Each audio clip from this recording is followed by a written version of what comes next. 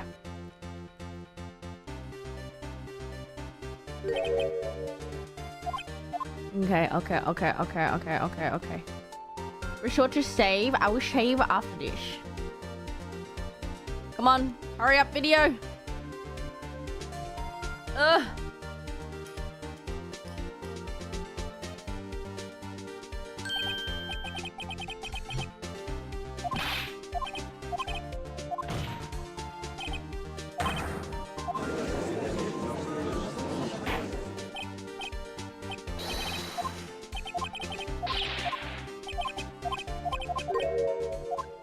Okay. Okay.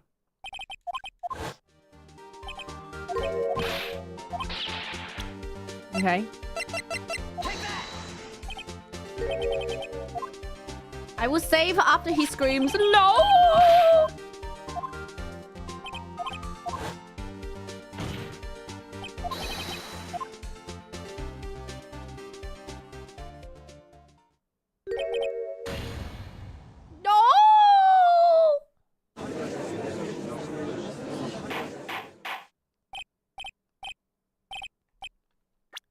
Okay, now we save. Okay, we good.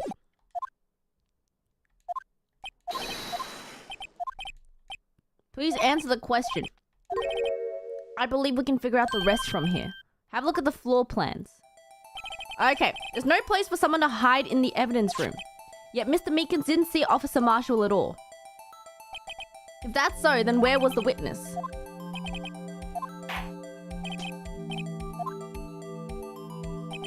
Where was Officer Marshall? Wait, he's the killer then. Officer Marshall! You're joking. Really? I didn't think he was... Something doesn't feel right about this though. Why would he go out of his way to... Whoa, I nearly dropped my bowl. Oh my god. What? Something's not right.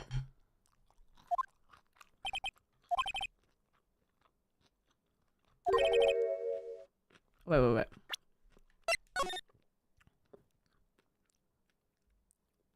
Wait, what? Wait, what?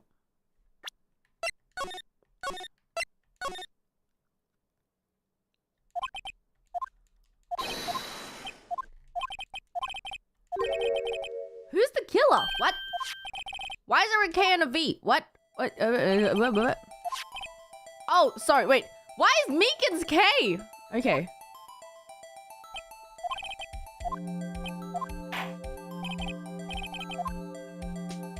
Oh, okay. Oh, Meekins was the accursed killer. Oh, okay. Right. That means he was the victim? Oh, right, because Goodman... Oh, yes, it was self-defense. Sorry. My brain is not working because, you know, the victim was the one who brandished the knife. So I was like, oh, okay. My bad.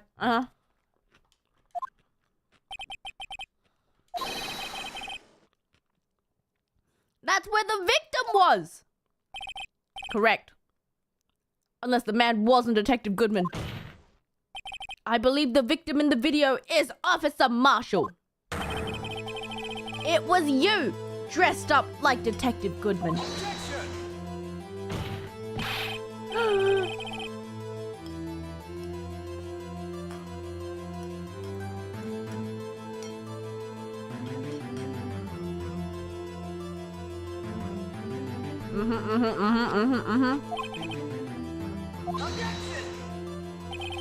May I point out though, Mr. Officer Meekins did not know Detective Goodman.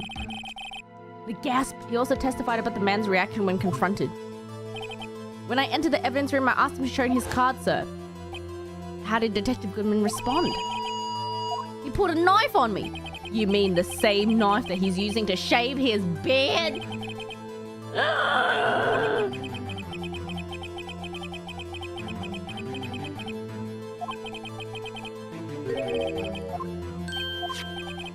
Detective Goodman's picture is on his ID card.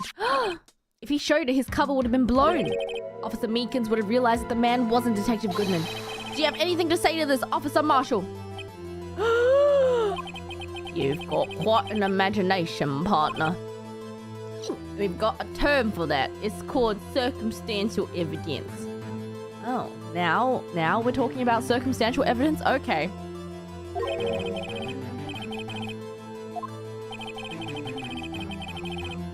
You're gonna have to do better than that than break a detective. Unless you've heard evidence proving that I dressed up as the victim.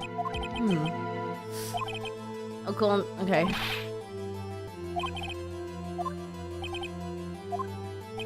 I can see the fear in your eyes, partner. Seems like you're the one who couldn't take the desert heat. Wait. Finger wag. It looks like your lack of experience has finally been exposed. I'll pass on to you what someone told me when I was just starting out. When you've run into a wall with no place to go, return to the basics. Is he helping us? The basics. The basics. Phoenix, try thinking outside of the box.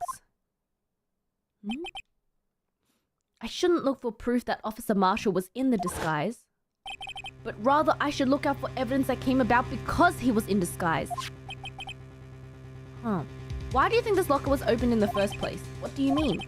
There's no reason for Officer Marshall to open his locker at the time of the crime. Yet he did, despite the chance he might have been discovered later as it has been. He didn't originally plan to open his locker. According to the defense's argument, Officer Jake Marshall dressed up as Detective Goodman at the time of the crime. And after the crime was committed, he opened his locker for some unknown reason. It was to stash his getup. The fact that a white cloth is sticking out of the locker seems to indicate that he opened it in order to put the cloth inside. The video is the key to all our unanswered questions. The video. The video.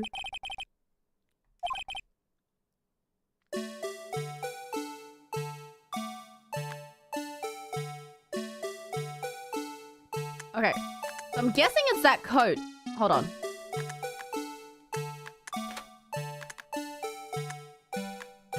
Okay, so it was the white coat that he stuffed in, I'm guessing. But why?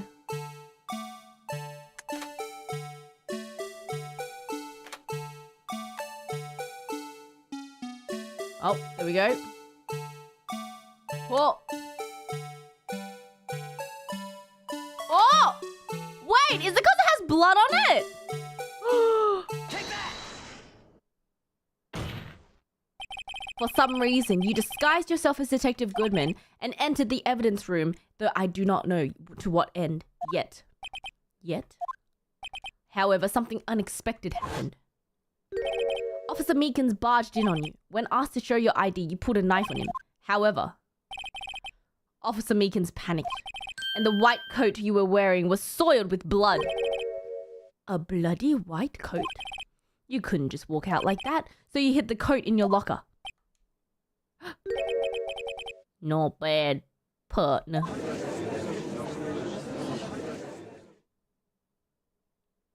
But then what was the white coat that Lana was wearing? Huh? Are you ready to tell us the truth? Looks like I underestimated y'all. I hope you're happy now, Miss Edgeworth. 2 years ago, if you were only half as persistent as you are today, we all wouldn't have to be here now, would we? What happened? Officer Marshall, tell us the court of what you did. All of it. Wait, what? Confession? I had to do it that day. I couldn't just stand by and let it die. I stole the detective's ID and dressed like him. I planned to take out the evidence. I wasn't expecting Officer Meekins. I knocked him out and managed to escape. I knew which areas couldn't be caught on camera. There wasn't any murder in the evidence room at 5:15. Oh, okay. There's one thing I still don't understand. Traces of large quantity of blood were found on the floor of the evidence room. If no one was murdered, then how could that be? Well, Officer Meekins managed to cut his hand. My guess is he's the donor. That's a lot of blood. That's a lot of... What? That's a lot of blood from a cut hand.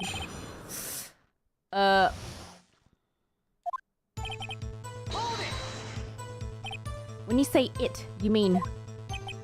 You even have to ask, partner. SL9? 2 years have passed since that case was closed. It was going to be completely it was going to completely end with the transferal that day. Not if I have anything to do with it, then incident's not over. But what do you hope to accomplish by sneaking into the evidence room? When a case is closed, only that case's lead detective can look through the evidence. I wanted to have a look at it myself one more time, no matter what the cost. Interesting. But Officer Marshall wasn't in charge of that investigation. Why does he care so much about it? Maybe because he has a relative who was killed! That day was my last chance. That's why I... Okay. Why did you disguise yourself as Detective Goodman? If I didn't make it look like Goodman was carrying out the evidence transfer, I'd be arrested for stealing evidence, which wouldn't get me anywhere. Ah. Stole it the morning of that incident. Okay, so that's why Goodman started filing the report for the lost item. Okay. I've returned his ID card. I left it on the floor in the prosecutor's office parking lot. Oh, okay. So essentially you managed to succeed despite your lack of foresight. What do you mean, partner? I mean the fingerprint activated lock, of course. No matter how well you disguise yourself, you can't change your fingerprints. Under normal circumstances, you wouldn't have been able to open that locker yourself. Exactly! But he could because the rubber glove just happened to get stuck in the door. That means Detective Goodman must have opened the locker before Officer Marshall. Wow.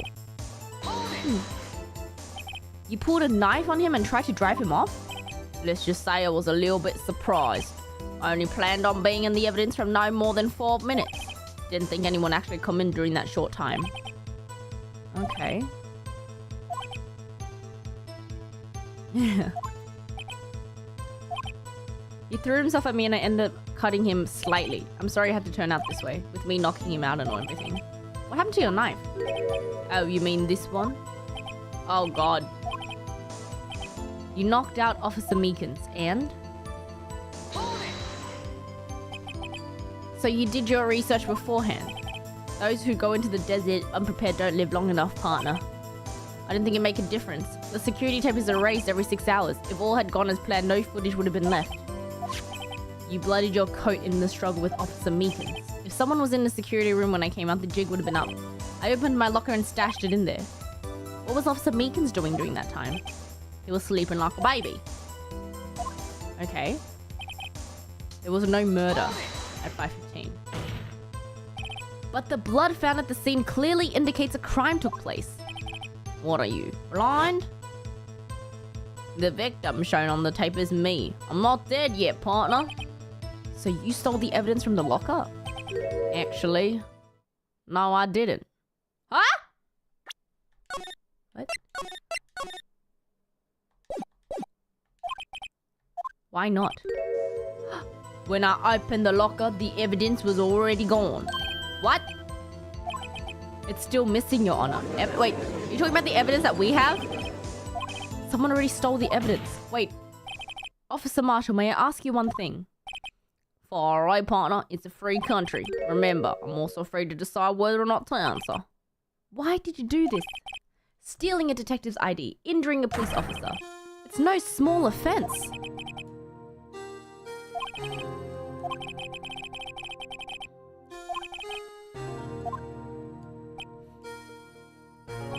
Like I said, this isn't your case. This one is mine.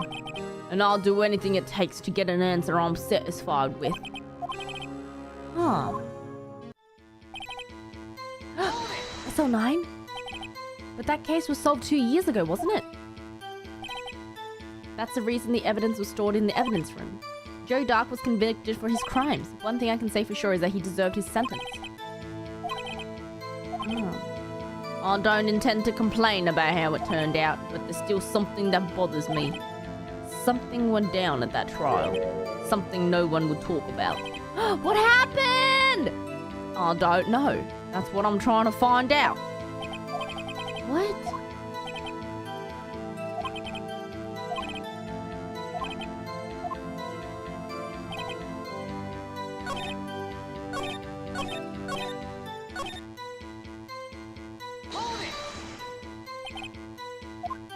Okay, so now we present...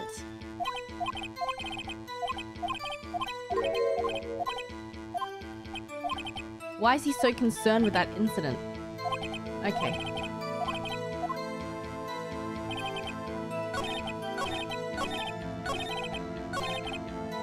Okay, we save. And then we go to the files. Objection! Officer Marshall, I think I understand. I think I know why you care so much about the SL9 incident. Sounds like you've been sipping too much cactus juice, partner. I have the SL9 incident file here. The name Marshall is mentioned in here. In a list of murder victims. Neil Marshall. Are you related to this man? Neil Marshall? Yeah, I'm sure you've heard the name. 2 years ago.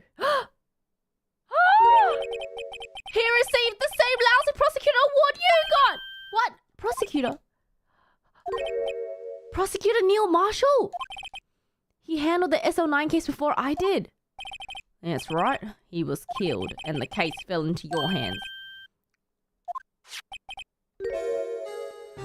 He was my brother! Neil! Oh. He was investigating the murders with Damon Gant, the deputy chief of police. He was the one in the corner!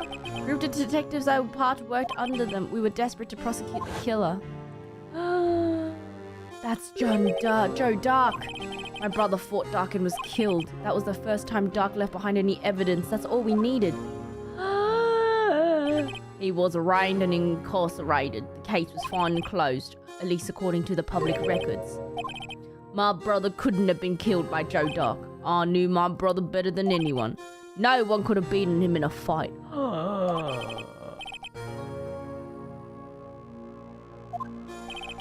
There's more to my brother's death. The records say, no matter how much you try and hide it, you can't fool me. Wait, so it was someone else? We know what happened at the police department on the day of the crime. That was the last day the SL9 case could be reopened. Not satisfied with his resolution, Officer Marshall planned to steal the evidence. Oh. Officer Meekins confronted him, so he rendered him unconscious and fled. Okay. No murder took place at the police department that day. The things that happened by chance never ceased to amaze. At exactly the same time, the murder at the prosecutor's office, this fake murder, was going on at the police department. Chance? It's gotta be more than that. It can't be chance. If no one was murdered at the police department on the day of the crime, that means the murder in the prosecutor's office parking lot was the real one. Which in turn means only one person could have committed the crime. Chief Prosecutor Lana Sky. No! But wait, a verdict wasn't reached in yesterday's trial. Which is why we examined the incident at the police department today. There's only one reason the defendant was not convicted yesterday. There yet remained the mystery of the simultaneous murder at the police department. It seems to me this boy's got a draw on you, partner. All of the mysteries at the police department have been resolved, no doubt about it. Our sole murder took place at the prosecutor's office. The suspect is Lana Sky, and the testimony of one Miss Angel Star is completely incontestable.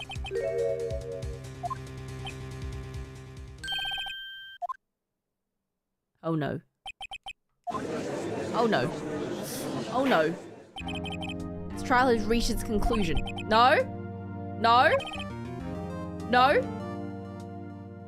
No? There's no doubt what I proved today is true. The apparent murder really was fake, but I didn't realize that would end up proving Lana guilty.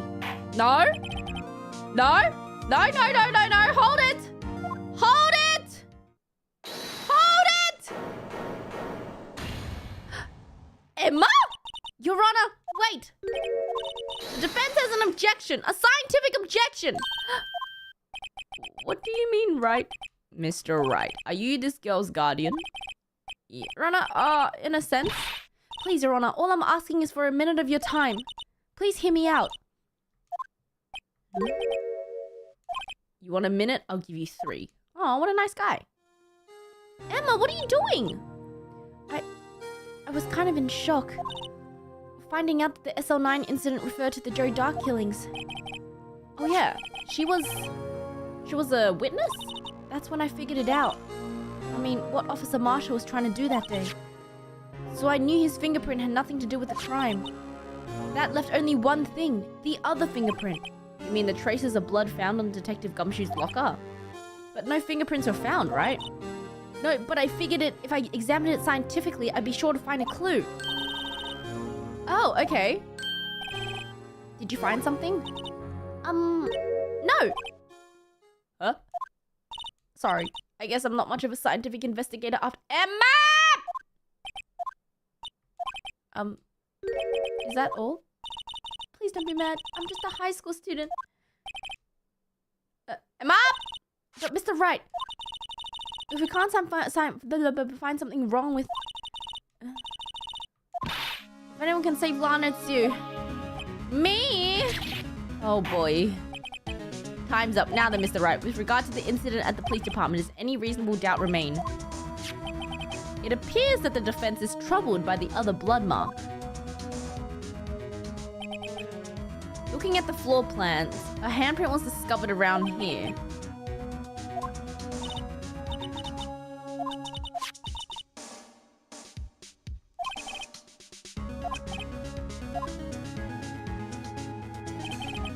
What could be wrong with that handprint on Detective Gumshoe's locker? I object! Handprint left at the crime scene clearly shows a contradiction. The only thing that seems to be clear is that you're grasping, Mr. Wright. Is there a problem with them? Hold on. Hold on. Take a good look at these floor plans. Something is missing. What? Something that, when drawn, will completely change the meaning of the blood mark. What's missing?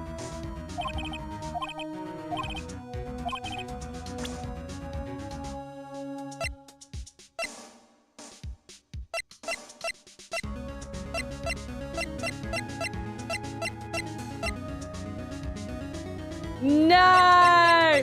No! Blue Badger! It's the Blue Badger!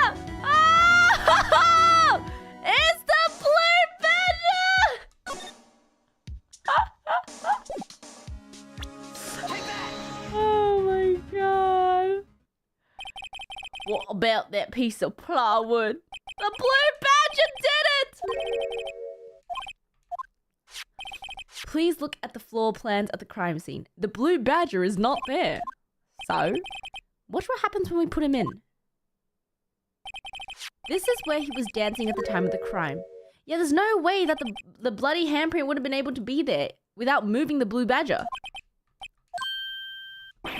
Ah! That's right. So long as the Blue Badger is dancing here, it would have been impossible to put a handprint at the spot on the locker. What? The Blue Badger is guilty, Your Honor. The defense would like to call her among the Blue Badger for its testimony. We want to cross-examine. We call the Blue Badger to the stand. Can't be done. But blood traces were undeniably found on that locker. Don't look at me, I didn't put it there. On that afternoon, Officer Meekins was the one who brought the Blue Badger to the evidence room. After he put it down, it would have been impossible to leave a handprint on that locker. So that must mean this blood mark was left there before the Blue Badger was brought in, so before 4:50. It may sound far-fetched, Your Honor, but it's the only possible explanation. On February 21st, in the police department's evidence room, blood was spilled not once, but twice. But how? One time was captured on this tape taken by the security camera. Officer Meekins cut his hand, which was only a trivial amount of blood. The problem is the other time. Yeah, the Blue Badger is completely covering the locker as well. Someone bled prior to the struggle showed on this tape. It had to have been Detective Goodman when he was really murdered! Objection! What? That's It's ridiculous. I refuse to accept your absurd claim. The murder portrayed in the security tape has been proven to be a fake. However, this does not explain the blood mark found on the locker. So he really was killed in the evidence room? Assuming this murder you purport really happened, when did it take place? I demand you show evidence that proves when it occurred.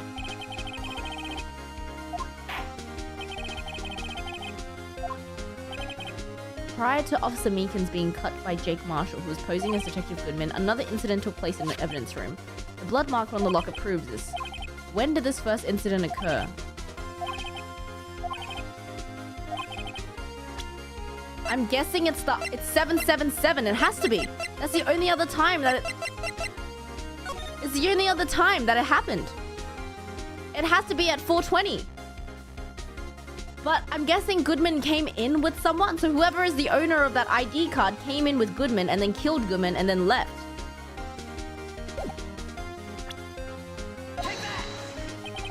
If the crime took place inside the evidence room, then the killer would have had to enter it. In order to do so, an ID card would have been required.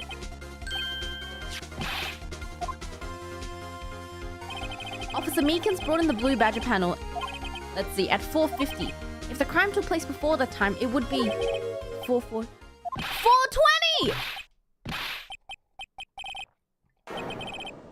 Miles Edgeworth, just what have you... Oh my god. I never would have figured you had the nerve, boy. No! Drop the act, witness. It does not take a lot to figure out it couldn't have been me. I don't get it. I'm afraid I don't understand either. It's clear from the luminal test that blood was there. However, when the second crime took place, both Officer Meekins and Officer Marshall failed to notice the blood. That means the blood from the first crime scene was wiped away by the real murderer. I would have just had 10 minutes to murder the victim, carry his body away, and clean up the blood. Unfortunately, that's physically impossible. Wait, that would make sense because it takes around 30 minutes to move from the police department to the prosecutor's office.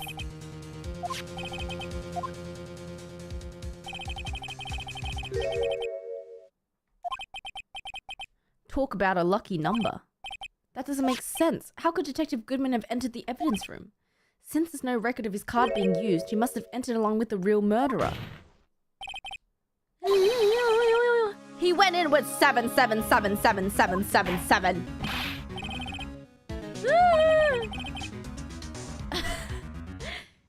Find out whose ID number is 7777777. Johnny, thank you for the redirect. Hello. That's 17 too many, Your Honor. Unfortunately, I'm unable to look up the owner of that ID card, at least at present. Explain yourself, son. The ID number belongs to someone with the rank of captain or... Damon Gant. I knew it. I knew there was something off about him. He was like, he had like the whole nice old Oji-san next door, but no, it's Damon. I put my guess. It's Damon. It's freaking Damon. Someone who's so called executive officer. The executive officer. We don't have the authority to inquire into such a person's identity. But that's ridiculous. I'm not finished talking. There is one situation in which we can be granted such authority. Official charge. With your cover-ups and your forgeries. That's how the prosecutor's office operates. I take pride in my work, Officer Marshall. I would appreciate if you keep your slander to yourself. Someone said it earlier, but he gives Bradley vibes from FM. Yes! Yes! He does give Bradley vibes. Oh my god. Not to you, to the defendant sitting over there. Your own little executive. Lana? Don't be stupid. She's been charged with murder. Of course, we looked up her ID number and it's not 77777. Don't play me for a fool, partner. That's not what I asked. All I want to know is one thing about that incident. He's like King Bradley, but like nicer. In that trial 2 years ago, did you really only use legitimate evidence?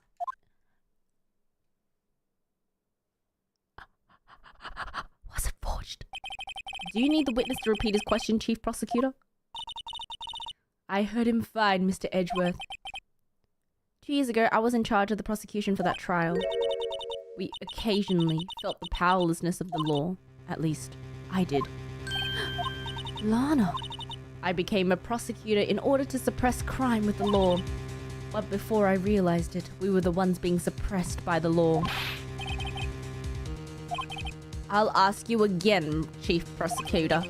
During that trial 2 years ago, did you really present all the evidence in court? Can you look me, an investigator in that crime, in the eye and say that you did? Look at me in the eye! Look at me in the eye! Can you really say you only use legitimate evidence?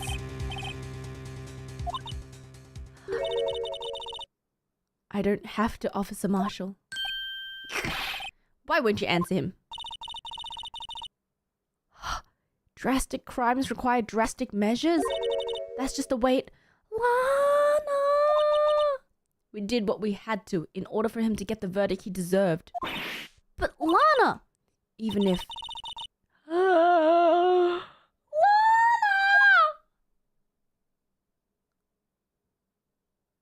Wait! But it was... How are you so sure that it was him? See, that's what I'm talking about.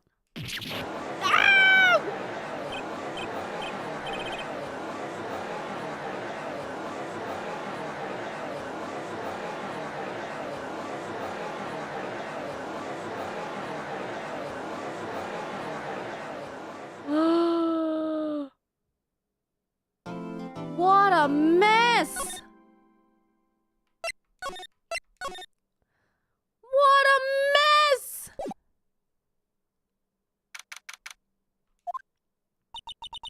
I'm so sorry, Mr. Wright.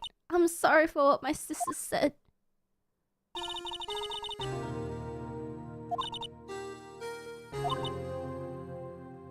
Wait, but how do you know? How was she so sure? How was she so sure that it was Joe Dark? If you have to forge up evidence, it just means that you don't have enough evidence. What?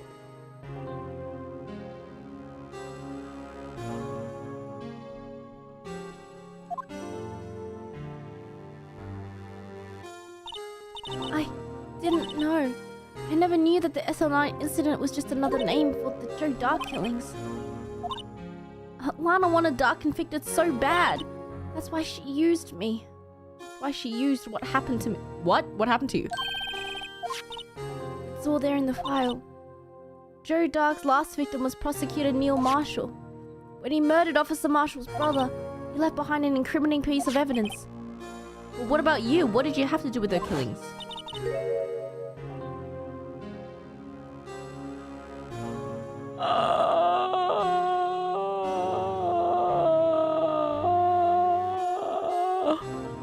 On the night of the prosecutor, wait, on the night Prosecutor Neil Marshall was murdered, Joe Dark tried to kill me! What? He tried to kill you? Officer Marshall's brother Neil was only trying to save me. Wait, does Jake know about this? I was a witness in the Joe Dark trial. Oh my god, oh my god, oh my god. It happened 2 years ago, right around this time of year. It was a terrible thunderstorm that day, unusual for the season. I was alone in my sister's office. We were planning to eat dinner together once she finished her work. This terrifying man came bursting into the office. Joe Dark. It seems like he was running from someone. He pulled out a knife and screamed at me. I didn't know what was going on. Just then Prosecutor Marshall showed up. The brother? Joe Dark tried to take me hostage, but before he could, Mr. Marshall tackled him. And I'll never forget it. Lightning struck and the lights went out. Suddenly, a bolt of lightning flashed outside the window, lighting up the office for an instant.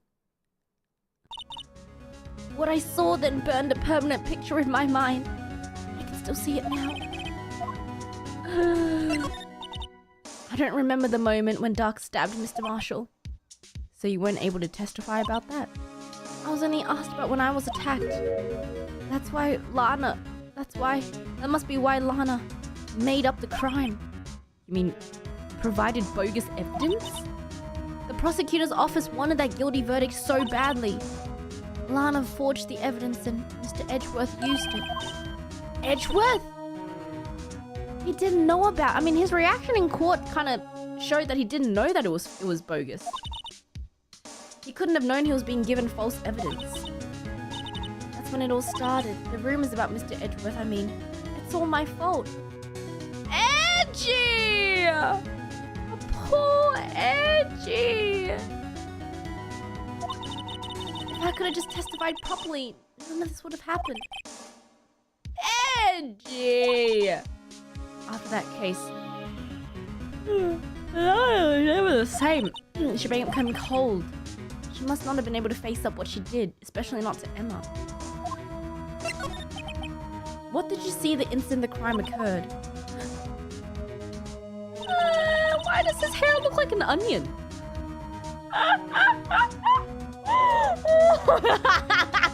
His hair looks like an onion! Wait! That's the most onion-looking hair I've ever seen! Look at that! It's the Onion Man!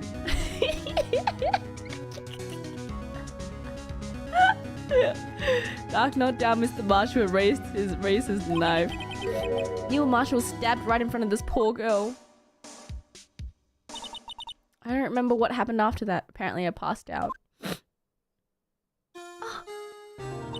When I came to, Lana was cradling me in her arms. You've been through so much. I couldn't bring myself to testify about that instant. I tried, but the words wouldn't come out. PTSD. I drew a picture, but it wasn't any good. 2 years ago, you must have been 14. That's understandable. Emma! Once it was all over, I made up my mind. I decided when I grew up, I'd become a scientific investigator. I wanted to fight crime with my testimonies, to find evidence to make an airtight case.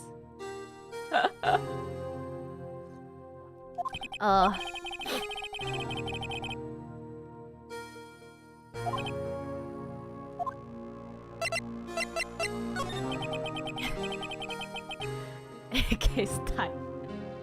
But there's something that's puzzling me, Emma. You said you were in Lana's office at the time, right? Why would a serial killer come running in there? Not only that, he was being chased by a prosecutor. Joe Dark had been taken in for questioning that day. By the police? This happened at the police department. He tried to run away halfway through the interview and fled into my sister's office. But why did he run all the way to your sister's office? Isn't the police department and the prosecutor's office 30 minutes apart? Because the detective rooms and the questioning rooms are right across from the elevator. Across from the But Lana was the chief prosecutor, wasn't she? She shouldn't have been in the exact same building. No, silly. Didn't I tell you? 2 years ago, Lana was a detective! Huh? She was the best in the entire force. What? After the Joe Dark case, she was transferred to the prosecutor's office and made chief prosecutor. She used to be a detective! Oh my god! She used to be a detective!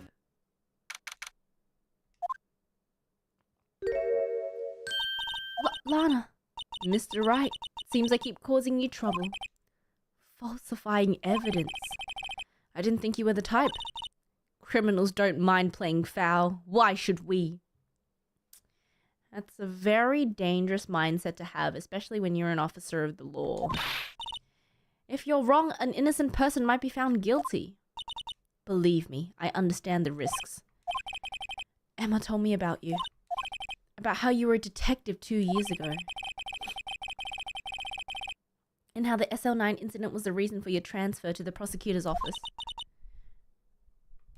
Could you fill me in on the details, especially about how unusual change of jobs? I suppose you have the right to know. Tell me everything. A lot of revelations were uncovered at the trial today, not the least of which was the fact that this case was largely connected to another one 2 years ago. Evidence from that case was stolen as well, though I expected as much. I know how obsessive Officer Marshall can be. At trial, It really wasn't fair, was it? I believed in you, Lana. I believed that no matter what happened, you'd always stick to the truth. It couldn't be helped, Emma. At that trial 2 years ago, I sold my soul. And well, all drama aside, the matter of the fact is at 5:15 there was no murder at the police department. Tell me it's not true, Lana. What the witness, Miss Starstead, about you stabbing Mr. Goodman with a knife. Lana, I don't understand. Why won't you tell us? Emma, this doesn't involve just me. Corruption. Corruption. It goes all the way up. My money is still on Damon Gant. I was a member of the police force 2 years ago. She was amazing. Look! I'm telling you! Gant has something to do with it!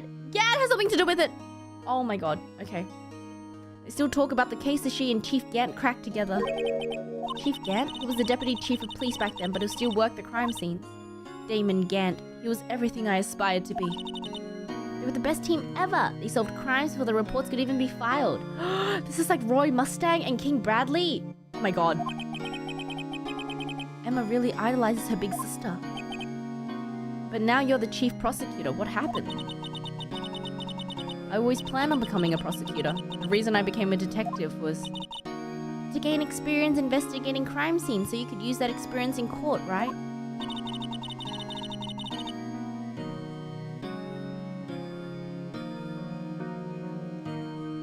Who's greed?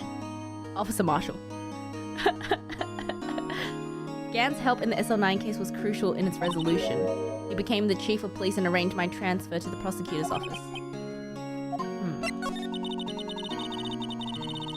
2 years ago, I was second in command of the detectives investigating Dark. Whoa. It means the investigation lead was Damon Gant. Deputy Chief Gant and I shared the same office and the same investigations. Who's Wright and Edgy? Well, Wright has to be Eduardo Erudic. And Emma slash I forgot Mia's little sister's name.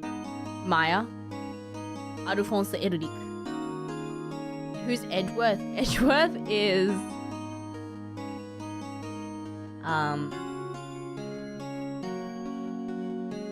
Scar?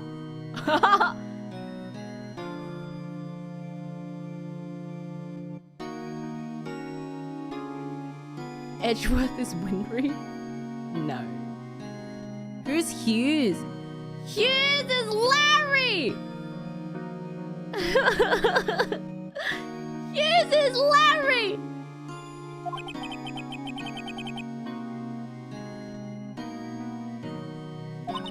We led a team of the best detectives on the force. Detective Goodman, whose case it was, Jake Marshall and Angel Starr. It was the first time Marshall worked with his brother. Okay.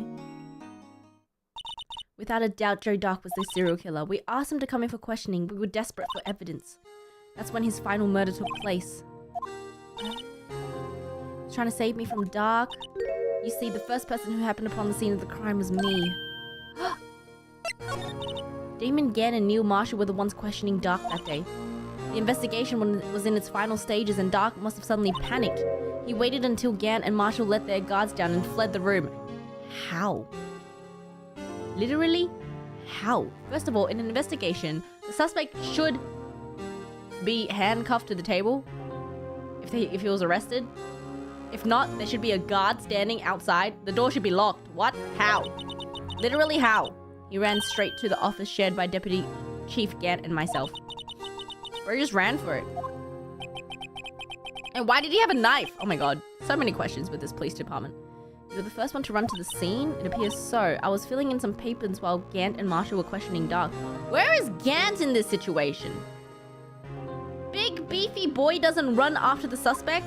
That's kind of sus to me. When I returned to my office, I saw 3 bodies on the floor and smelled blood. 3 bodies? Prosecutor Marshall, the victim, Emma, who had passed out, and the suspect, Joe Dark. It seems that Mr. Marshall struck a final blow before he died. Joe Dark had incurred a minor concussion and lay unconscious. I picked up Emma and carried her out of the room and just held her. Aww. After that, I placed Dark under immediate arrest. Let me get this straight. You were all involved in the SL9 incident? That's right. Quite a coincidence, huh? I don't buy it. There's no way everyone involved in this trial was also involved in that incident just by chance. Yes, it's corruption! I'm telling you, it's Gant! It's Damon! Reveal his true colors! But that case was solved 2 years ago. At least one person went to the extremes because they didn't believe it was truly solved. Officer Marshall. Yes, his actions came as a surprise to me as well. Ever since his brother died, he changed completely. I guess he wasn't convinced with the ruling against Joe Dark. Life doesn't end with the closing of a case. No, okay, here's the thing. I believe Joe Dark committed the murders, but I feel like he must have committed the murders on the word of someone else. Everyone has to live the rest of their lives with their memories. That case just might not be over yet. Emma was assaulted by Dark at the police department, right? Yes, in the office that Damon Gant and I shared. The office that Mr. Gant now occupies by himself. The chief's office.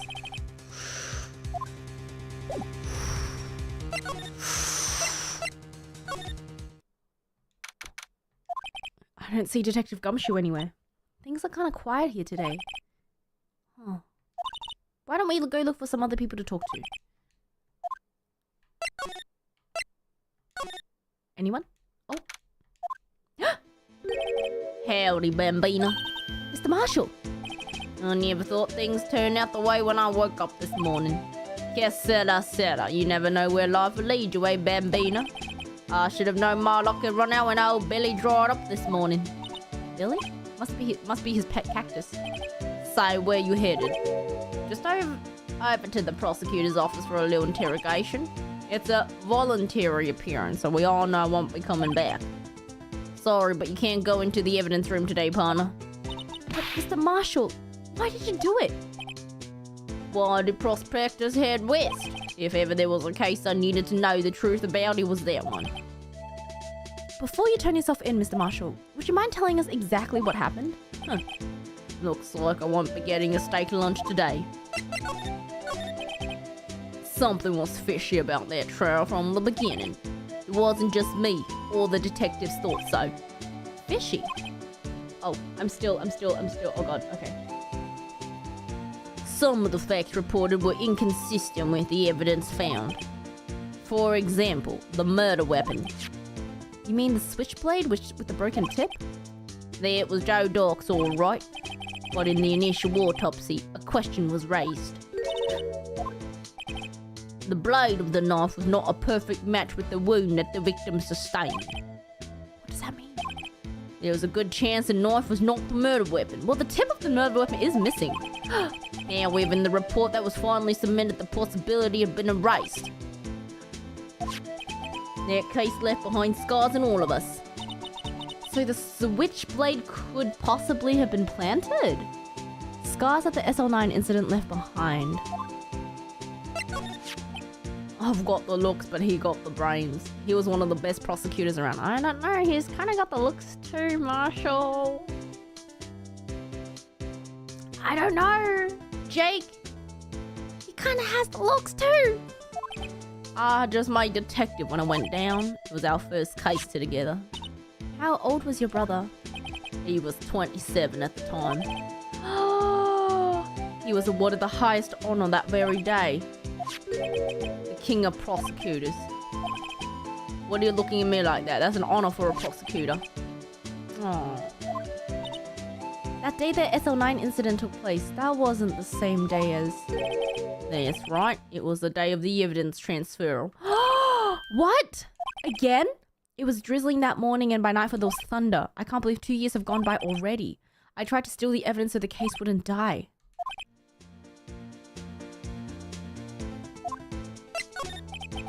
There was something going on behind the scenes in that case.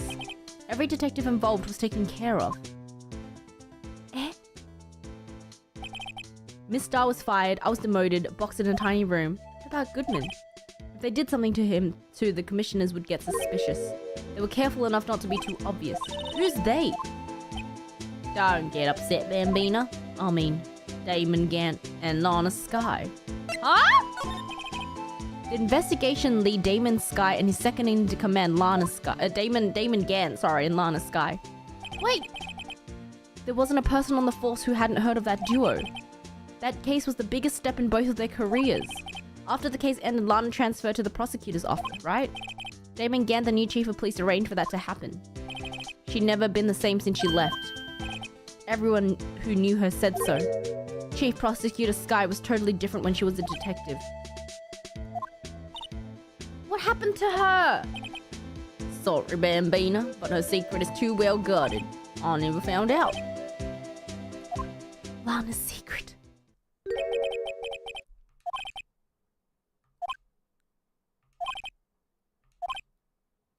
That boy Edgeworth ain't my enemy. He was the one who used the falsified evidence to get a guilty verdict, but someone else was the one who gave him that evidence and planned everything. That someone is Damon Gant. Don't believe me? I don't blame you. I wouldn't even be a patrolman after today. Too bad I won't be around to work with you when you became a real scientific investigator. He remembers! Adios, Bambina. Oh!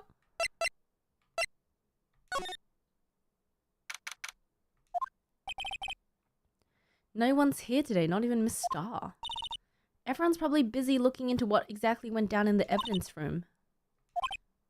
Okay, but we proved in court today that on the day of the crime, no one was murdered in the evidence room at 5:15. Okay.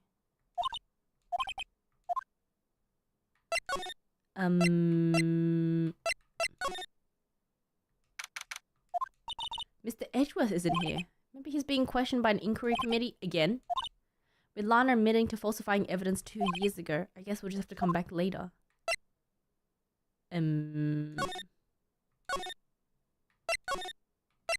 Where do I go?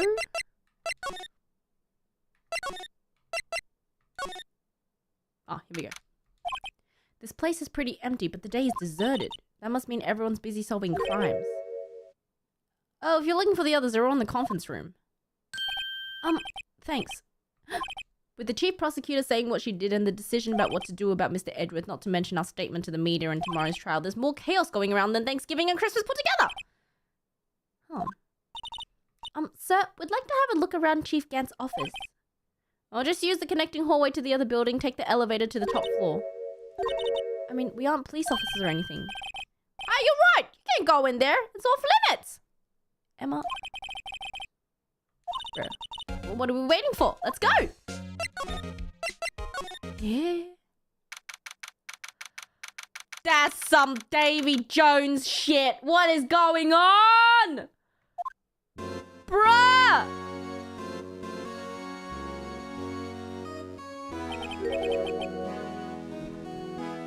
Where am I? The chief's office, silly. At least that's what it says on the door.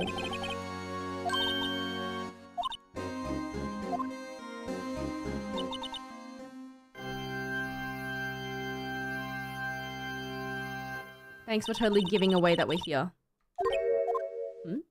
Oh! Oh, it's you two. Chief Gant! He put that paper he was reading in his desk.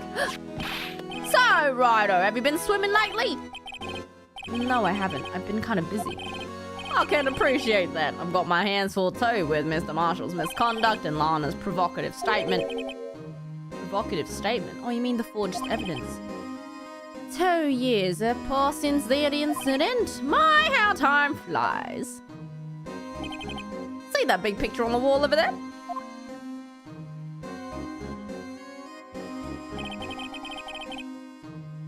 That's a picture of Lana, Neil, and me.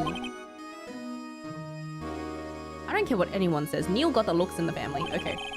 We took it to commemorate our work together. Something's not right with that picture. The vase! The vase in the background! The jar! The vase! The vase!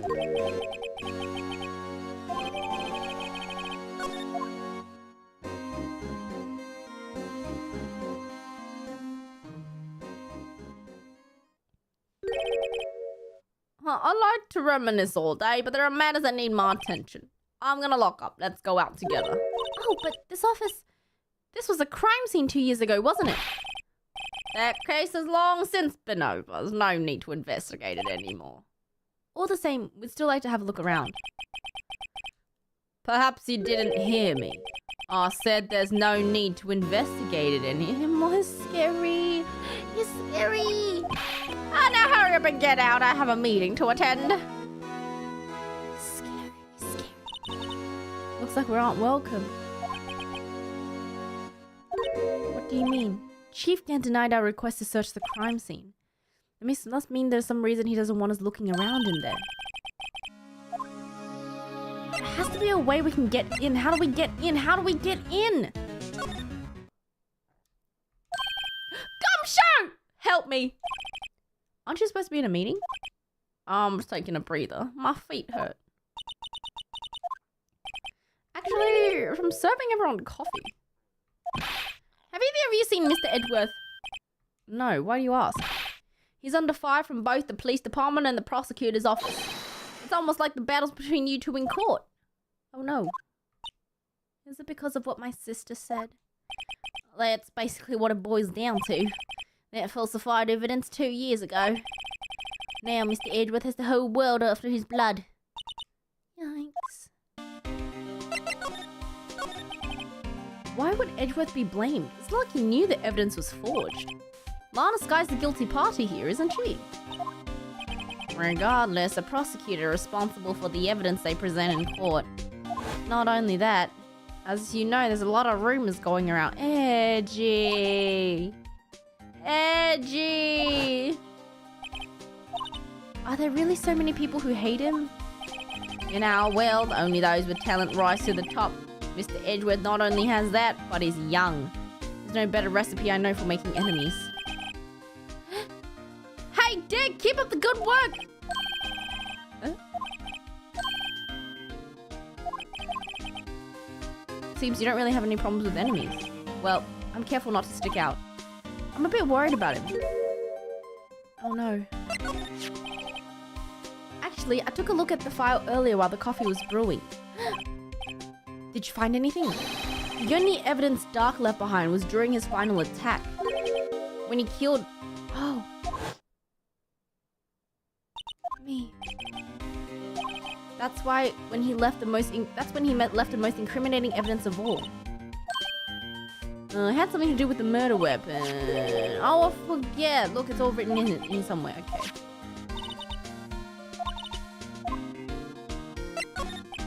Joe Dark was 42 at the time of the crime. He was just a run-of-the-mill businessman. A businessman? What made him take to serial killing? One day on his way home from work, he hit someone with his car. Eh? An accident? But it transformed him into an animal.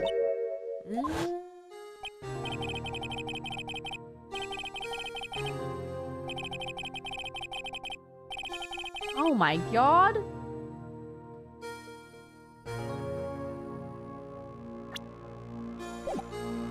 Oh my god! He was a pretty careless animal. There wasn't a single shred of evidence.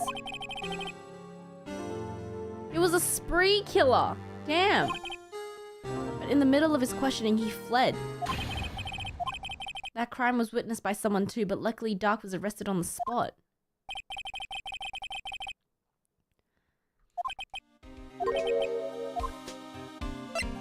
Okay, we present the murder weapon.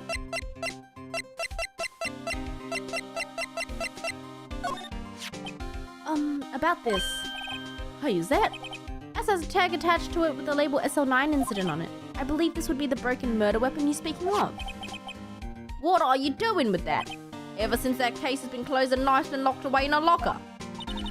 On the day Detective Goodman was murdered, this suddenly disappeared from the locker and was found in Mr. Edgeworth's car muffler. That's it! Now I remember what that incriminating piece of evidence was. When you showed me that knife, it all came back to me.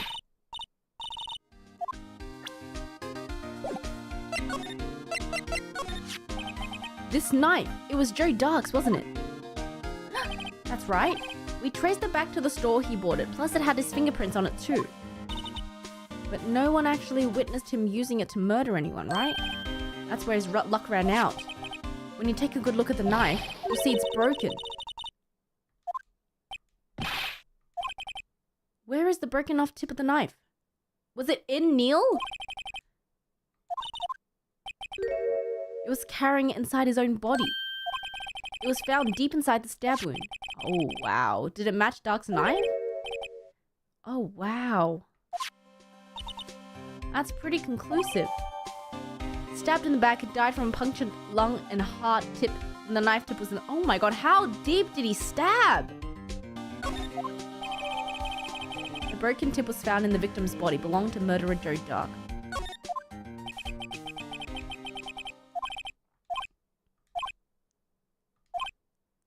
His office is a crime scene though, right? It's where prosecutor Neil Marshall was murdered. The chief's out now and his office is locked, but we'd like to take a look around if that's okay. Well, any detective's ID card can unlock the door. What, really?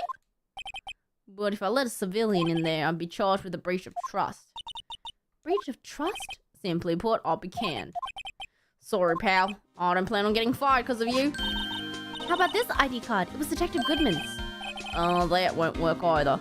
The data was deleted the day he died. Oh. Gumshoe! Let me in, Gumshoe!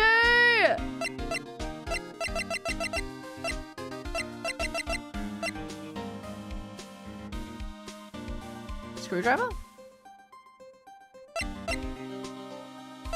Blue Badger? Blue Badger's gone.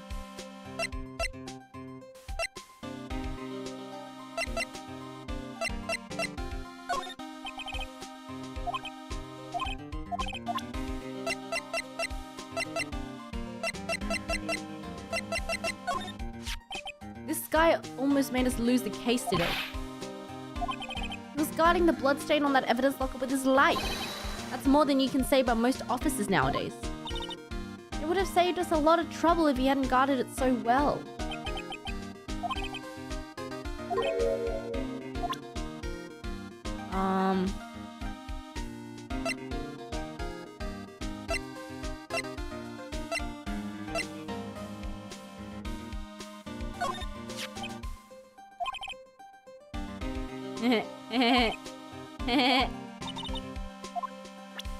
What is it?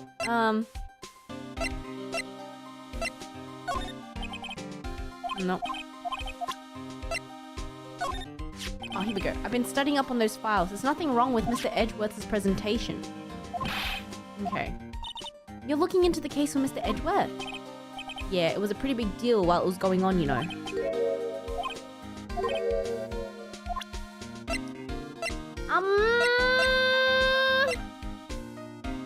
I don't know.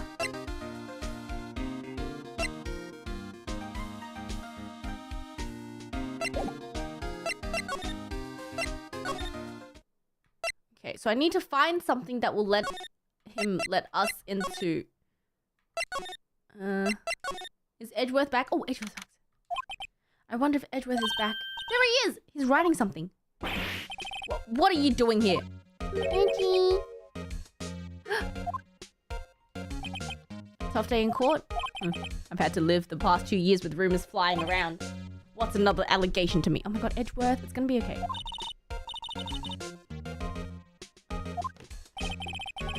Don't worry, everything's gonna be okay.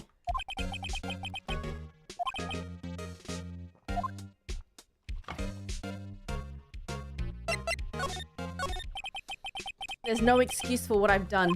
2 years ago, I used false evidence to obtain a guilty verdict. That's what it all breaks down to, and nothing I can do erases that fact. But you didn't know, did you? And that evidence, that the evidence was falsified. The police department and the prosecutor's office share a bond of trust. If that bond is broken, we stand to lose everything. The police department's error is my error, my responsibility as the prosecutor in charge.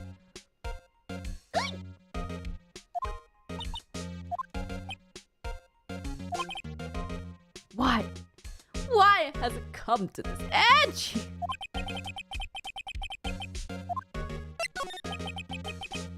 Are you up for the trial tomorrow?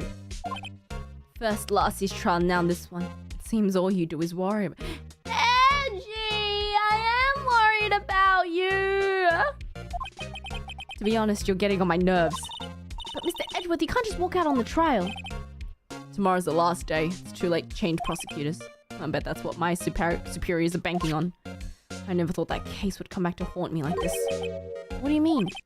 The list of evidence. It seems too short. Most lists run twice as long. Huh. After Neil Marshall was murdered, I became prosecutor for that case. I may not have been part of the investigation, but I knew what I had to do. Use the evidence I was given to prove the suspect guilty. That was really the only thing on my mind at the time.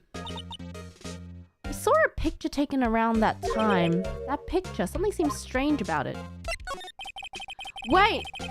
Wait, the other trophy had a sword in it! What happened to the sword? Could you tell us again about...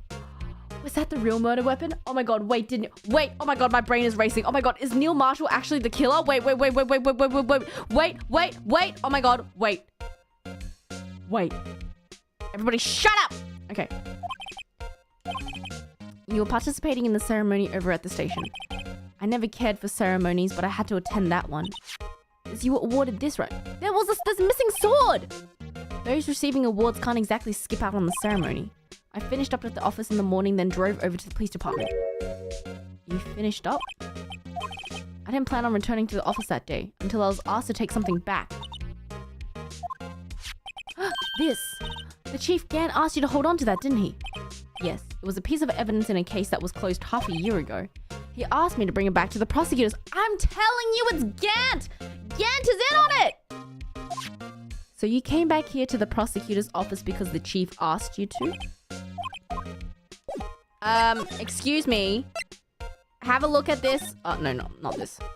Have a look at this picture. Where is the sword? Where is the sword? This picture was hanging on the wall in Chief Gant's office.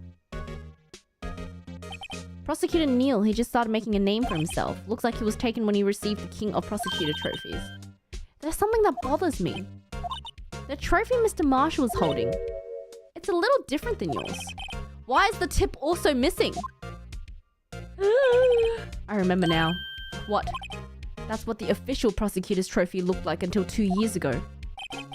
There's a story behind the design.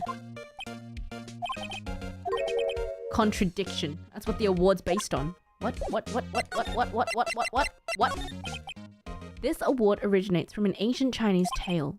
In Chinese, the word contradiction is written with 2 characters. The first meaning halberd and the second meaning shield. Oh. Oh.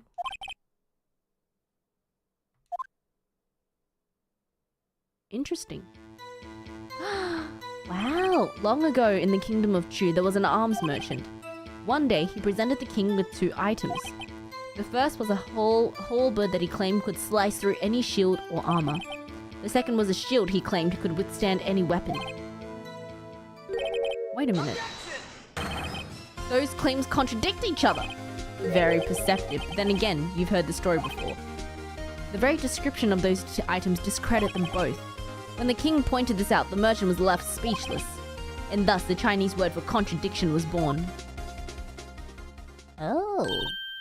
Oh, I see. So the chipped shield and the broken knife symbolize... Precisely. They symbolize the merchant's items.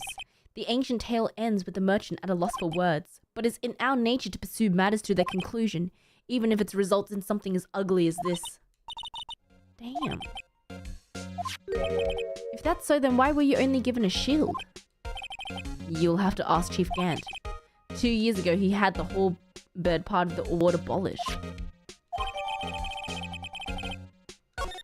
He's so sus. He's so sus. Excuse me. Oh my god! Would either of you care for a quarter pound of roast beef? Mister! Oh my god, give me food so I can give it to Gumshoe. Oh my god. You certainly are the curious sort, aren't you? Kinda like... Oh, the paper! Sorry, I forgot. There was a paper under the desk. I need to go check that. Okay. I never thought you'd go digging up that case from 2 years ago. Everyone in this trial was involved in the SL9 incident. Not only that, but the murder occurred on the very day the evidence from that case was due for transferal. Aren't you forgetting something? The little scene I happened to witness? No matter how much of the past you dig up, it won't change what I saw. Roast beef is meant to be savoured when eaten. Okay.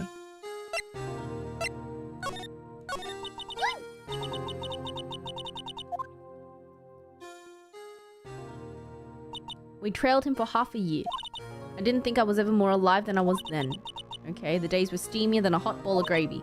Poor old Jake Marshall, though, must have been going through hell. They were close, those two. After Neil died, something took over Jake. He became obsessed. Seeing Jake like that made her all the more desperate. Huh? Lana Skye. The best of the best were put on that SL9 case. Of course, they were led by that legendary duo.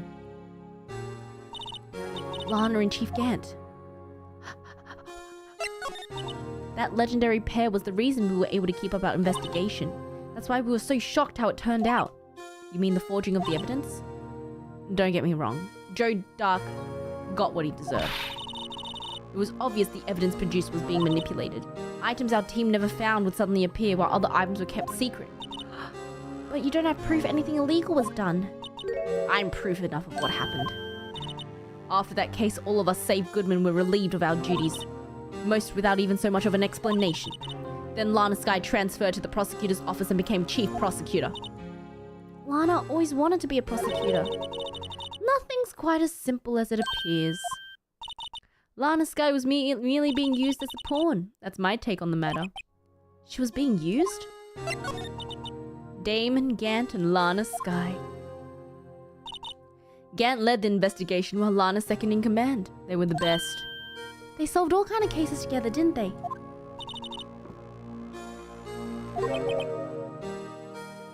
Magnetism! Magneto! His ability to attract evidence. He had produced the most incredible evidence in cases he handled. You mean he forged evidence?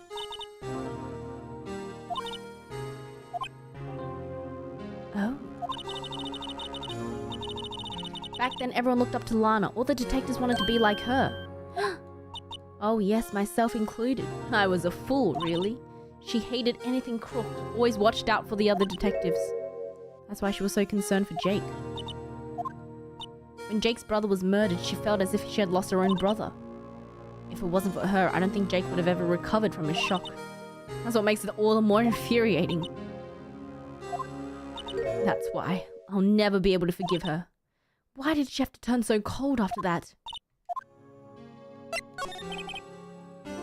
Lana transferred to the prosecutor's office 2 years ago, didn't she? Thanks to Chief Gant's powerful influence. Chief. That's right. Having solved the SL9 case, his position as chief was secured. There was only one thing left for him to control, and then no one could stand in his way. The prosecutor's office. What? You mean that's why Lana was transferred? If he could control the chief prosecutor, he could control the prosecutor's office. That must have been his goal all along. But how could he control Lana? I don't know, but one thing's for sure. Ever since that case ended, she's never been the same.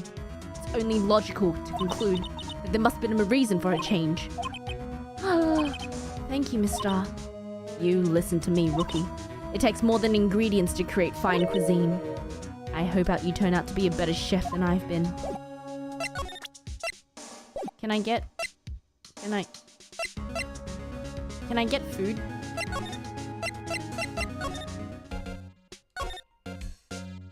What is this? Are you crazy? Edgeworth's sitting right there. Just distract him. I'll check it out. Hey, Edgeworth. Is that Detective Gumshoe out the window? Oh no, he's falling to the ground. Hold on. First, let me see what this girl's doing crawling around my feet. Bruh. What?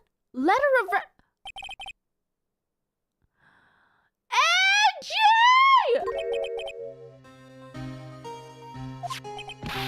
Wait, Edgeworth, you don't mean... I'm tired, Wright. I feel as if something inside me has died. But Mr. Edgeworth, none of it's your fault. I know the path I've walked. You don't need to tell me. The path I've walked hasn't been just one. I can't forgive myself for what I've done. And no one should forgive me either. Please, you have to do something.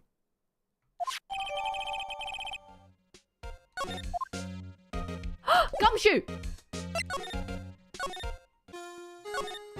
Gumshoe! Gumshoe! Gumshoe!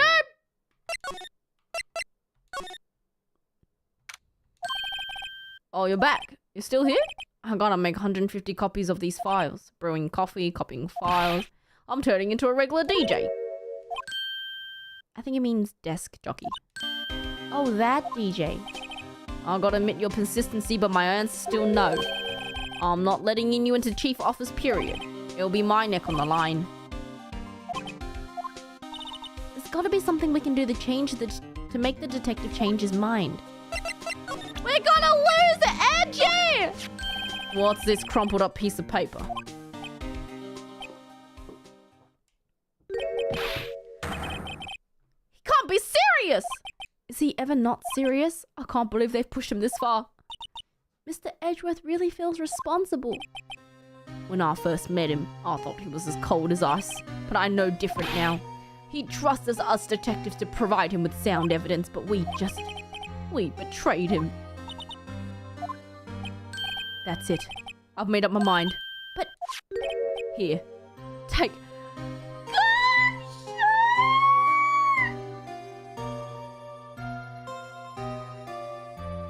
We can't do that. If someone found out, they wouldn't let you off the hook with another lost item report. Look at me. It's no secret I'm already out of the loop. After all, I'm friends with Mr. Edgeworth. Depending on how this case turns out, I may already be as good as terminated. Please let me do this. For Edgeworth's sake! We gotta go. Okay, we gotta go. Quickly, we gotta go. Here goes, Mr. Wright.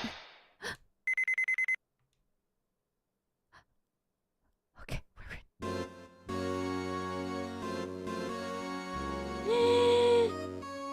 in. We're in. If anyone finds us now, Detective Gumshoe's a goner.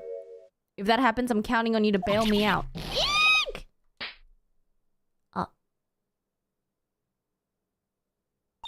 Sorry, I thought you were a ghost. I didn't even know you could slap a ghost. Detective Gumshoe! What are you doing sneaking up on us like that? Okay, I came too. what's the point of giving us your ID card then? Don't do that to my card! I hardly have a chance to come in here, so I figured I'd have a look around myself. We're all in this together. You really do want to get fired, don't you? Not if we're lucky. Let's see what we can find out. Okay. First, examine everything. A safe. That word is ripe with intrigue. Okay, we need to find a code. 7-digit number. Okay. We need to find a 7-digit number. Okay.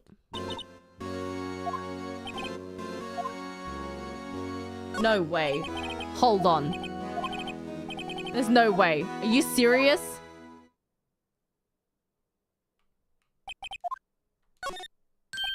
Do you know what it is? I have a hunch.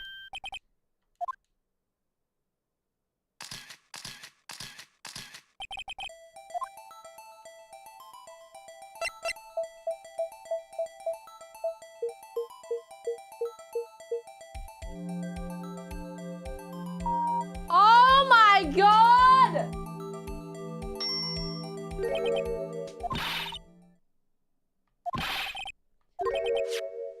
The final ID card number on that record. You mean that ID number? Oh my god. That's Chief Gant's ID number.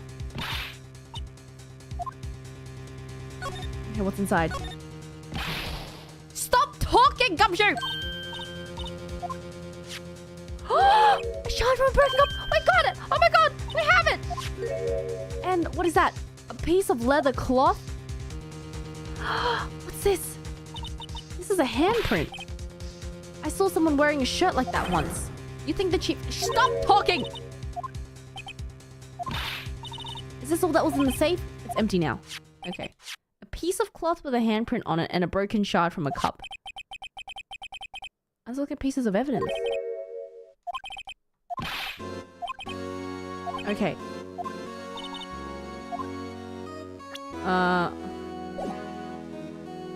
Keep on checking. Oh, he put a paper in his desk. What was that? I wonder what it was reading. It's a list of evidence. Wait, what? In most cases, the list runs twice as long, though. SL9 incident? I wonder what this is doing here. Hold on, what did you just say? No, normally they're twice as long? A half-sized list of evidence. The list of evidence, it seems too short. Most of the lists run twice as long. What would the other half of the list be doing here? The chief is hiding something about that case. It was ripped in half. Oh my god, okay. Now, wait, what's here? Mostly empty. Okay, there's a small picture frame on the left shelf. Hey, this is where Lana and I went to that theme park. Oh, so this is Lana's part. Okay, this is Lana's desk. Interesting. Okay, because they shared it, right? Okay. Does Lana ever come back here? Mr. Gant must keep it clean in memory of their partnership. Okay. Okay.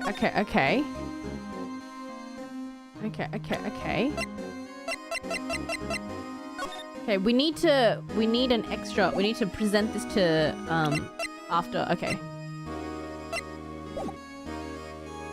What is this? Is this the real deal? This armor and the weapons? Chief doesn't care for imitations. Do you know how many taxpayer dollars must have gone into this room? Bruh. Chief might be hiding in this armor as we speak. Even if he did, he'd never be able to get back out. You don't know how scary that guy... Yes, I do know how scary that guy can be. Okay. Look at the size of the desk. We found this inside the drawer. It's a list of evidence. Okay, he had the other half of that list. Okay. Can we have a look at the list?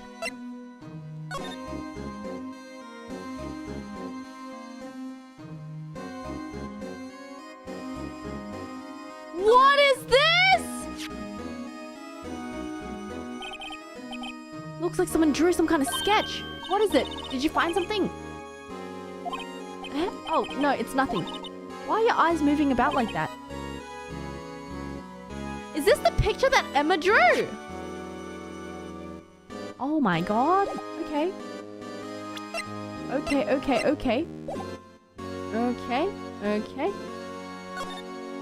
The chief's organ is sure sight to behold. Okay. Detective can't hear anything for days except the ringing in their ears. Okay. He never listens to anyone anyway. Okay. Can we look at the front of the evidence sheet? I wonder. I don't think we can. Zoom in. No. We can't check the actual evidence. Okay. Okay. It's time!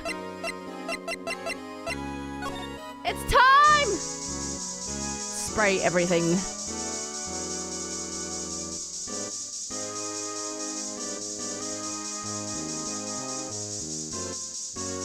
Okay.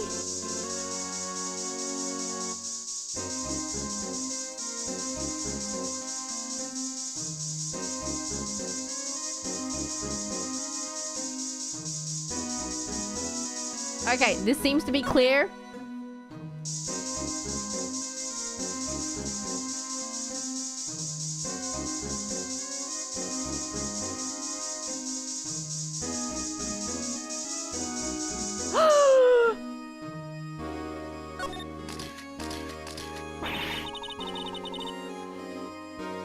This area must have been covered in blood.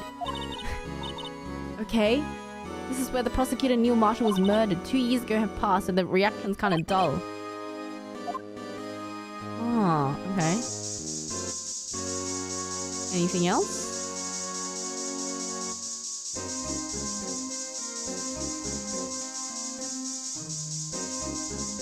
Okay.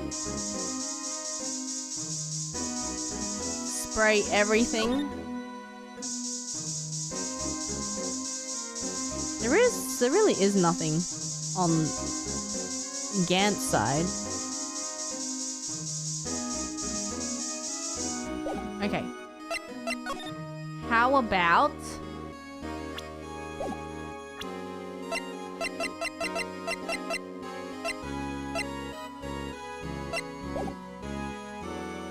a spear? I think didn't I spray that? I thought I sprayed it.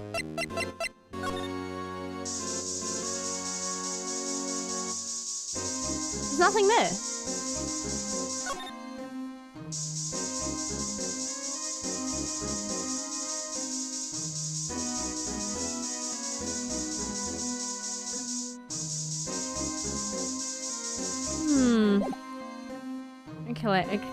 Okay. What about... Can I dust everything now?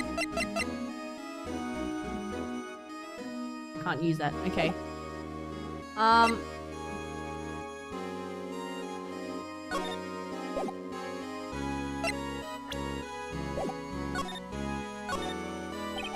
That desk on the other side of the room, was that your sister's? Started waiting for Lana on the day 2 years ago. This is entirely Chief Gant's office now. He practices a strict policy of preserving the crime scene. He leaves it as a warning to everyone else. He wants us to always be alert. Okay. So ever since Lana left, no one touches that desk? No one except Chief Gant and the cleaning lady who's in here every morning. Can I ask something? Sure, you only came in to look around because it's one of SL9's crime scenes. I mean, that's your only reason for coming here, isn't it? Why do you ask? You don't think... Nah. You wouldn't be... Nah. No, there's no way. Never mind. Don't worry about it. Yes, there is. Yes, it's yes way. Okay, now then, let's look around a little bit more. Huh? When someone tells you don't worry about it, you're supposed to start bothering you. You can't just let it go. What's bothering you? You two don't think Chief Gant might be a suspect, do you? Yes?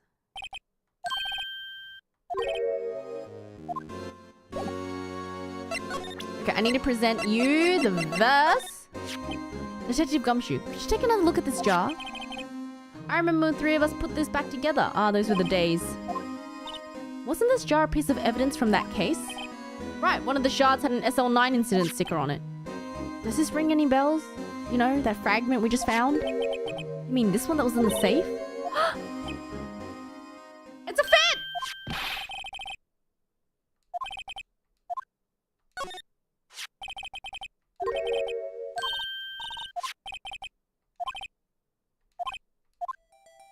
It's a fit!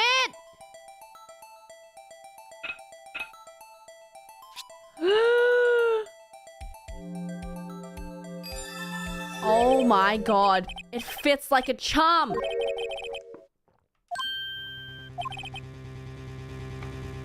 He concealed a piece of evidence from the SL9 incident. This piece you just attached, it's different from the others. Why? What? There's blood. There's a reddish line on it. That's blood. Why would Chief Gant hide this in his safe?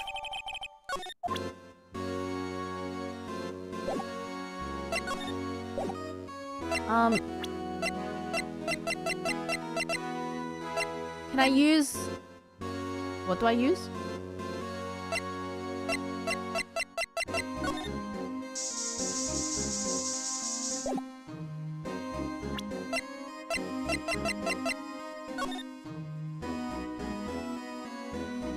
Inspect. Look here. It's dark to make out, but there's a dark red stain on it. Looks like blood. The blood stains on the other side are just spots. But this one is a line. Ugh. Why is it a line?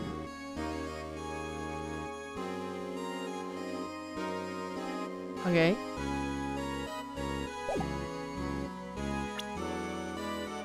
Okay. Okay, and then there was also a piece of leather, right? Piece of leather that had a hand on it. So, maybe the handprint? You know Officer Marshall? Of course I do. He was like a mentor to me. He gave me a small cactus. Aww. Detective Gumshoe talks to a cactus. Why are you looking at me like that? Okay, there was a handprint. I need a glove, maybe? If I'm fired, I won't be able to give you any information.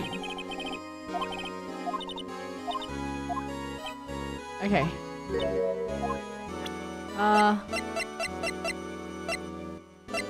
Piece of leather. Piece of leather. Piece of leather.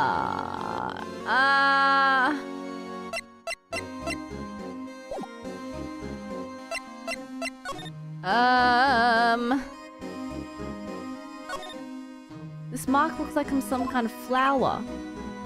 It's designed after the insignia on the prosecutor's badge. Okay.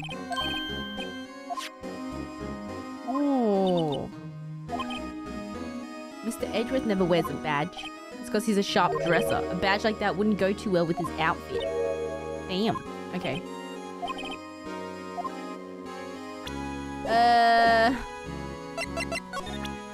It was a piece of leather that had a handprint on... Oh, fingerprint! Fingerprint! Detective Gumshoe, I'd like you to have a look at this.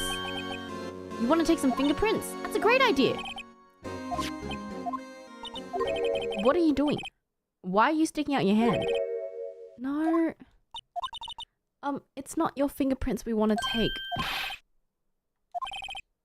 We need that cloth we found in the safe. Gumshoe. Okay, Mr. Wright, let's check for prints. Here we go.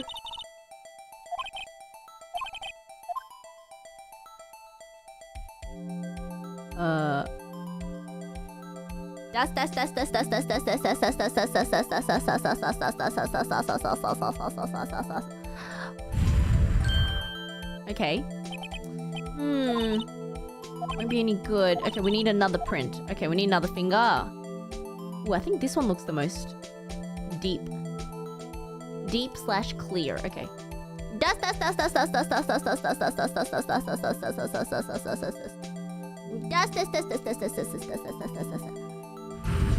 There we go.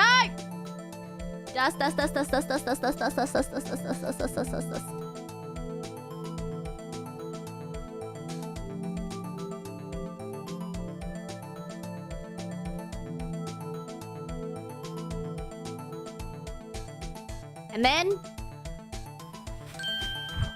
here we go. Ooh. That's not Damon's fingerprint. Whose fingerprint is it?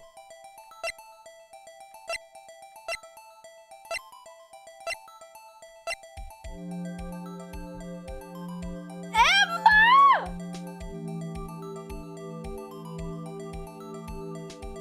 What? Wait, what?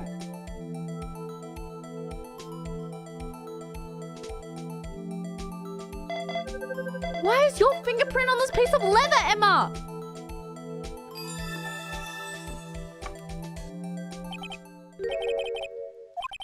What are Emma's fingerprints doing here? Oh, it seems the prints were too old. They're unclear enough to get a match. Psst. Hey, you over there. Over here. What's going on? What are the kids' prints doing inside the chief's safe? Don't ask me. Just keep this information from Emma from now on. Here, maybe you should hold on to this. But what? But why? Was that any help? Of course. Thanks to your ID card, we were able to get some hard evidence. Now that's not very kind, is it? Run for your lives! Run! In other words, if it wasn't for his ID card, he would have been useless. Isn't that right, you in the coat? Chief Gant!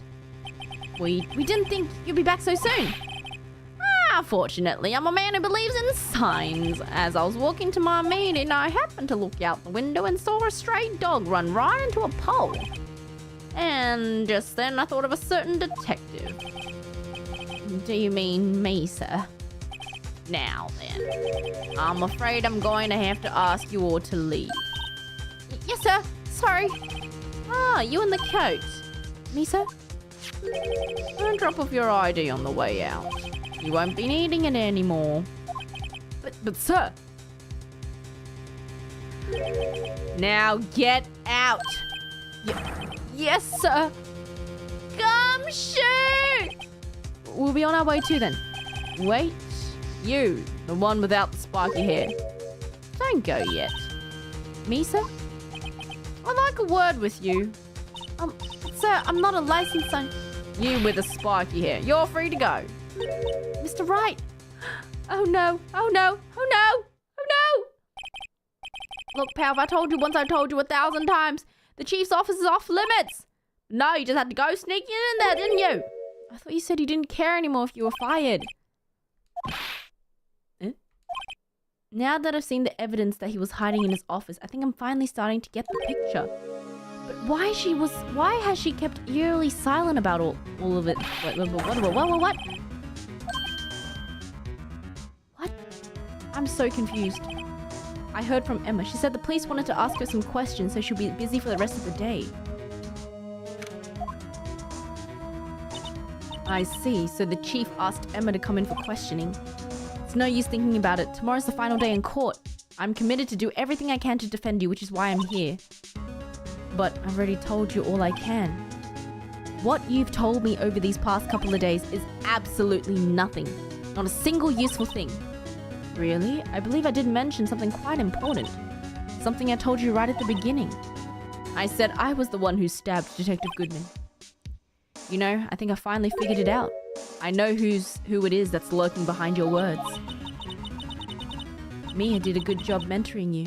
I'm rather jealous. It seems Edgeworth was right. Edgeworth? Once you're convinced you know something, no one can persuade you otherwise. Thick-headed is the term he used, I believe.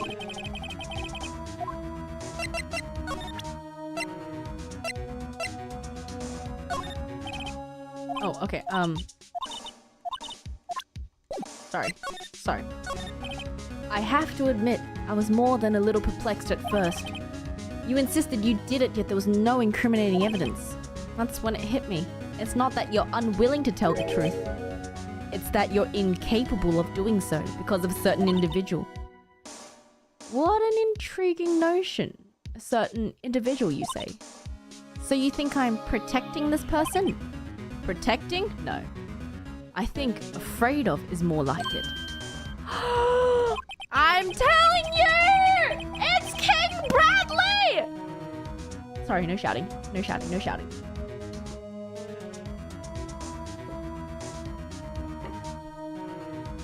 If I'm not mistaken, the person in question may have persuaded you to silence.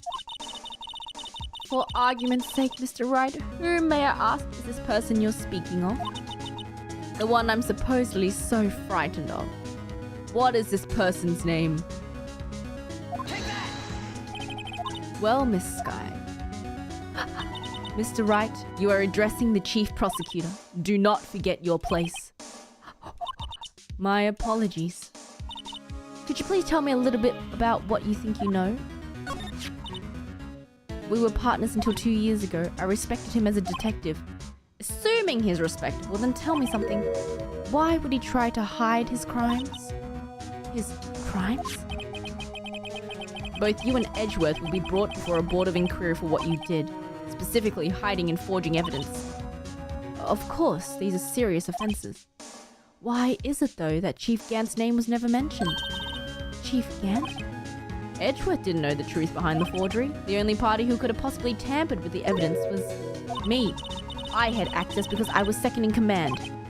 Yes, you. But also one other, Damon Gant. If you intend to accuse Chief Gant, you'll need more than just words. Show me proof that Chief Gant falsified evidence in that case.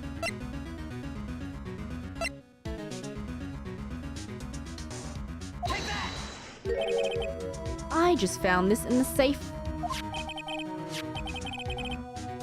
Oh, wait, I swear I pressed the letter. What? Oh, never mind. Do you know what these are? These are pieces of evidence from the SL9 incident. The person concealing the evidence was none other than the Chief Gant. Why are you taking the blame for him? Touché, Mr. Wright. It is as you surmised. I cannot disobey the Chief's orders, even if it means being found guilty for Why? Come now, Mr. Wright. You can't possibly expect me to be able to tell you that. 3 days ago, I had no choice but to cooperate. Just following orders. Is it because it's Emma? Wait, Emma's prints were found on a leather... Was Gant gonna use that and frame Emma for the murder instead? I can't tell you the details. I can say that I was given an order that day. I need you to dispose of Bruce Goodman's body. You'll find it inside the trunk of Miles Edgeworth's car.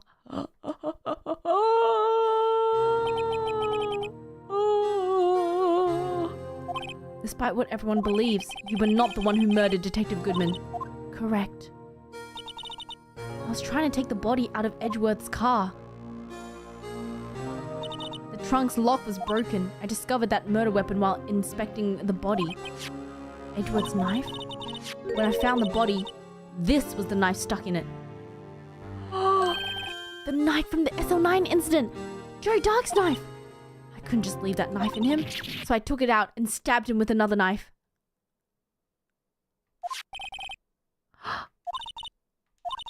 Even though he was already dead, my hands were shaking at the thought of That's why I ended up cutting So he was stabbed twice? It would seem that I got blood on the victim's shoes as well. And then...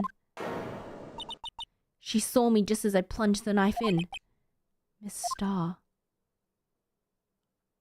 So you did stab him, I guess. Why did you need to hide Dark's knife so badly? It took a lot of work to finally close the Dark case 2 years ago. It was over with. I didn't ever want it to be opened again. My intent was to prevent that by whatever means possible. So you hid the knife? The weapon used to stab the detective was evidence in the Joe Dark case. If word got out, which it would, the reporters would have a field day. So you wrapped the knife in your scarf and hid it in Edgeworth's exhaust pipe. Then I called my sister to tell her what happened and to ask her to hide the knife that was inside my... What?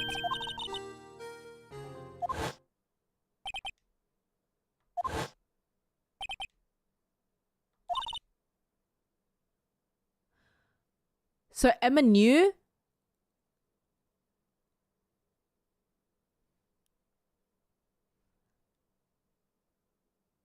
What?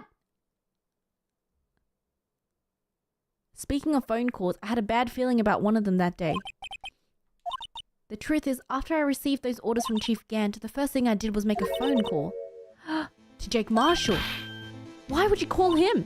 The lead investigator for the SL9 incident had been murdered. I wanted the fact to be kept hidden and I needed help. He was the only other person I could trust. At least I thought I could trust him at the time. It seemed that after I spoke to him, he went off on an escape it on his own. Not wanting the case to die, he decided to take things into his own hands.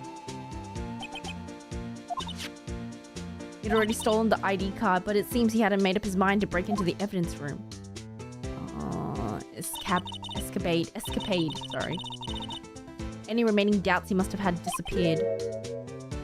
Your phone call caused the incident in the evidence room.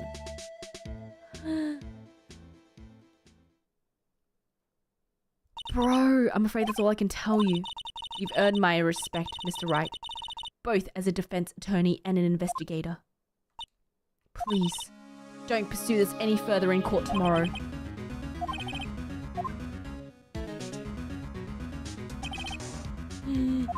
It's Gant. It's Gant. It's Gant. What went down in the chief's office 2 years ago? It's Gant.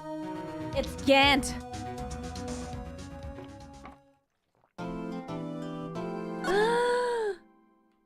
It's time.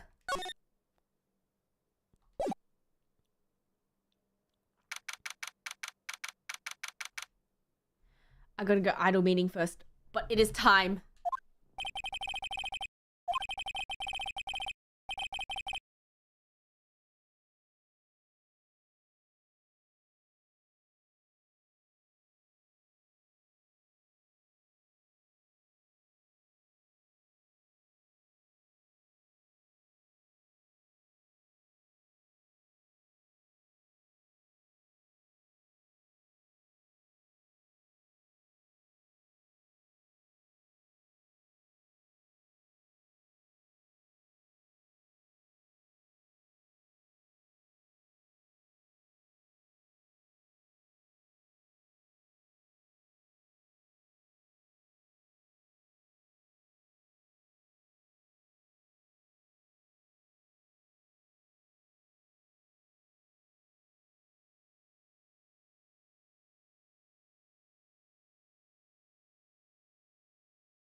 Okay.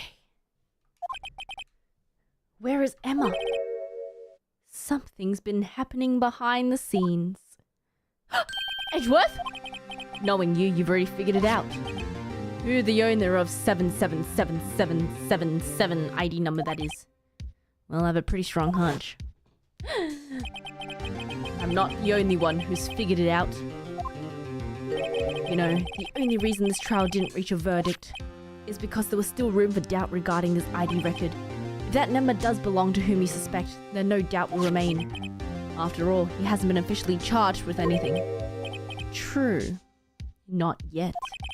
In any event, once all doubt has been removed, I can call for a ruling. 5 minutes. Wright and Chief Prosecutor Sky will be found guilty. That's why I came here, to hear what you have to say. Lana's hiding something, and the only way we'll ever know the truth is to draw it out of her. The truth? Everything goes back to the SL9 incident. Don't be stupid. Today's the last day of the trial. We don't have time to reminisce about the past. If she's found guilty, you lose your chance to find out what really happened. I'll think about it. See you in court, right? Best friends! Best friends.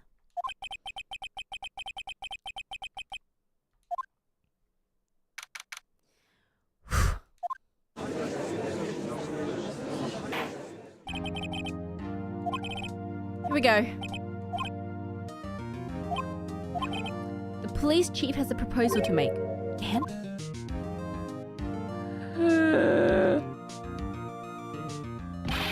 Morning, folks. How's everyone doing? Hey, aren't you been back to the pool yet? No, I've been drowning enough as it is in my work. Oh, that's a good one. Don't think I can top that. If you don't mind me asking, Chief, what exactly is this proposal of yours? Lana, that is to say, the defendant, has asked me if she could speak directly to the court. She wants to do what? Having heard what she intends to say, I feel she should be granted her request. In the end, it should save everyone a lot of time and trouble.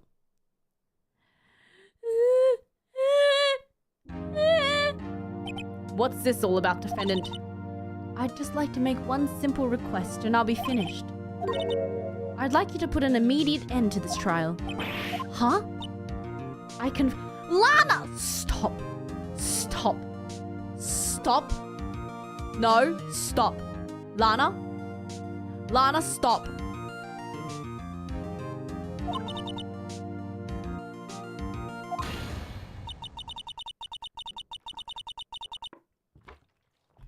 Lana, bad Lana.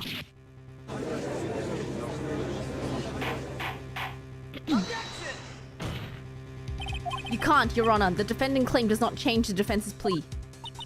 In that case, Mr. Wright, I no longer... Lana, stop. Stop. Lana.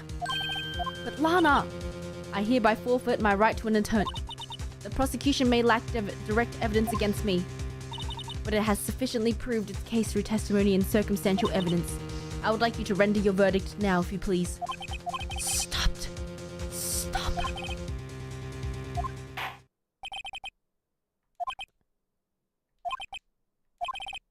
time for the verdict. No, hold it, hold it, hold it! Objection! Yes, Edgeworth! No screaming. One moment, Your Honor. Mr. Edgeworth? The prosecution has yet proven the defendant guilty beyond reasonable doubt. Any ruling would be premature. Come now, Worthy. I understand this is a difficult time for you, but why don't you be a good little boy and keep your mouth shut? Hmm? Finger wag him! Finger wag him! I don't think I care for your tone, Chief Gant. What? Creating another fabrication to cover up your past mistakes. Sorry, but I'm no longer the naive little boy you would have me be.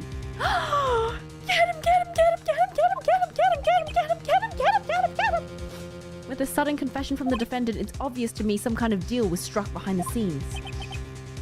Some kind of deal? Not everyone operates as you do, Worthy. I thought so. Your Honor, the prosecution would like to change its first witness.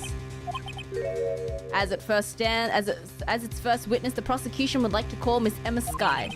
I request the court hears her testimony.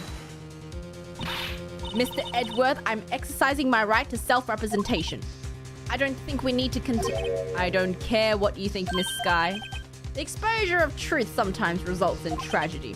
However, no matter how tragic the truth, it would be an even greater tragedy to avert one's eyes from it. Boom! The court shall grant the prosecution's request. Worthy. You'll live to regret this. Mark my words. Is no one else picking up on psychopath vibes? What? Miss Emma Skye, please take the stand.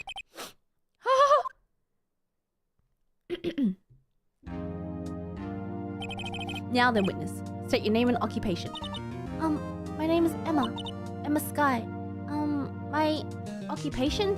I'm Lana's little sister, and I want to be a scientific investigator. 2 years ago, you encountered the serial killer Joe Dark of the Joe Dark killings. Is this correct? Yes. I'm trying my hardest to forget about that, though. I'm sorry, but I'm afraid I'm gonna have to ask... Please remember this trial concerns the murder of Detective Goodman. Is an incident that was resolved 2 years ago really all that relevant? Yes, it most certainly is.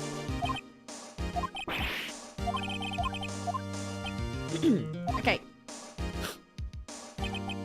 Trip to yesteryear has finally begun. It's bound to lead to the truth behind this trial. Ah. Here we go. Waiting in Sister's office that day. Man came in, took me hostage. Neil Marshall rescued me. I'll never forget what I saw in that instant. Onion head! Man raised his knife, stabbed Mr. Marshall in the chest. But it was in the back. But the knife was found in his back. What? That will soon become apparent, Your Honor. Okay.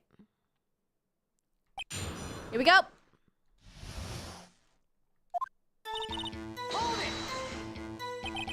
The defendant was a detective at the police department, correct? Yes, she was second in command. My sister, she was the best detective ever. Yes, yes, yes. Deputy Chief Gant and Miss Skye used to be quite the pair. They shared the same office. That's right. I always sit at my sister's desk. And dream about playing that organ. I wanted to play it that day too. The police department and the prosecutor's office held a ceremony that day. Lana promised to take me to dinner after she finished work. Okay. A man? Joe Dark. He was a serial killer. He was brought in for questioning on the day of the ceremony. We were desperate to get anything on him that would lead to an arrest. When he saw his chance, he fled the room. Dark proceeded to take the elevator. He must have been in a panic because the elevator was going up. He ran into Skye and Gant's office. There was a lot of noise coming from outside, so I opened the door to have a look, and that's when I saw him. Neil Marshall rescued me. What was the prosecutor doing there? That day, there were 2 people present during Dark's questioning. Damon Gant and Neil Marshall. Okay. Neil Marshall had just received the King of Prosecutor Award. Young and dedicated, he went straight to the questioning room after the ceremony. Oh. When Dark grabbed me, I thought I was good as dead. That's when Prosecutor Marshall came running in. I don't clearly remember what happened then, but I'll never You don't remember what? Wait. Can you tell us about that? Mr. Marshall jumped on Dark, and then the lights went out. The lights? It was just about this time of year. There was a terrible storm going on, and lightning struck nearby. So the electricity went out? Wait a minute. If it was pitch dark in that room, you shouldn't have been able to see anything. Right, but just then lightning flashed again outside, and that sudden flash left an unforgettable image of the scene in my mind. I told the detective about what I saw then. Yes, Detective Goodman, who was in charge of the case. So you spoke with Detective Goodman about this 2 years ago? Yes, that's what's so scary about this trial. And you told Detective Goodman about what you saw? Yes, but at the time the words just couldn't come out. That's why I drew a picture! Yes. Have you heard enough? No. This picture the witness drew, I believe it has a very important meaning. But the list of evidence I was given 2 years ago didn't contain a picture. The picture!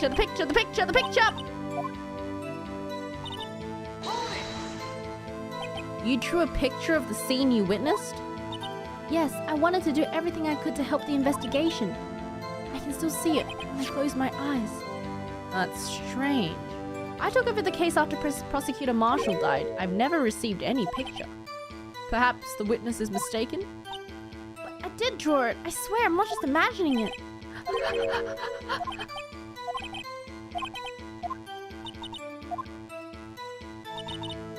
Okay, let's just press everything for now. I can still see it clear as day. What were you doing at that moment? I believe you testified that Joe Dark was holding you hostage. When the lightning struck and the lights went out, Mr. Marshall jumped on Dark and I was thrown aside and the two began wrestling each other. I'm pretty sure I was watching them. Okay. Here we go. Present. Objection! Mr. Edgeworth. This little girl put all her heart into drawing that picture. And yet you would insist on denying its existence? Huh. Hey, I'm not the bad guy. All I'm saying is that as the prosecutor for that case, I wasn't handed such a picture. That may well be. But that doesn't mean it doesn't exist. Behold! This is the evidence list for the SL9 incident? Please turn it over, Your Honor. What's this? What is that? Hey, that's it! That's the picture I drew! Shut up! Two men appear to be wrestling here. What's the meaning of this? What are you doing with that list? Me? Only the prosecutor in charge should have access to that list. Huh. These lists are different from each other. What? It would appear, Mr. Edgeworth, that the evidence you were handed 2 years ago was incomplete. These two lists fit together to form one. You can see the marks here where they were torn apart from each other. 2 years ago, only half of the evidence in that case ever reached you. What? What?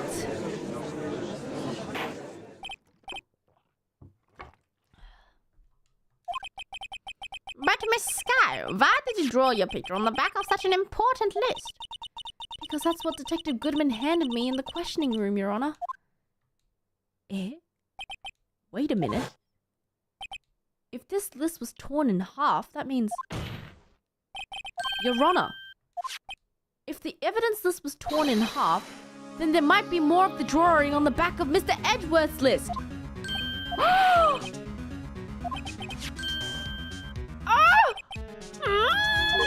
Is something wrong? Sorry, Your Honor. There is indeed something drawn on the back of my list.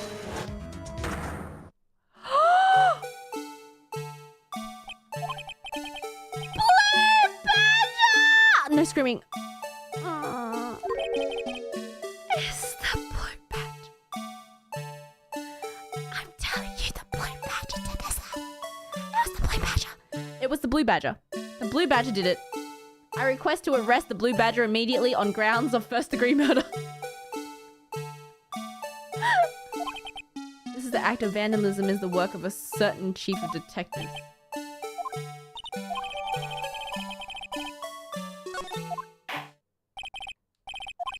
Will you please testify about this picture you drew 2 years ago?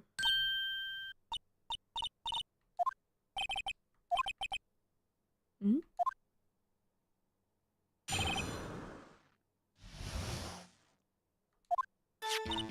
This is the picture I drew 2 years ago. Uh-huh. The flash of lightning was so bright, all I could see was shadows. After that, I must have fainted. This picture shows exactly what I saw in that instant. Okay.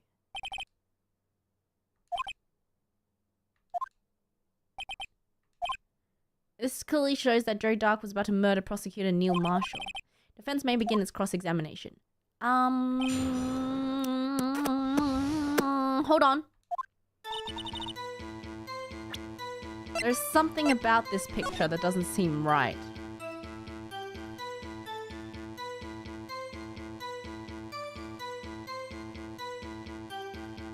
Oh.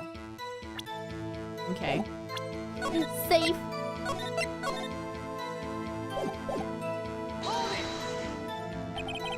Did you draw this picture right after the incident? I think I drew it 2 or 3 days later.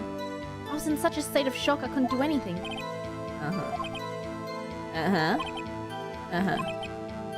2 or 3 days later.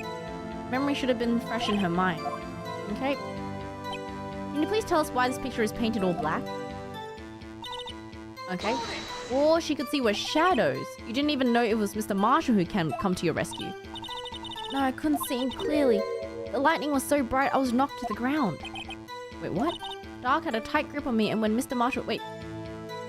So the identity of these 2 men are still in the dark? I was knocked away. I turned around, and then that's when the lightning... Wait, then could she see it was dark? Could she see it was dark?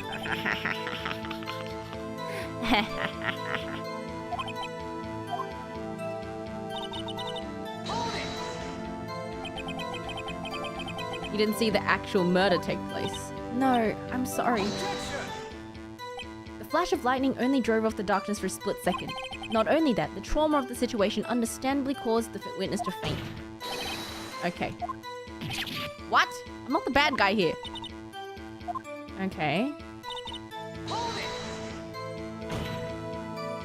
Sorry for asking so many times. Are you sure this is the exact moment? It wasn't influenced in any way from your talks with the detective. Is that what he's getting at? Oh my god! Oh my god! Are you insinuating we somehow manipulated her memory? No, of course not. I drew this picture before I heard anything from the detective, so I don't think anyone's story would have influenced me. Strange. She claims this is exactly the scene that was imprinted in her mind, and yet there's clearly a contradiction here.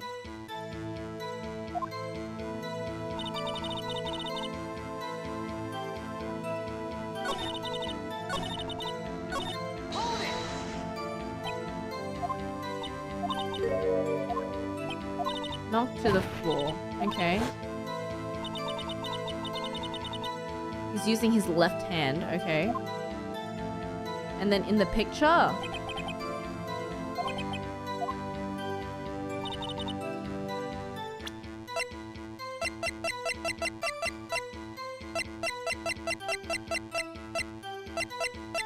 Wait, what happened to my evidence? Hello? There's too much evidence here. Oh, here we go. Okay, still look. Why is he stabbing? Why is he holding a ruler?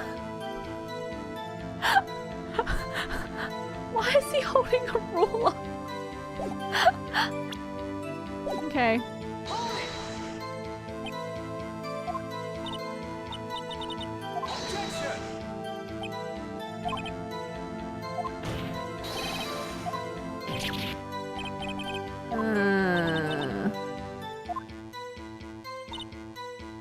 Okay. That's strange. She claims this is exactly the scene that was imprinted in her mind, and yet there's clearly a contradiction here. Is there? Why is there a... Wait, okay. Flash of lightning was so bright. All I could see were shadows. After that, I must have fainted. Okay.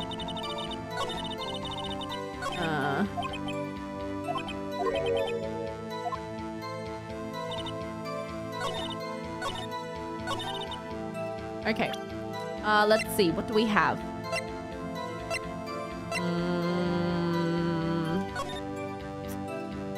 Neil Marshall, time of death between 7 p.m. and 7:30. Single stab wound to the heart and lung. Died from blood loss in 10 minutes.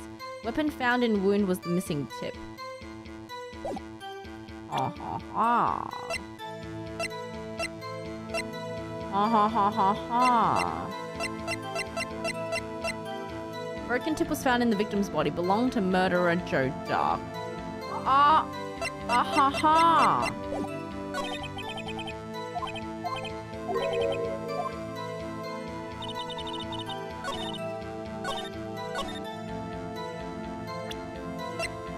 Well, here's the thing. They found the body stabbed in the back, but this says it was punctured in the heart and lung.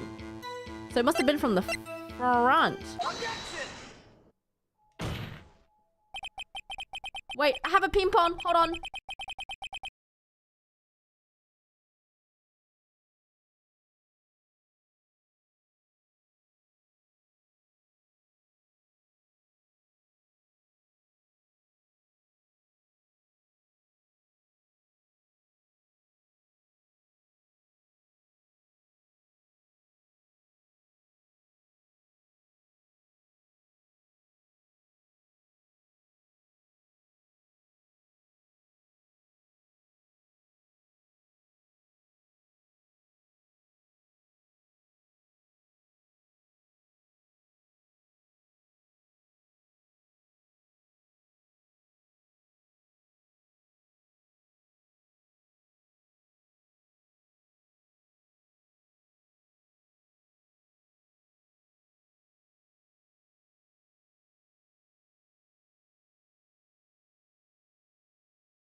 Sorry, I had a delivery.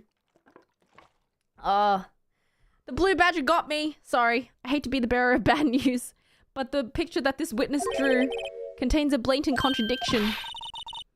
Okay. Perhaps it would be faster if you simply pointed out this contradiction. I should have saved. Shit, this? The murder weapon? Or...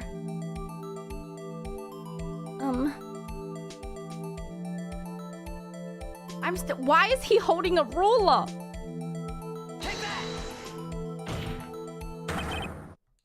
Take a look at the knife that the man is holding. The tip is broken. Oh yeah, because the tip was supposed to end up in the body. Look at the evidence. The murder weapon, the tip is broken too. But this is before he stabbed him. The tip of the knife was found broken in the victim's body. Conclusive piece of evidence that proves Joe Dark was the murderer. I'm afraid it's not that simple, Emma. Where, pray tell, could you possibly see a problem? The victim suffered a single stab wound to the back. If the victim was only stabbed once, then the murder weapon should not yet be broken. What is the meaning of this? Perhaps the knife was broken beforehand. Sorry, but I'm afraid that's not possible. The tip of the knife was found inside the victim's body. If it was broken before, it couldn't possibly wind up there. Oh my god, everything's happening so quick. The tip of the knife was undeniably discovered within the victim's body. The only possible explanation is the witness's memory is mistaken. Oh my god, there's so many. Oh my god, it's so quick. That's why I asked her so many times if she was sure she remembered correctly. Oh, what's going on? It's objection on objection on objection. Oh my god, okay. I believe you were annoyed the time, but she was sure she remembered correctly. But there's no other way to explain this inconsistent... Oh my god, it keeps going back and forth. Not so fast, Mr. Edgeworth. There is another explanation. Have you forgotten already? About a little something called falsified evidence? This broken knife tip might be the piece of evidence that was forged. Wait, so someone put the tip of the... Wait, someone put it inside his body? No. Ah! Oh my god. Are you saying that the investigation was really corrupted? Your Honor, please allow me once again to go over the events that took place the day of the murder. The police department and the prosecutor's office was holding a ceremony that day. Okay. After receiving the King of Prosecutors Award at the ceremony, Neil Marshall questioned Joe Dark along with Damon Gant. Yes. During the questioning, Joe Dark fled the room. Yes. Yes. Prosecutor Marshall chased after him and was killed. It's my belief that in this story there is a lie. I'm not lying. The man was really holding up a broken knife. If that's true, then there's no other way around.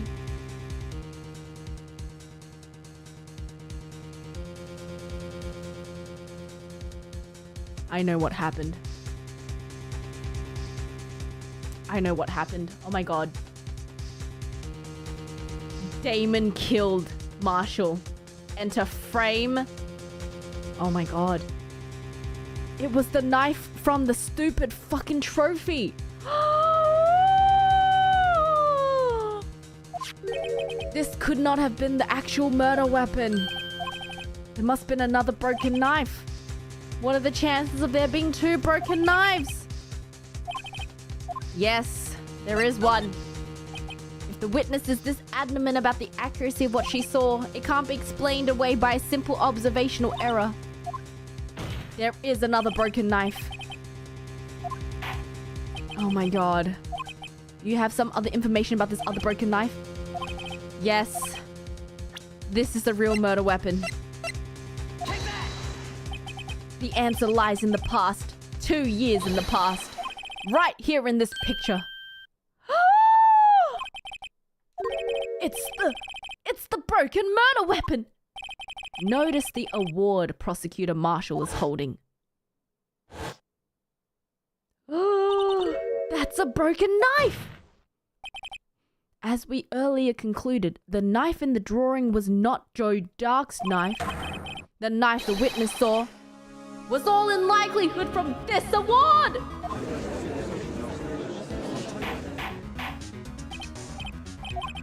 Neil Marshall was awarded the King of Prosecutors that day.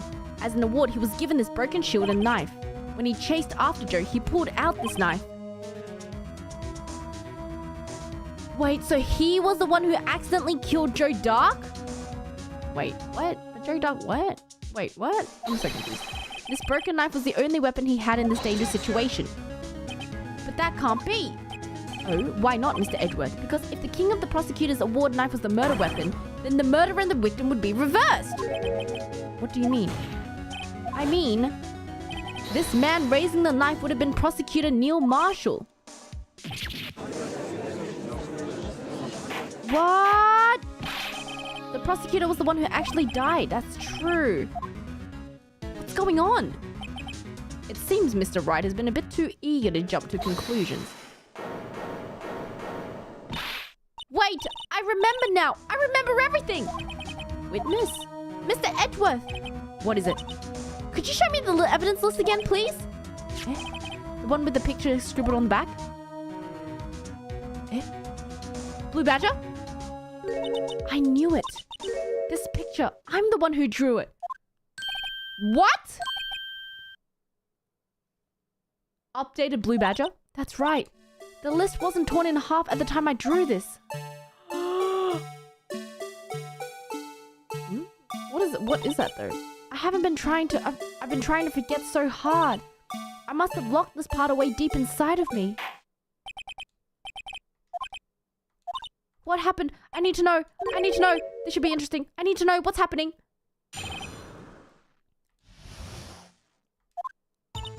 When I saw that man raise his knife, I panicked and rushed towards both of them. I think I knocked away the man with the knife.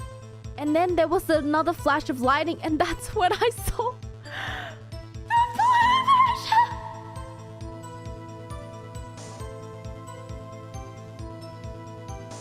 It was the Blue Badger.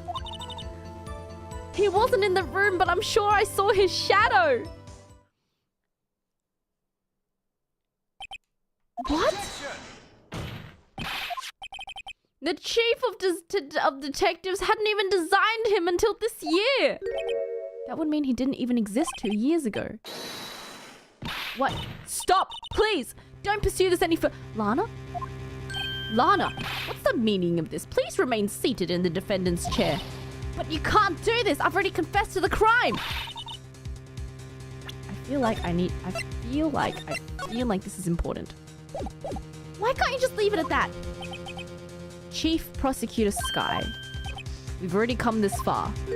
It's too late to turn back. The defense will now start. Okay. Oh my god.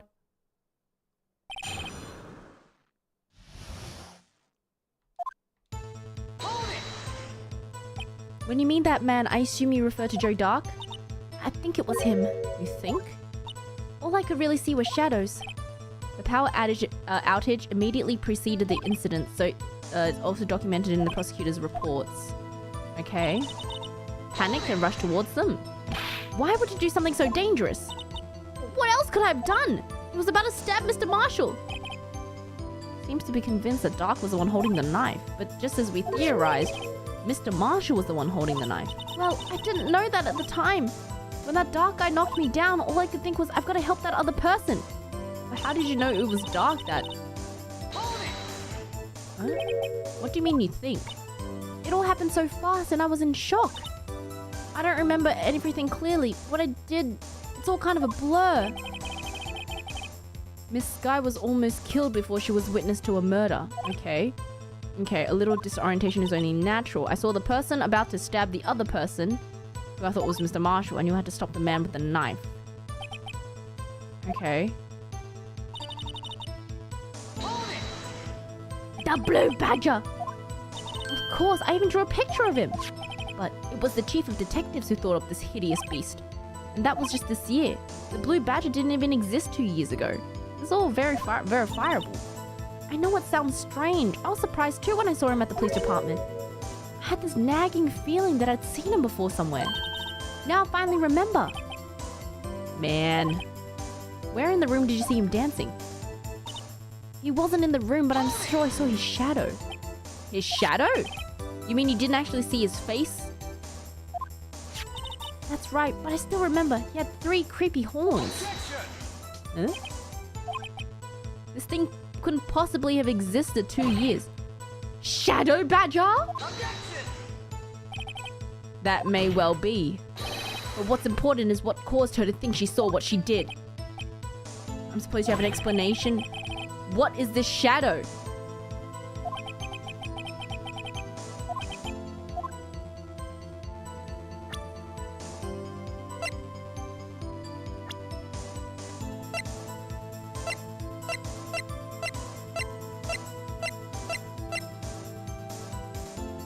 Three horns? 3 horns.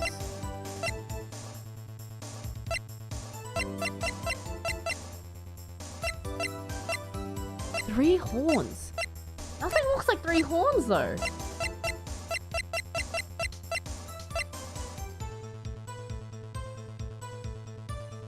Hmm?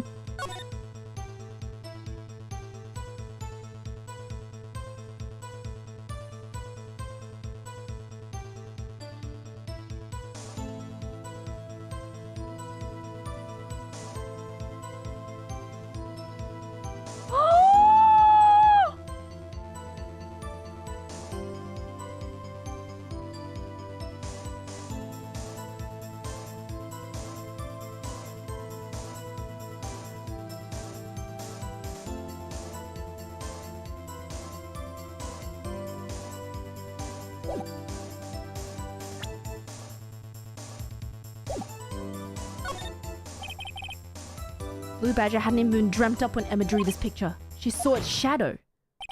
Ladies and gentlemen, it is defense belief that on the fateful day 2 years ago, there was indeed something similar that looked to the Blue Badger. Mr. Wright! What is this that the witness saw at that instant? The vase is the vase is the vase. The mystery Blue Badger was in fact this! What is that? I believe it's some sort of jar. But Mr. Wright, that doesn't look anything like the Blue Badger. Indeed. As it stands now, it's just a plain jar. However, what if we were to change our viewpoint? Okay.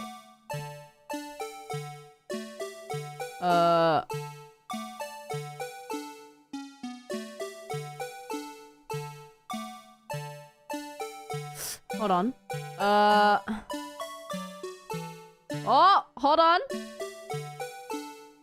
Upside down. Hold on. We're flipping it. We're flipping it. We're flipping it. Is that it?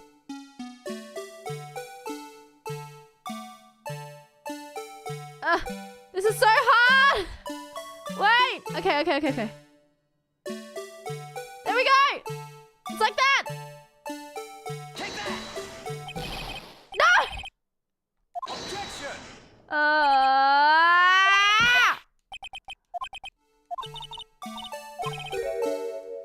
Okay.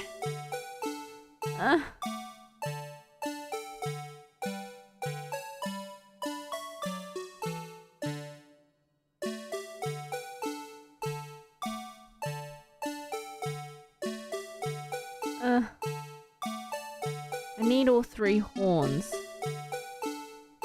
Where's the 3rd horn? The 3rd horn is there, right? Eh? Oh, I see. Hold on, I see. Okay, hold on. Let me just... So hard. Okay, hold on. I see it. This is so difficult! Oh, I can read... I can read... Okay. I can rotate it like that. Okay. So... It's like... that? Like that?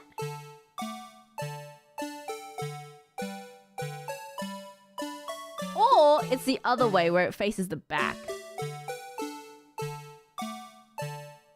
Wait. Like this.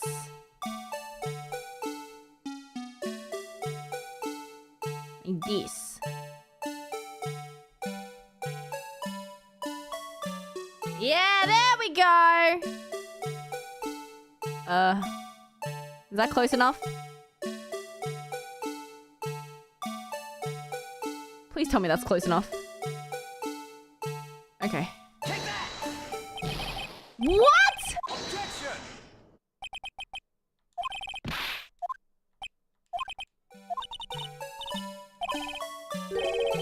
Are you serious?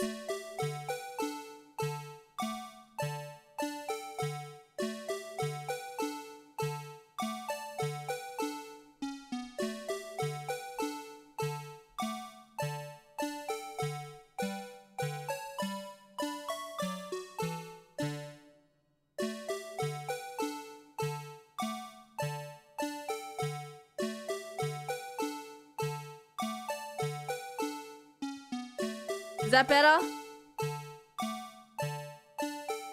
Take that! You're fucking kidding. Objection!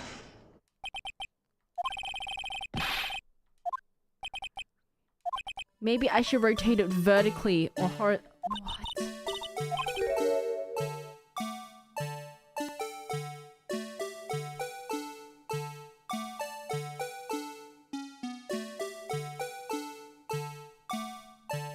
I swear to God.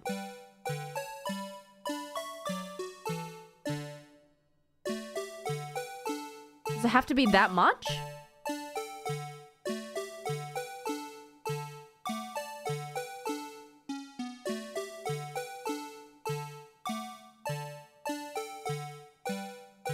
Unless they're saying it's the opposite way, so it's like this. Wait, what?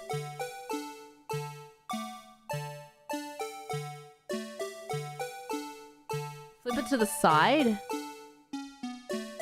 That does nothing though.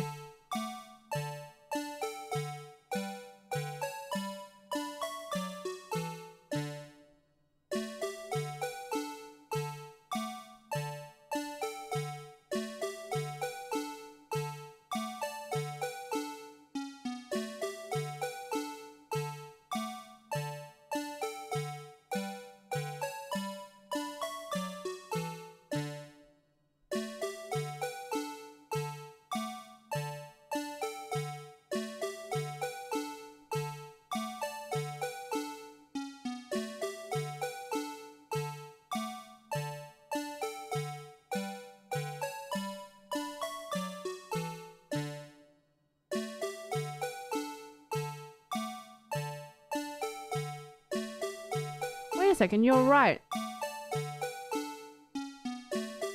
Wait, the things are upside down though. The balls are upside down. Eh?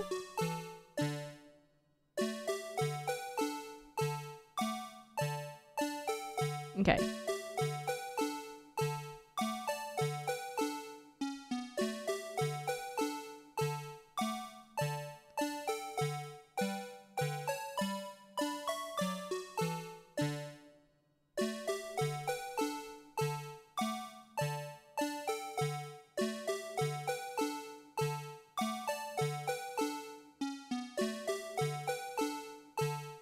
Like that?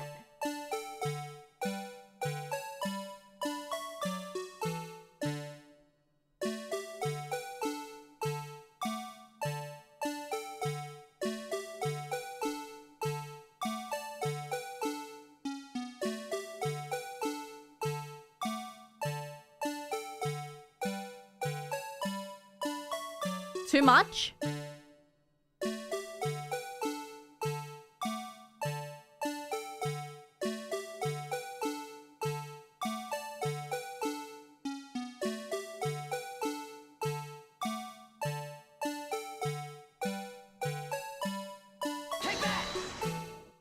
Finally!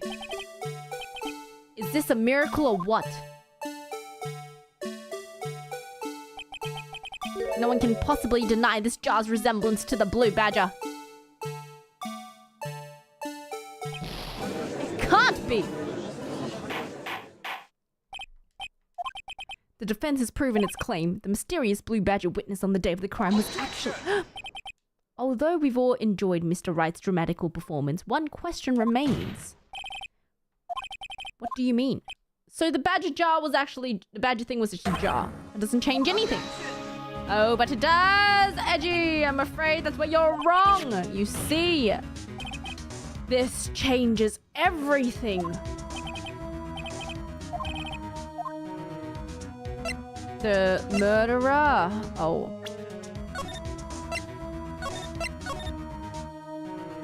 This changes the murder weapon.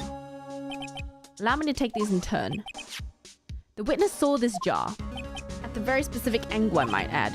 Where could she have seen this jar? The location of the jar is shown in the picture taken on the day of the crime, on a shelf in the office of Damon Gant.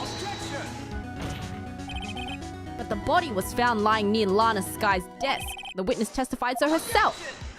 Objection, objection, objection. Yes, and it's these two facts that reveal what actually transpired. The struggle between Dark and Marshall did not take place in Lana Sky's office, but in fact in Chief Gant's office. Are you implying the murderer moved the victim's body?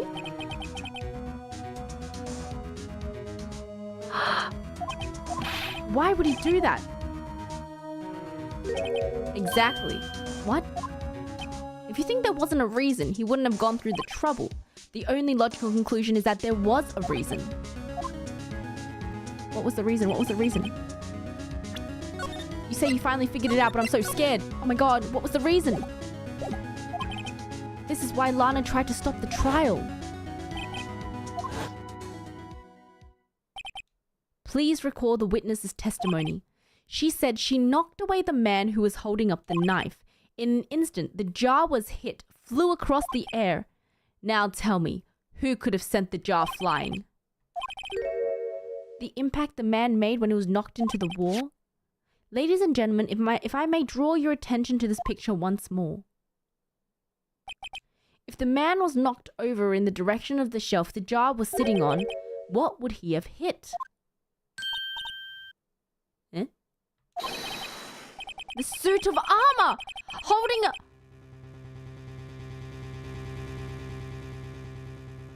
But there was no blood on... What? Since the man who was knocked into the armor was carrying a broken knife, it would have had to have been Neil Marshall wielding the King of Prosecutors trophy. You can't be thinking. There is another possibility of what actually transpired. The perpetrator would have no idea, but nevertheless, I'm so confused. If events took place as defense theorized, then the outcome is obvious. Assuming that the man Emma Sky knocked away was actually prosecutor Neil Marshall.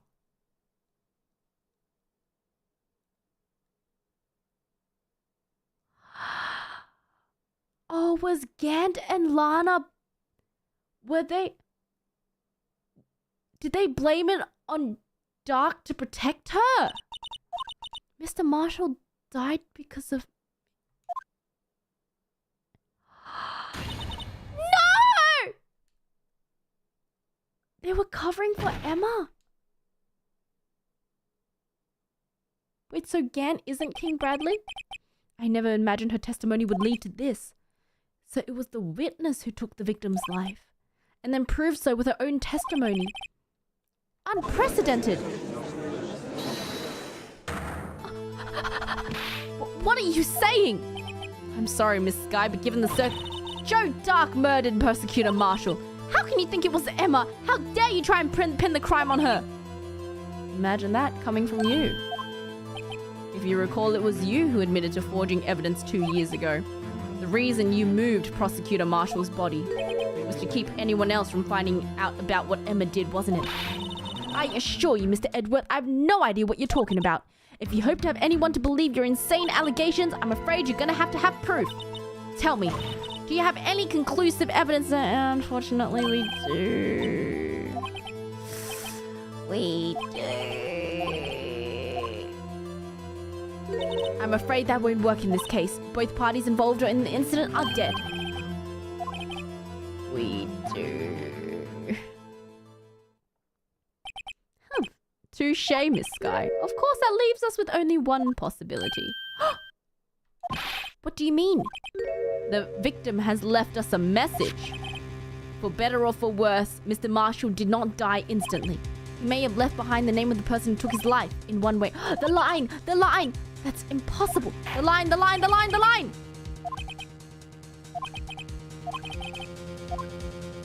The line! Wait, I gotta examine the line. Hold on. Give me a sec. Let me examine the line.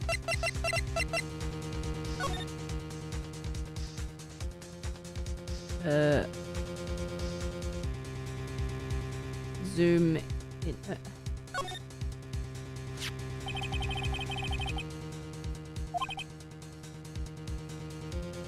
Ow, my neck just cracked. Eh? Hold on a second. I don't see anything.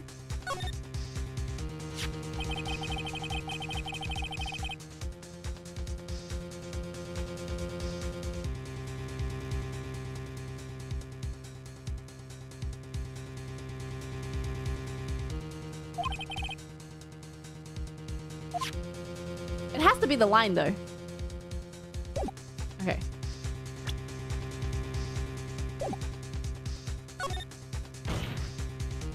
This message from the deceased is already in our possession. Will you stop at nothing to prove my sister is a murderer? Finger wag. Do not be mistaken, Miss Skye. Our purpose is not to accuse Emma of any crime, but rather the truth, no matter how painful it may be.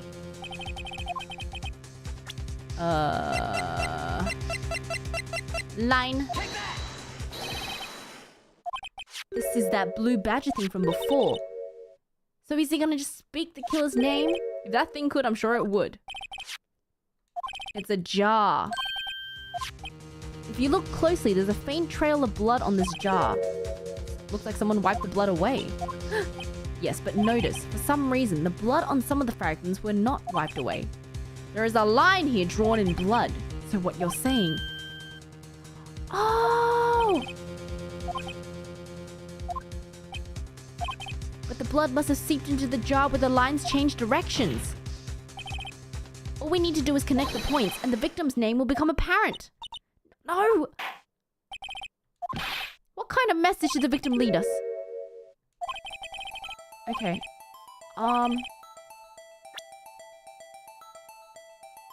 I see it! I see it! I see it! I see it! I see it! I see it!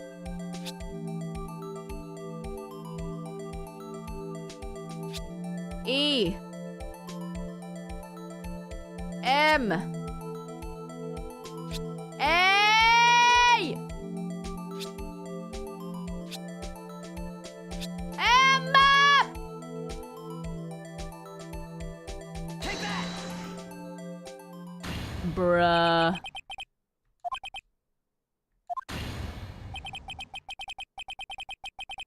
I never thought it'd turn out like this. Wow, Emma! So this is the final message Prosecutor Marshall left behind. But why would he write her name down, though? It's not like... That doesn't make sense, though. It was an accident. She may not have meant it, but in the end, the one who took the victim's life was Emma Skye.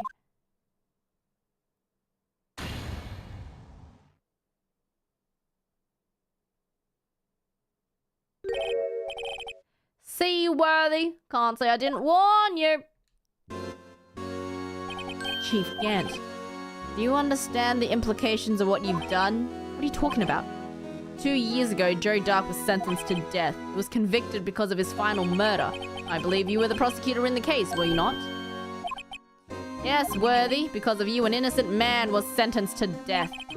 Not only that, but you used forged evidence to ensure his conviction. Wait, I don't believe this. No, no, no. I don't believe this. But Joe Dark really was a serial murderer. That's undeniable. Huh? I'm afraid that's not important. Then you know, we aren't defenders of justice. What? We're merely keepers of the law.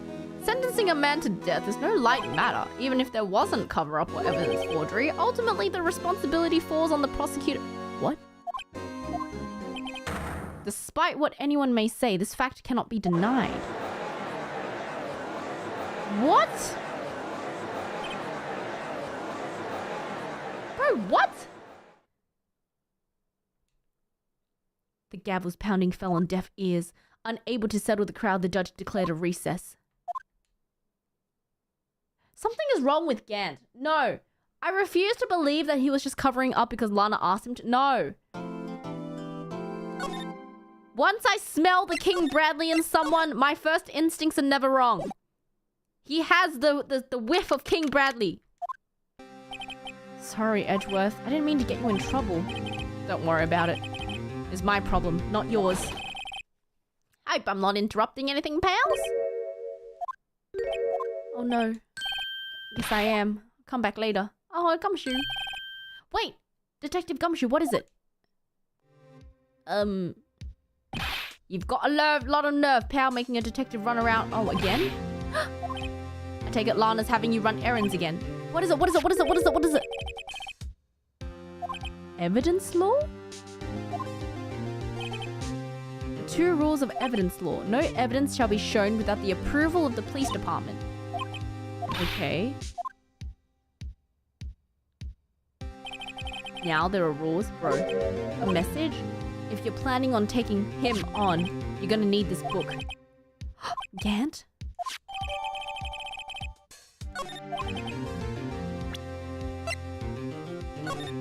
Number 1. No evidence shall be shown without the approval of the police department. Number 2. Unregistered evidence presented must be relevant to the case on trial.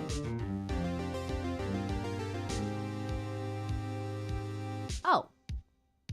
Yeah. So, the forged evidence that Edgeworth was... What? Had to be approved by the police department, which means he must have approved the forged... Oh, that's it? Okay. Okay. Okay, all that's left is Chief Prosecutor's sentence. Okay. Haven't you figured it out yet? Why I'm still sitting in that prosecutor's seat? Despite all those allegations being thrown at me? Mr. Edgeworth, the real trial hasn't even begun yet. What? Your credibility's been all but ruined with this forged evidence you were unaware of. Emma Skye found out she unwittingly caused a man's death, and now you're telling me you want to do more? You're missing the point. Lana didn't murder Detective Goodman. She merely stuck a knife into his dead body. That means the real killer is still out there. I still think Gant killed him.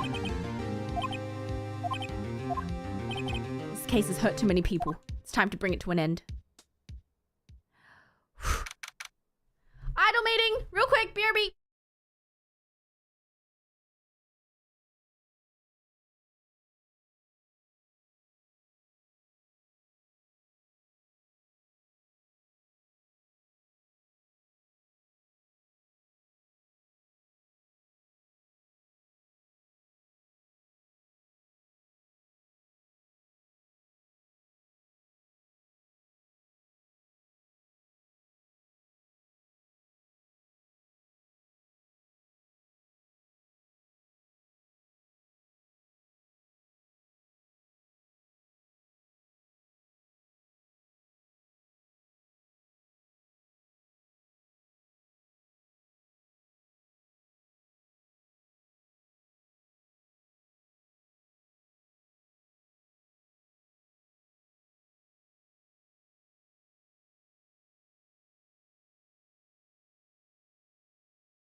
Court will now reconvene for the trial of Miss Lana Skye. Okay, they plan to impose harsh penalties for your actions. Thank you for the... Edgeworth! Edgeworth!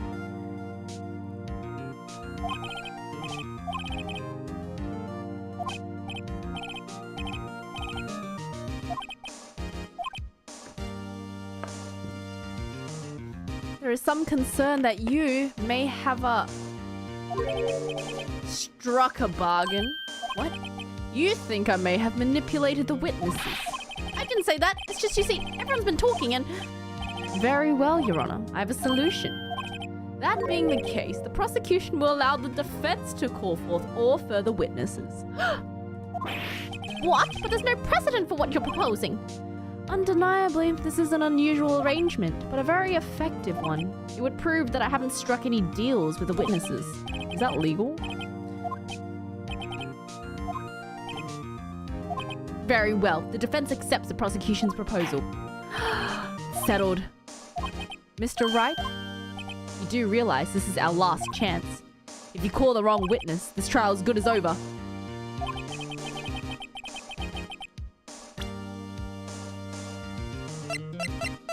Gumshoe!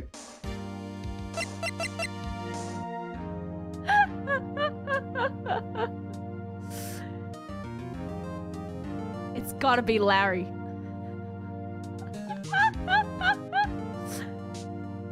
Oh god. Meekins did it for sure.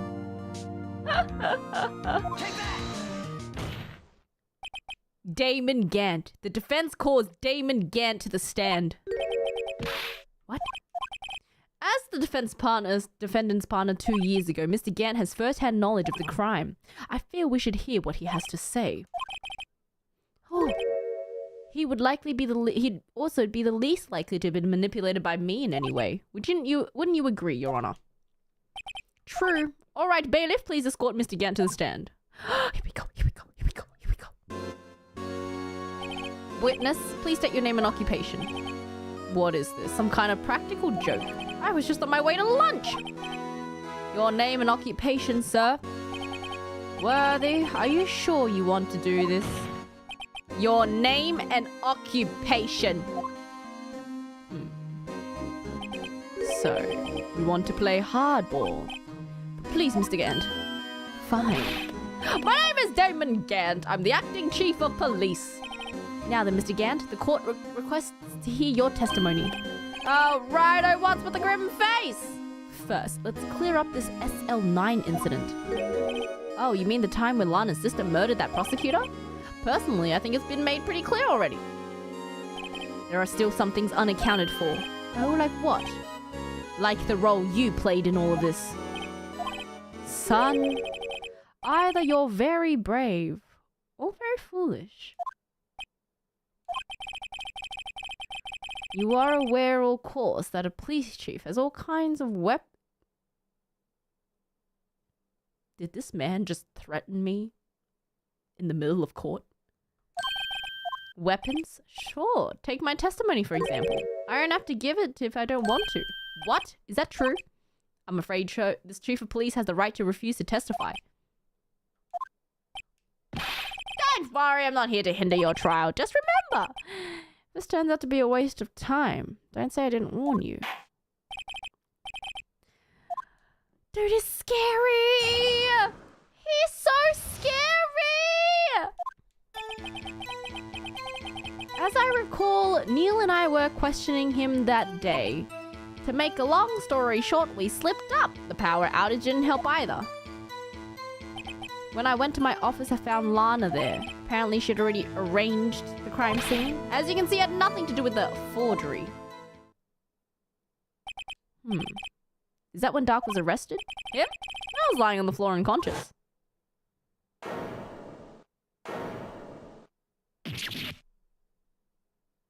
And Neil was impaled. Everything seemed pretty clear cut. Okay.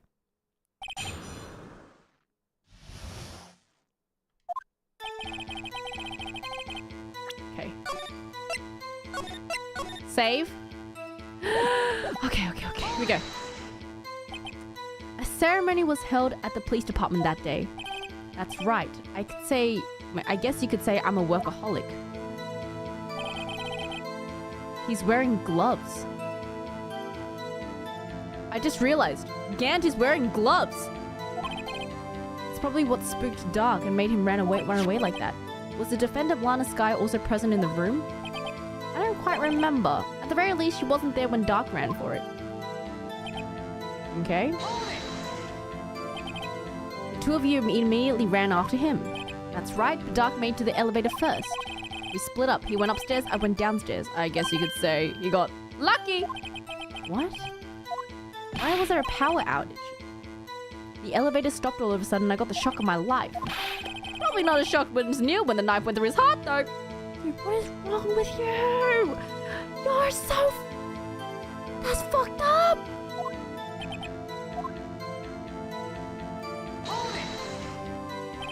Could you tell us what you saw? It was a shocking sight. Neil and the serial killer were lying in a heap on the floor, all tangled up. Dark was also lying collapsed. Apparently he hit his head and was knocked out. Those two poor girls. Lana was cradling Emma in her arms. Looking back at it now, she must have already known what her sister had done. How though?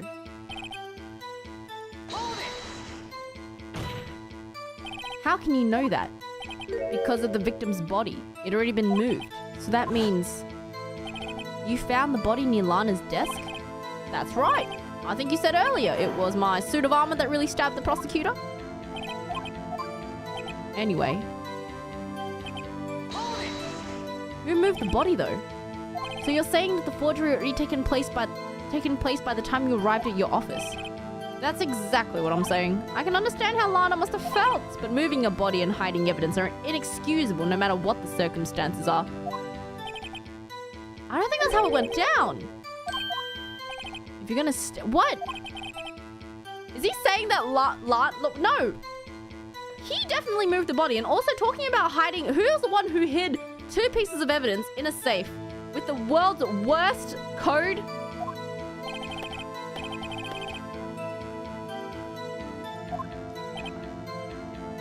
Which piece of evidence ties Gant to the forgery? Lana did admit to forging the evidence, but that can't be the whole truth. Okay.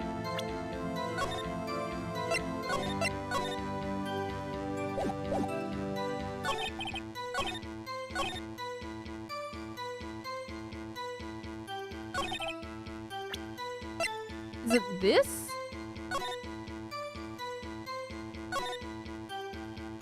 A clear handprint can be seen on the leather cloth.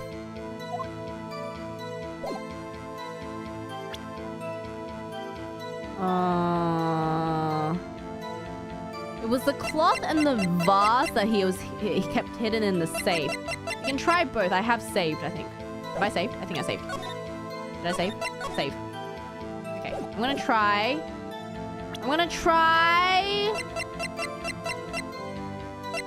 Ooh. Yes, okay, music stopped. If you really had nothing to do with the forgery, how do you explain this? Is that a handprint?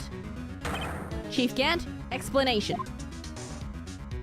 I want to see Gant's freak out face. I don't know. You tell me, son. Huh? My dear Writo, don't you know the second rule of evidence law? Oh, unregistered evidence presented must be relevant to the case on trial. How is that rag relevant to this trial? Oh god, okay. I see. Okay, I get it, okay. Okay, present, hold on. Has to be, what was it? No evidence shall be shown without the approval of the police department, and unregistered evidence must be relevant to the, okay. So, it's either the vase or it's the evidence list, because he's the one who hid it in his desk. And try this one. You claim you had nothing to do with the forgery, but I'm afraid this is a claim you cannot back up. Explain yourself. Several pieces of evidence were found in your office. Take this list, for example. The list Emma Skye drew her picture on. This was discovered in your desk. Not only that, a piece of the jar that was sitting in your office was found inside your safe. What?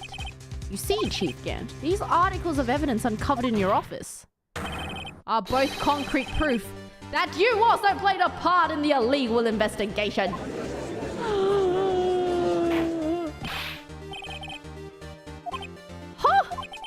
Here's a defense attorney who may even rival Worthy. So you admit it. You were involved in the forgery. Who, me? Or do you mean you? Why would I have anything to do with that? Well, you were the ones who snuck into my office when you found this evidence. Prosecutors aren't the only ones capable of forging evidence, you know? Defense attorney... Oh no, this man... Oh, this man ain't about to... Oh, this man! Oh, no! No, you don't! You do not question Phoenix rights.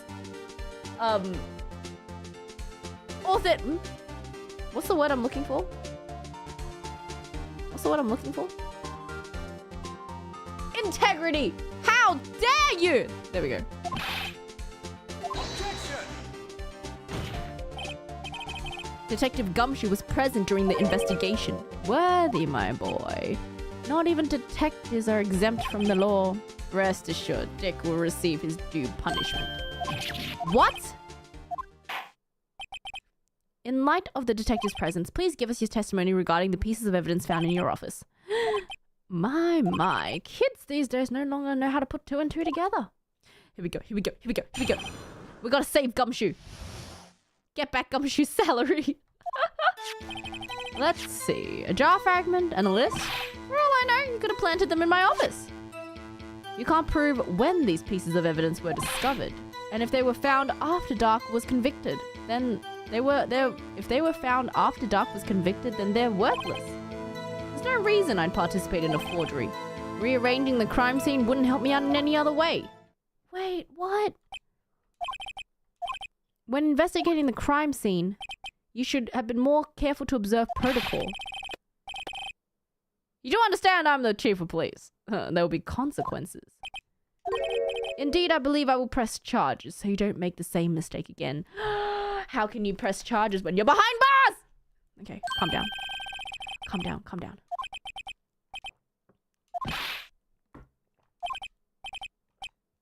Hmm?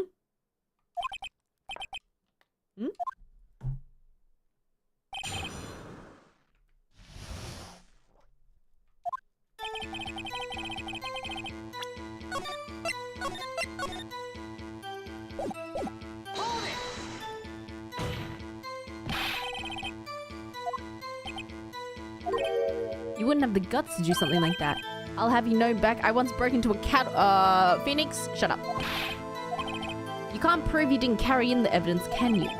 If you have proof to the contrary, you're gonna need it later. Later? What are you talking about? What else? I'm talking about when Raito's prints are found. If they're found inside my safe, they'll prove his investigation was illegal. Wow. What do you mean by that?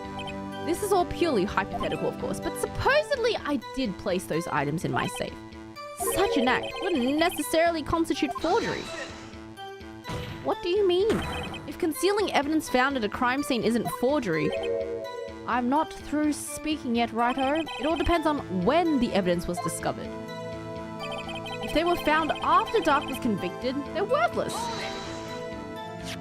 Are you saying this jar fragment wasn't discovered in the initial investigation? It would appear not. After all, it wasn't listed in the evidence list. For all we know, it could have suddenly materialized the day after Dark was sentenced. Dude, what is this logic? What? Wouldn't that be convenient? Right. The chief is talking about possibility. So long as you can't rule that out, your remark, however clever they may be, will only succeed in wasting time. Calm now, righto. Think about it.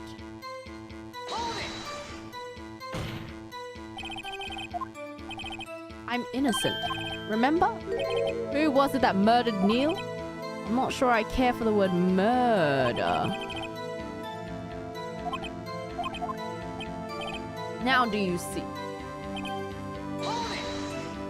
Damn is good. There's one very large benefit you reap from all this. What is this benefit? You became chief of police. The resolution of the SL9 incident secured your promotion to chief. That is a pretty oh, that's true. It's a sufficient motive. Oh, that's a good one. What? Do you really think I'm that incompetent? I'm getting cold feet. Hold on. I'm getting cold feet. It's so scary. I need my Elmo socks. Hold on. Elmo, give me strength. Ah! I need my fuzzy socks. Give me strength. Elmo. Elmo. Oh, you're done fucked again. You made me put on my Elmo socks. Okay. Oh, you're so done for now, Gant. The big guns. I've gone and produced, brought out the big guns. Oh, here we go. You're so screwed now.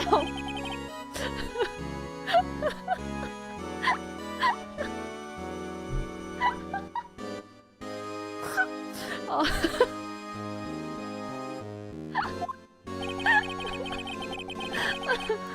Even without that case, I was already in line to become the next chief. The resolution of SL9 merely sped up the inevitable. Is that true, Edgeworth? Yes, he was gonna be made chief anyway. Be careful when pointing that finger. You might just wind up being the one pointed at. So that means there's only one possible motivation for you to commit forgery. If you didn't do it for yourself, then you did it for someone else.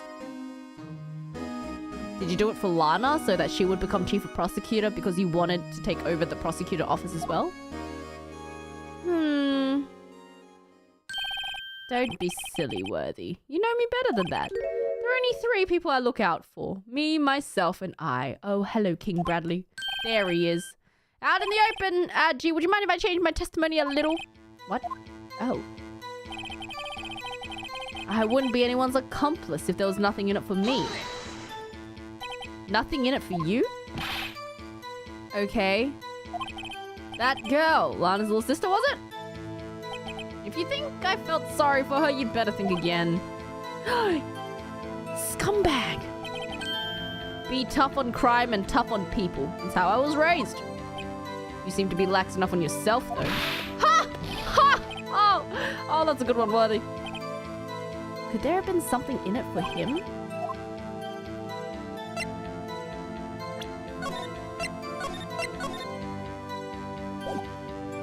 Given his selfishness, would he have helped someone out? Huh.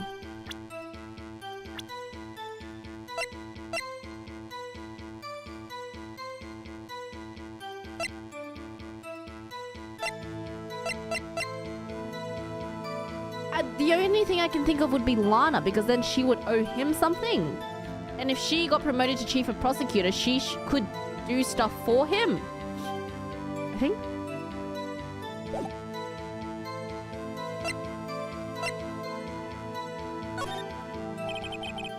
You might not help out anyone for their sake, but if it would benefit you, you might decide to assist someone.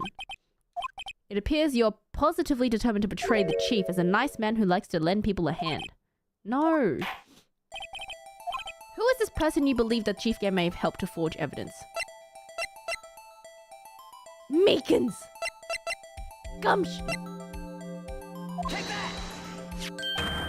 Prosecutor Lana Sky? The defendant?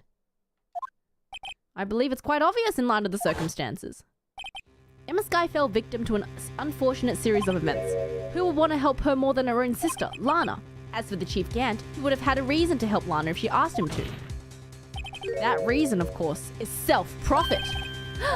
After the SL9 incident was resolved, Lana Sky was appointed chief prosecutor at the prosecutor's office. The person who arranged this job change was you. But how would he profit from all of this? He would be able to use the chief prosecutor as his puppet. Essentially, he would acquire unchecked authority over all investigations. Despite the chief's formidable appearance, he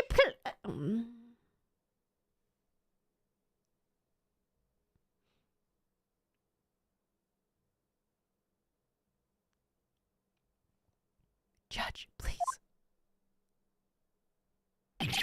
Oh, wait. You must mean puppet as in someone forced to do his bidding. Never mind. Admit it, Chief. You assisted Lana Sky in forging evidence.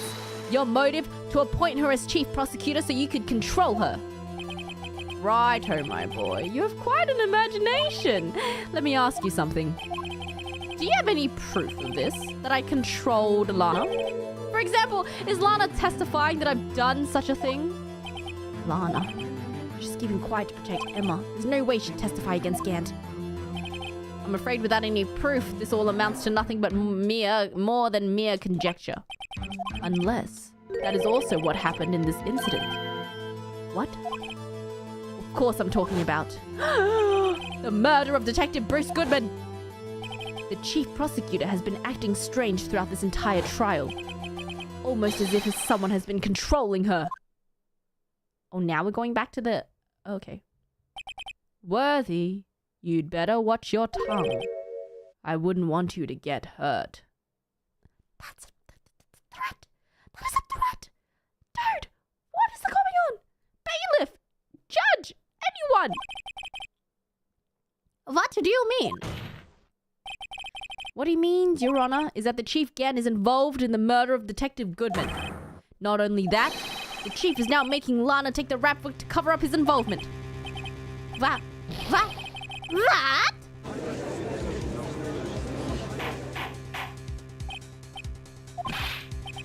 You can't be serious.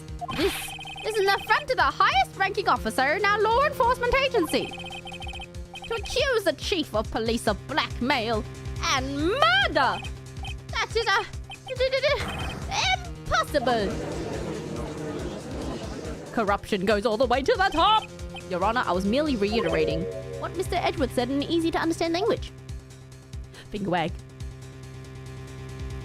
It's too late, Mr. Wright. There's no turning back for us now. Can you prove this? That he's involved in the murder? Regardless of his rank, Chief Gant is just a man. Is he a criminal? I believe the evidence would tell.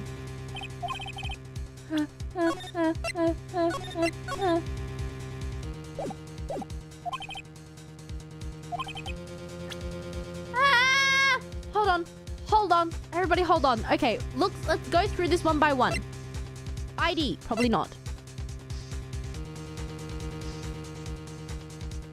It could be the trophy because he wanted it to be... No. Okay, show us evidence that ties Chief Gant to the murder of Detective Goodman.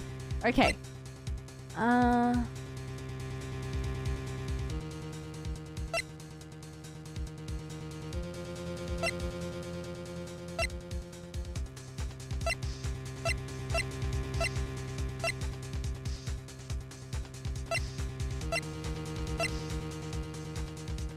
Could it be the ID? His ID? Because it hasn't been revealed to the court that he entered the evidence room, which is apparently where he died. Which is 777. That's just too much evidence. My goodness.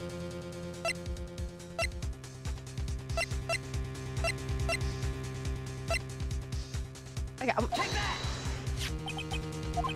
the one that shows who entered the evidence room on the day of the crime. There's one ID on the list we couldn't determine the owner of yesterday. 777777. There's no way you can prove that's my card's number. It's your number. What? How do you know that? The safe requires a code to open it. A 7-digit code. You don't mean... I'm afraid, Your Honor, the code was 77777777. The same as the remaining ID card number on that list. Chief Gant. You entered the evidence room on the day of the crime. We got him, boys. We got him. We got him. Chief Gant, what do you have to say? Nothing. The defense search of my office was in violation of regulations. And I will demand Mr. Wright be punished to the maximum extent of the law.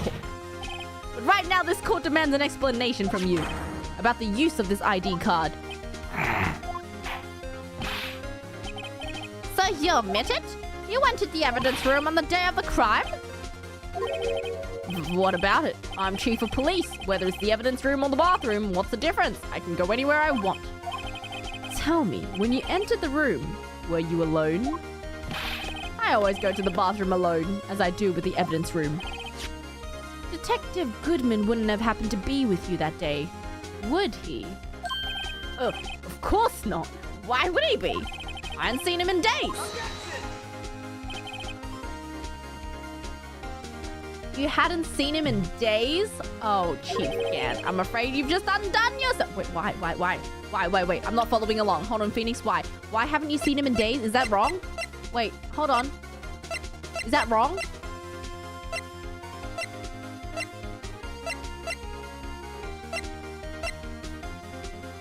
can only be submitted to the chief of police. Oh, lost item report. Oh, lost item report. On that day, you have had to have met with Detective Goodman. What do you mean? The trial's purpose is to determine objection, okay? No, it isn't, Your Honor. This trial's purpose is to determine... If Chief Gant met the victim on the day of the crime, then we need to determine one thing. What transpired during that meeting?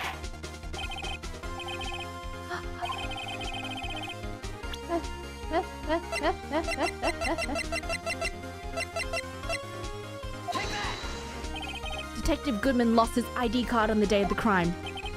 To be more accurate, Jake Marshall stole it. So Detective Goodman filled out a lost item report.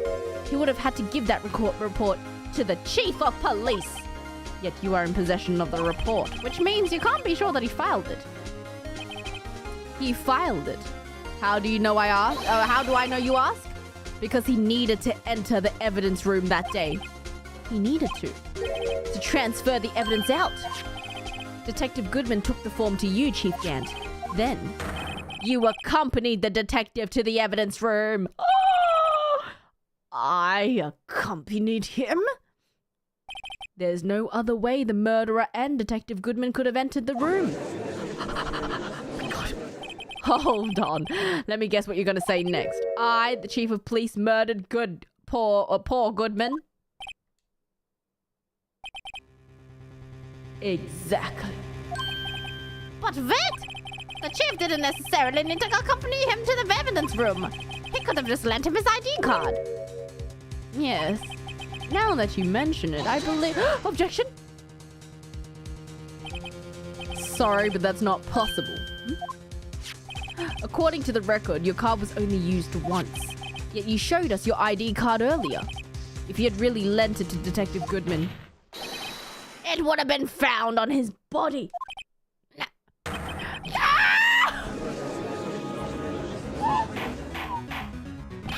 What was that?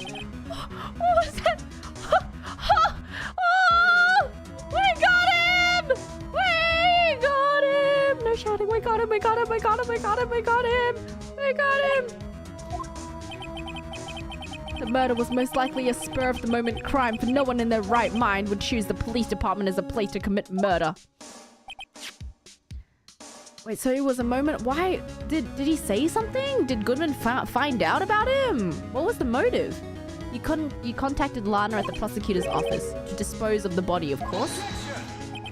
You're forgetting, Mr. Wright, that the victim's body was discovered in the prosecutor's office's parking lot. How did you manage to move it there? I was at the police department the entire day, you know. And everyone's aware that that Lana stayed at the prosecutor's office after the ceremony. Everyone except me, it seems. Still, you're the chief of police. You have the entire police force at your disposal. Huh. So you think I just ordered an officer to do it? Hey, you! Take this here dead body over to the prosecutor's office. I don't think so. Please, Chief Gant, you left all the evidence we need to prove how you moved the body to the prosecutor's office. Wait, what?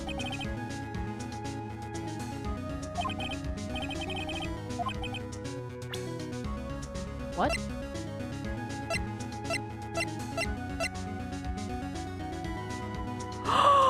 Wait, oh my god! Did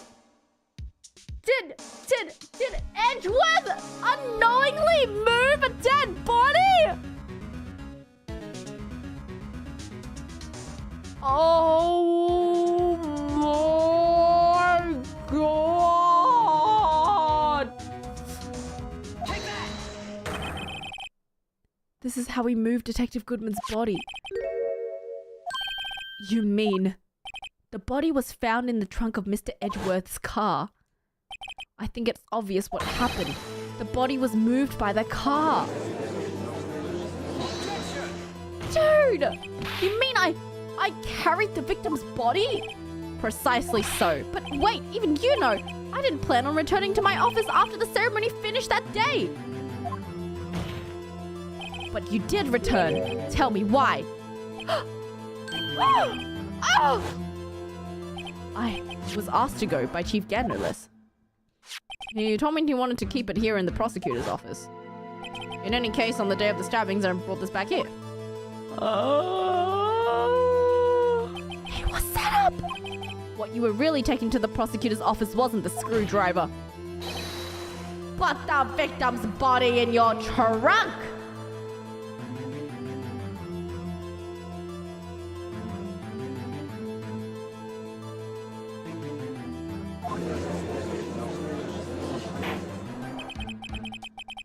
Detective Goodman's body was carried in the trunk of Mr. Edgeworth's car? Unless, of course, you have another explanation, Chief. Why else would you have asked Mr. Edgeworth to transport evidence from a closed case? There's only one plausible explanation. To transport the body to your accomplice, Miss Lana Sky. Oh my god, oh my god, oh my god, oh my god. What's going on here? Is there no room for rebuttal to the defense's outrageous accusations? Think back to the photograph Miss Starks took at the prosecutor's office. It was not a photo of the body being stuffed in the trunk to be taken away. It was the opposite. It was a photo from the body being taken from the trunk. Please say something. I believe. Your time's up. What? Sorry, Ryder, but I'm having lunch with the District Attorney General after this. We have to get going if we make it in time for the early... He's running away! He's running away! The cross-examination isn't finished yet. Remember what I told you earlier? A police chief has all kinds of weapons at his disposal. Weapons? Like the right to refuse to testify. I'm invoking that right now. What? That's not a right to be casually invoked. There are certain risks to be considered. So you're gonna just run away after all this? Run away? Don't make me laugh, Worthy. I stabbed good old Goodman. That's what you're saying, right? But if you have any conclusive evidence, you would have presented it by now. You think I had Lana dispose of the body? If so, then show your proof and get it over with. I'll say it again, Mr. Wright. Damon Gant is the current chief of police. This court will not tolerate any accusations against him without concrete proof. Wait, do we have concrete proof that he did it though?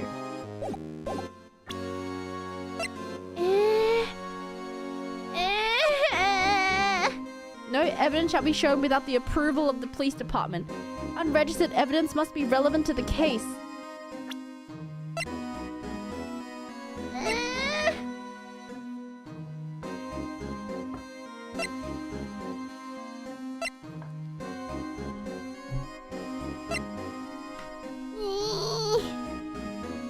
The badge. It's the badge.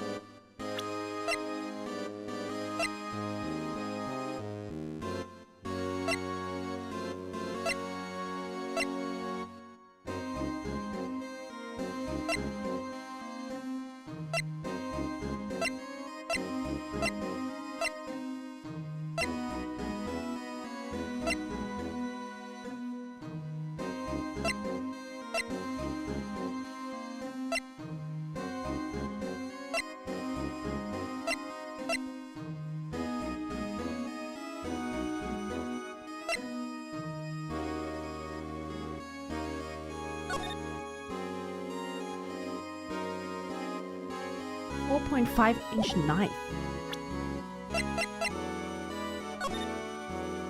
Okay, so it's not this one. 4.5-inch knife?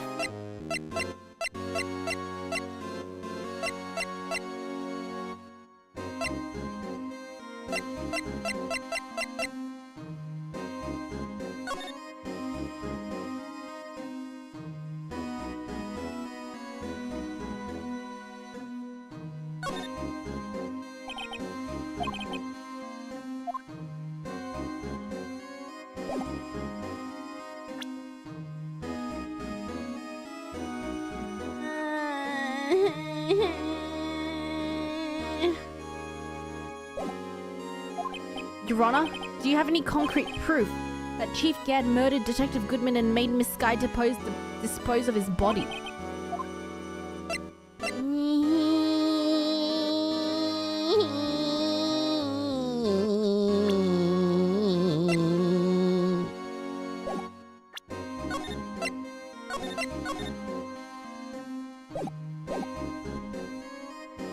We don't have proof yet. We do have proof. We were told that... I don't think we do. Not concrete proof. Your Honor, I have no conclusive evidence. Siaji. In that case, this court is forced to penalize you for the allegations against the chief.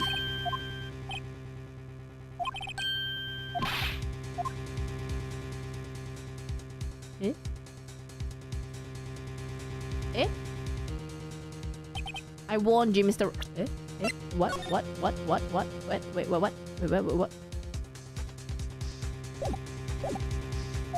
This is an affront to the senior officer in our nation's law enforcement. Objection! Lady Luck? Maybe we should have a word with her. There's one lady who knows the truth behind this trial. We haven't yet had the honor of hearing her testimony. In the absence of conclusive evidence, the other method of proof is testimony.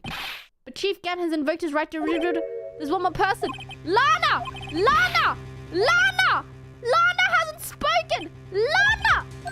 Oh, stop shouting. Lana! Lana! Lana! Oh my god. Lana! Lana! Lana! Lana! Lana! Take that! Lana! She was in the underground parking lot at 5:15 on February 21st. Her task, to dispose of the victim's body. In accordance with a certain somebody's orders. Mr. Edgeworth? The prosecution has no objections, Your Honor. The court will now take its final recess for the day. In 15 minutes, we'll reconvene to hear the defendant's testimony.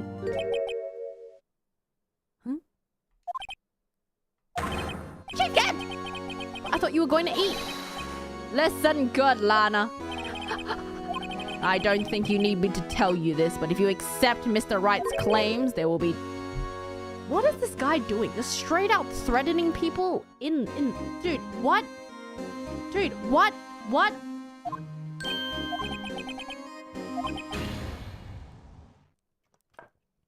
What? This isn't good. Of course, you'd never support such outrageous claims anyway, right? Just something to think about. Okay, I've got a lunch date to meet.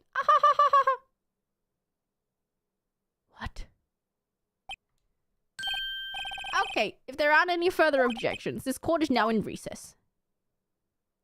Bro. Oh my god, literally, it's now. It just said 2:04, right?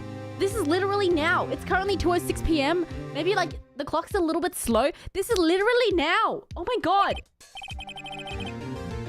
Thanks to your help.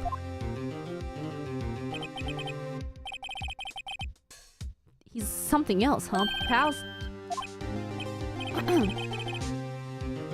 We are in the case. This is happening live.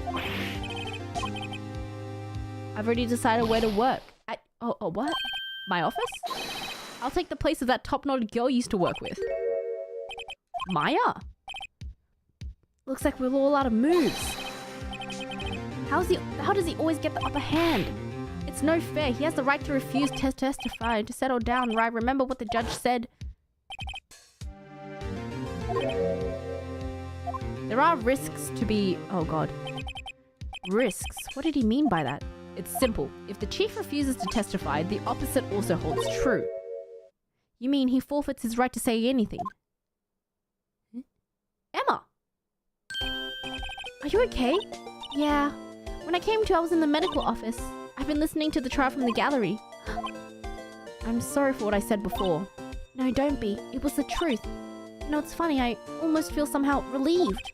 Yeah, I finally know what really happened. To think all this time, my sister was being blackmailed by that terrible man. And she did it all to protect me. Ever since her appointment as chief prosecutor, everyone who knew her said she changed. Perhaps it was easier that way for her. What do you mean? What do you think I mean? To follow his orders. She must have shut herself up deep inside to force herself to do anything and everything the chief told her to do. It was all my fault. It was all because I murdered Mr. Marshall. Hey, don't go blaming yourself now. If you want to blame anyone, blame society, pal. Chief Gant may be able to fool everyone with his forgery, but he can't fool my memory. I remember now. I knocked Mr. Marshall into that armor. I see. Why don't you wait? No, I'm going with you. I want to be there when Lana tells the truth. Let's go, Wright. It's time to end this.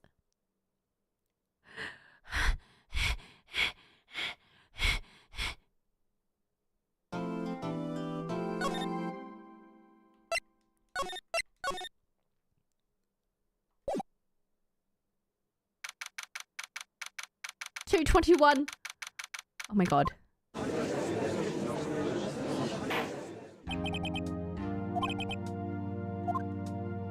Here we go. Here we go. Here we go. You are the chief prosecutor?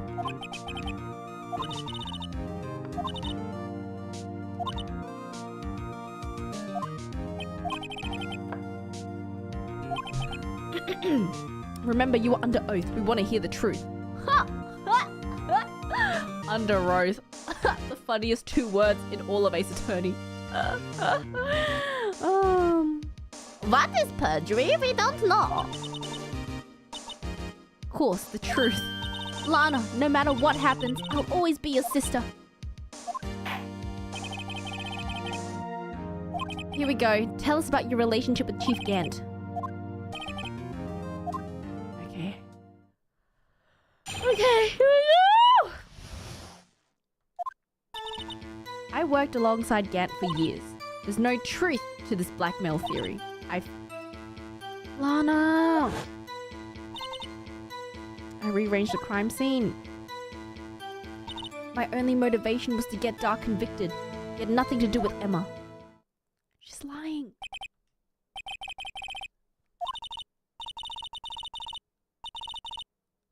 I'm confessing to a capital offense, of course I'm sure. Lana! Chief Gant had nothing to do with this. That's what I've been telling you from the beginning. You've got to help her. She's sacrificing herself. Whenever she speaks stiffly, she's hiding something. Deep down, she's really screaming in agony. Okay. She's lying, she's lying, she's lying. She's lying.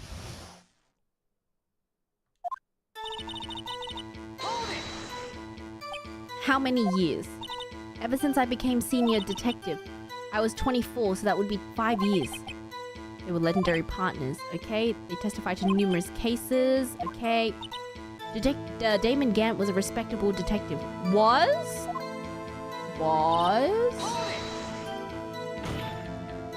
But think about it, Miss Sky. You didn't murder Detective Goodman.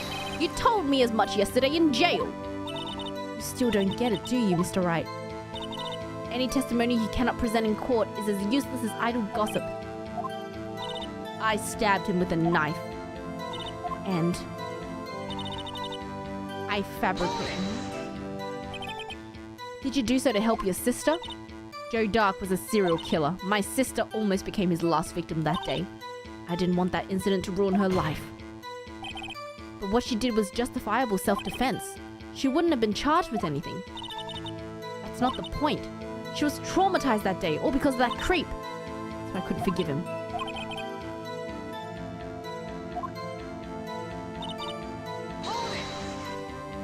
You say you did this all by yourself? Do you mind telling us what you found when you arrived at the crime scene? So she was the first person to discover the scene. The broken prosecutor award knife was stuck in the victim's body. Eh?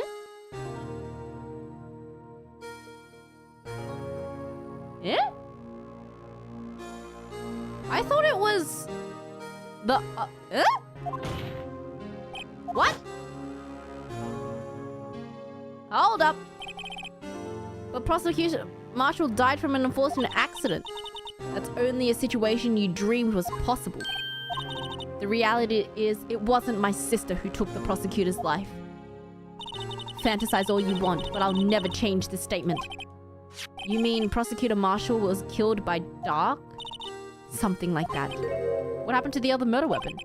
Dark was carrying a switchblade. Oh, that was lying on the floor a little distance away.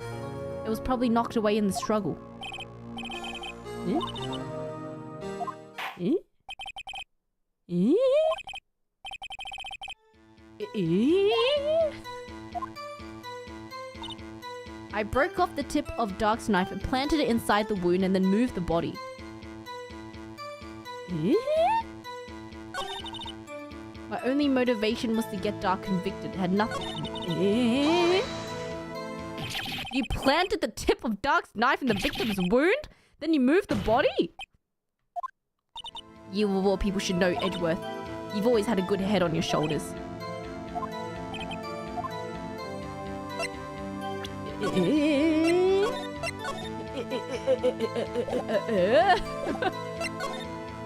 Why did you do that?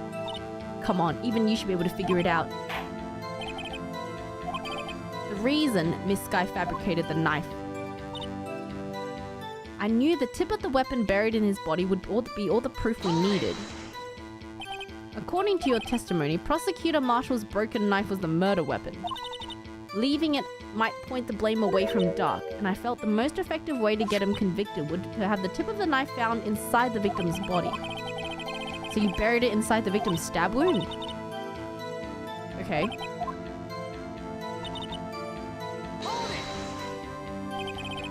You rearranged the crime scene. Are you sure you didn't do this to keep Emma from looking like the murderer? How many times do I have to tell you, Mr. Wright? Emma didn't do it. How do you just casually break off the tip of the knife? She's lying. She did it, so I won't be blamed.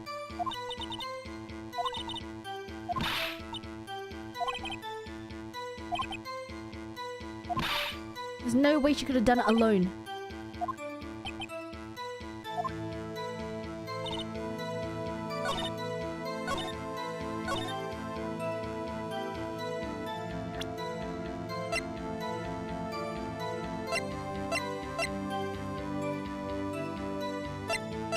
How do you just casually break off the tip of a knife?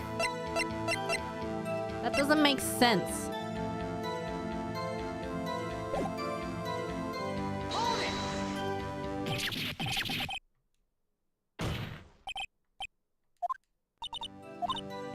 Maybe we can ask the other one. Why did you move the body? When you showed up, where exactly was the victim's body? It was where you deduced, by the Chief Gant's desk. Yeah? But the body was found by your desk. Blah, blah, blah, blah, blah, blah. Why did you move it there?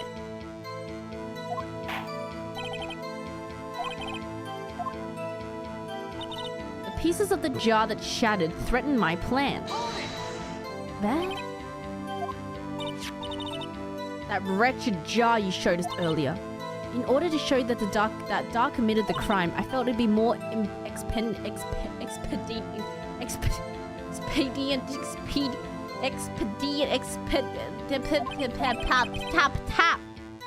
When you first found the body, the jar was already...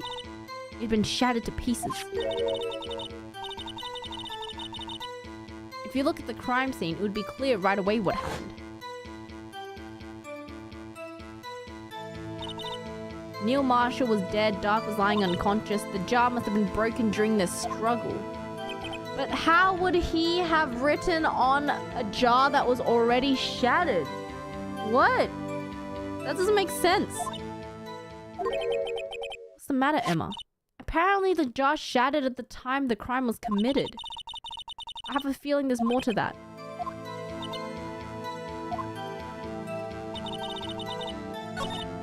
That's not right. You can't write a name on a shattered piece of glass. What? Emma! Oh, not Emma. It's Lana! That doesn't make sense. I understand how you feel. You committed the crime 2 years ago to protect your sister. You mean the forgery at the scene where Neil Marshall was murdered? If that truth were to be exposed, the past 2 years of your life will have been in vain. Even so, I'm compelled to bring everyone's attention to a significant contradiction within your testimony. You testified, and I quote, "The pieces of the jar shattered during the events threatened my plan." That's right. It's a simple oversight, really. You see, the message was written on the jar with the victim's blood. The prosecutor must have written it in his final moments. Exactly. In order for the victim to be able to write his message on the jar, it must not yet have been broken before he died. Ah. He couldn't have written Emma's name on a shattered jar! Your Honor, it would appear more information is needed in regard to this jar and its bloody message. We may be missing something critical here. Something critical? Chief Prosecutor, seems you're in the dark as we are about the truth towards which we're headed. What? Just tell us exactly what you saw. We'll piece together the information to arrive at the truth. So Lana doesn't know? Nani? I immediately noticed the blood traces on the jar, but it was dark in the room and I didn't have time to check it out. To be safe, I wiped away the blood. The fragments were large, so I'm sure I got all of them. All I could think about was wiping them clean before they were discovered. So he wrote the name on the jar before it was broken? It wasn't Chief Prosecutor at the time. She didn't think Dark was the real murderer. That's why she tried to erase the real evidence. Eh? What? I'm so confused. I'm so confused.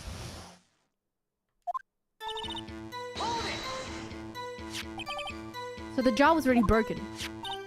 Okay. Looks very feasible as the defense's case. Okay.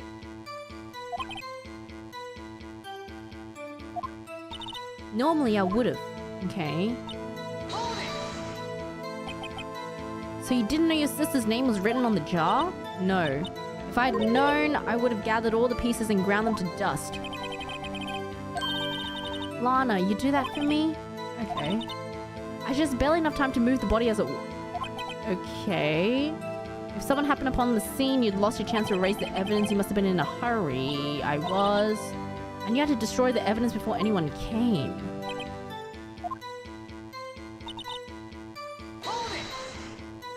I'm afraid this action of yours reveals what really happened. If you really thought that Dark killed Prosecutor Marshall, you wouldn't have wiped away the blood. What else could I have done in that situation? Lana, I only had a few moments. There wasn't enough time for me to do anything else but gather up the pieces.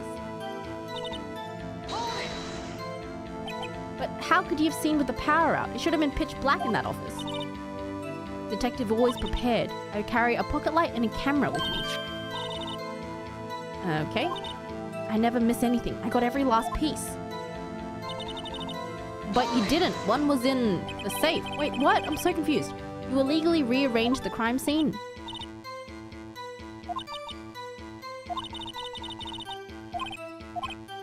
Still, okay, I don't care about you two sisters making them. I need to get to the bottom of this.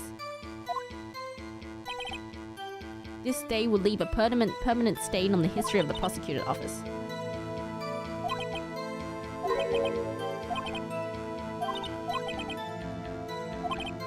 There's one final possibility that might turn everything around. Okay, so there's no possible way... Okay, if we think about the actual course of events that happened, Emma pushed Neil against the wall, which caused the jar to shatter and him to be impaled in the suit of armor. That just means that you can't write a message in blood on a shattered piece of jar, which means someone must have written her name before the jar was shattered, which means Neil couldn't have possibly written it because... What?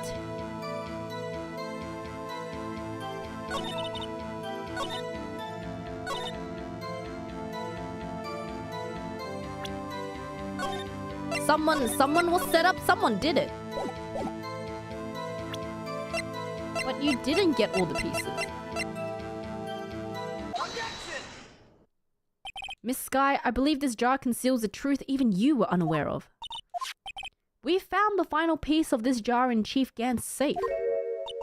In the safe? But how? She didn't know. There's something even more disturbing about the final piece. There was still blood on it. Oh my god, was he keeping it as blackmail just in case? On the night Prosecutor Marshall was murdered, you were not the first one to show up on the scene. Chief Gant got there before you! It was a setup, it was a setup. But couldn't the defendant have simply missed a piece? I'm afraid that's unlikely. The pieces are far too big for anyone to miss, let alone an ace detective. Even I once wasted an entire day looking... Okay, no one cares about your dentures. Have you forgotten, Your Honor? When this witness arrived in the scene, the jar was already broken. There's no way a name could have been written on a shattered jar. Another person discovered the scene prior to the witness. At the time, he was looking for dark... No, objection! Stop talking, Judge. The question is, if he did arrive there first, why did he hide that fact for 2 years? Well, Your Honor, can you answer us that? No! No!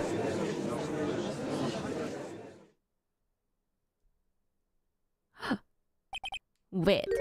I'm not the one on trial here. Damon Gant arrived at the crime scene prior to the witness. He proceeded to break the jar and purposefully hid one of the broken pieces. The question, what is this action called? Fabrication of evidence. But why would Chief Gant do that? In light of what happened afterwards, isn't it clear? What happened afterwards? Discovering the scene, Lana Skye believed her sister Emma killed the victim. Determined to help her, she sought Gant's aid. Lending her his aid, Gant helped her create evidence that incriminated Dark, sparing Emma. And therein lies the reason. The reason why Miss Skye became the Chief's puppet. Oh my god, please don't bite your thumb that hard. I did it on my own. Please, stop trying to protect the Chief. I can't watch you suffer anymore for my sake. No, you didn't. It wasn't you, Emma. You didn't kill anyone. Don't believe anything Mr. Wright says. Defense attorneys make up the most foul lies to defend their clients.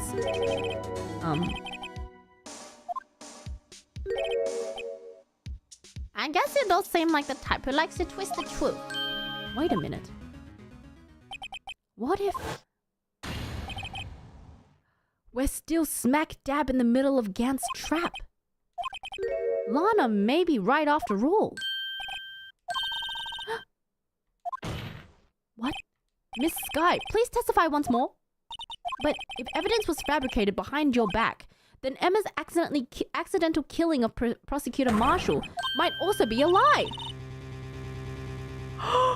She wasn't the one who... Wait, what? I do remember knocking over Mr. Marshall. Miss Skye, if you will. Oh my god. What? I can't. There's nothing to be afraid of. What? This cross-examination may not change a thing. However, there is a possibility that it will if you tell the truth. I'll testify.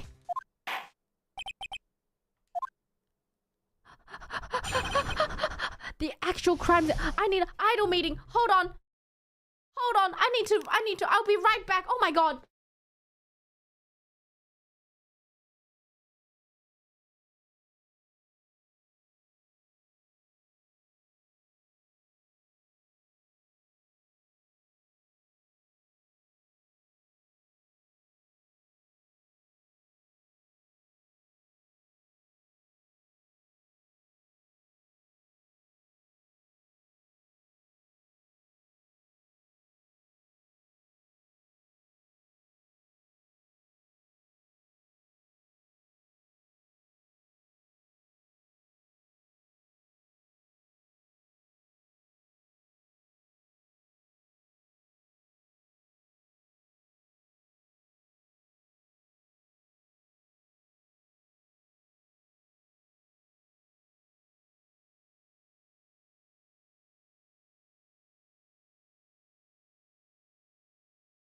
I'm not okay. I'm not okay. Okay, here we go. Okay. I found Mr. Marshall's body impaled on that suit of armor's sword. Emma and Dark were lying unconscious on the floor nearby. When I saw what happened, I thought she did it. That's why I erased all the evidence that linked her to the murder. I had Chief Gant help me remove the body from the sword and carry it. But it If it really was all a fabrication, Emma might be innocent. The body was impaled on the armor's sword? Actually, I do have... What? I gave it to Mr. Wright just this morning. What? It's a picture I took of the crime scene as I don't remember receiving a picture like this. What? What? I don't know. She gave it to us this morning. What? Huh?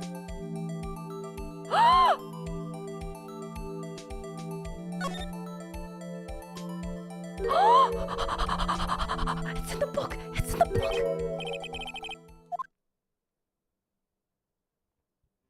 Oh my god. No other detective saw the crime scene like this because I contacted Criminal Affairs only after I'd rearranged everything. Mr. Wright, that piece cut out from the vest. Could that be the cloth that we found inside Chief Gant's safe? So that's where she pushed him.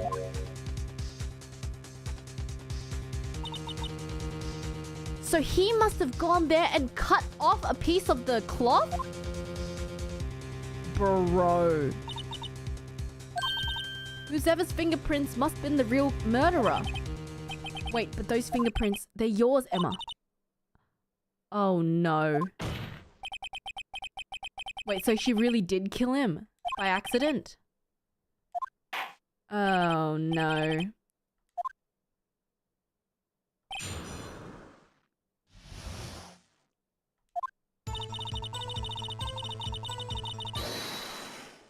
Eh? What? What? Gant! What? Come now, Aji. This is the poorest excuse for a trial I've ever seen. Chief Gant! What, you want me to make me out as a bad guy too? If so, I'd like to put in a word or two in my defense. Where did you come from? I'm afraid it's too late for that. What? You already declined to testify. That means you forfeited your right to make statements of any sort. Just sit back, relax, and enjoy the sound of the noose tightening around your own neck. Oh, you done fucked? So what? You think I'm worried? Sorry to disappoint you, but I don't need to make any statements. What? The evidence will do all the talking for me. I can still present evidence. Wait, you mean you still have some conclusive evidence? No, I don't! But someone does. What?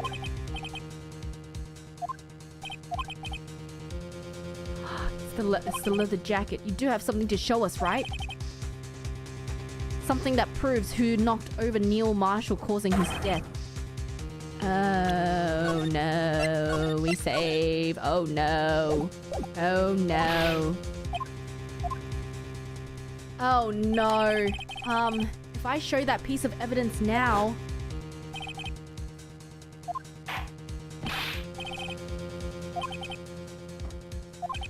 What do I do? Okay, should I present that piece of evidence? The one that shows who really killed... Ah! Oh god,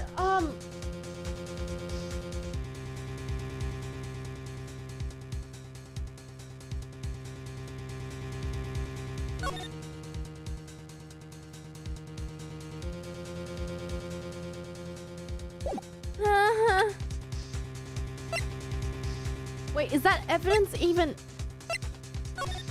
No evidence shall be shown without the approval of the police department. Unregistered evidence presented must be relevant to the case on trial.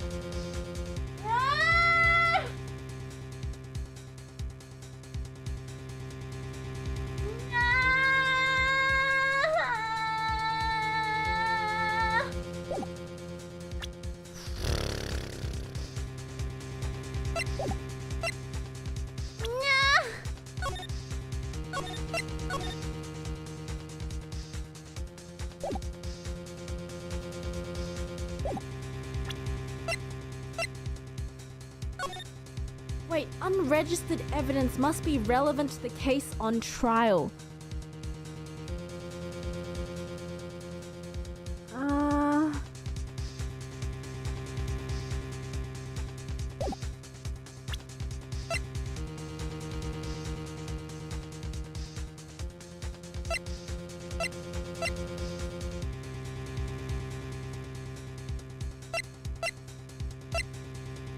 second. Unregistered evidence must be relevant to the case on trial. The case on trial is the murder of Goodman, not Marshall, though. So it can't be used. Oh! Did I cook? Did I cook too hard? Wait, hold on. Yes, Your Honor, I do have further evidence. Those prints got to be the chief's.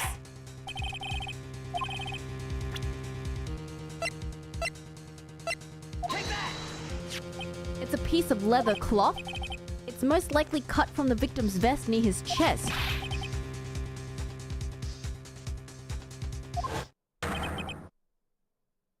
Eh?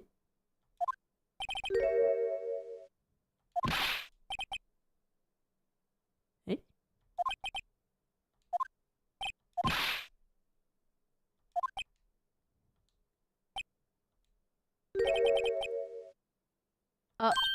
What? Wait, what? They're mine? I really did do it. Objection! But this was found in your safe. That means it's possible you forged it. I don't remember putting Overcooked? Wait, I may have overcooked. Hold on. I may have overcooked. Hold on. Hold on a second. Unregistered evidence presented must be relevant to the case on trial. Wait a second. No evidence shall be shown without the approval of the police department. Unregistered evidence presented.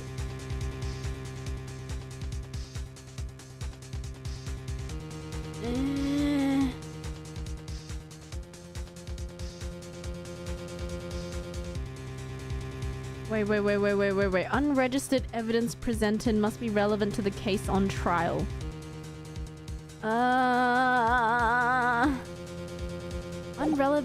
Unregistered evidence. Is it the crime scene photo?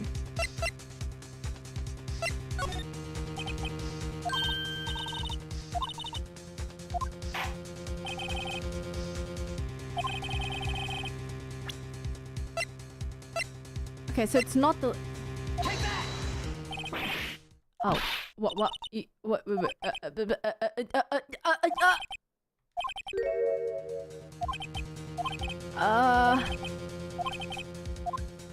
I'm sorry. I don't know. Is it just you? I cannot show the evidence.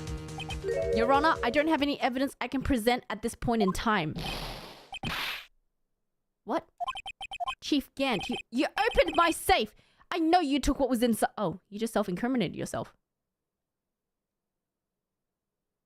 Huh? I don't know what you're talking about. Oh! Why don't you show them? Oh, I see. It's because you know the truth, don't you? You know whose fingerprints are on it. That's why you won't present it, huh? What are you talking about, Chief Gant? Can't you figure it out? Take a good look at the photo. See the victim's vest? Notice anything odd about the chest area? It looks like part of it has been cut out for some reason.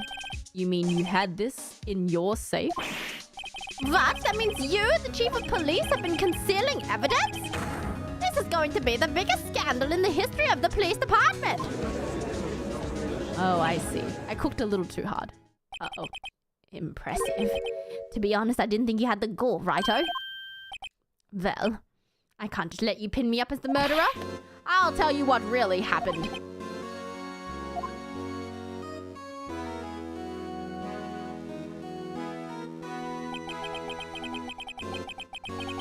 I was the first person to arrive at the crime scene that day. It occurred to me that I can use the situation to control Lana. Bruh. I knew Lana, if I made it look like the blame lay with her sister, then when she saw the scene, she would ask for my aid.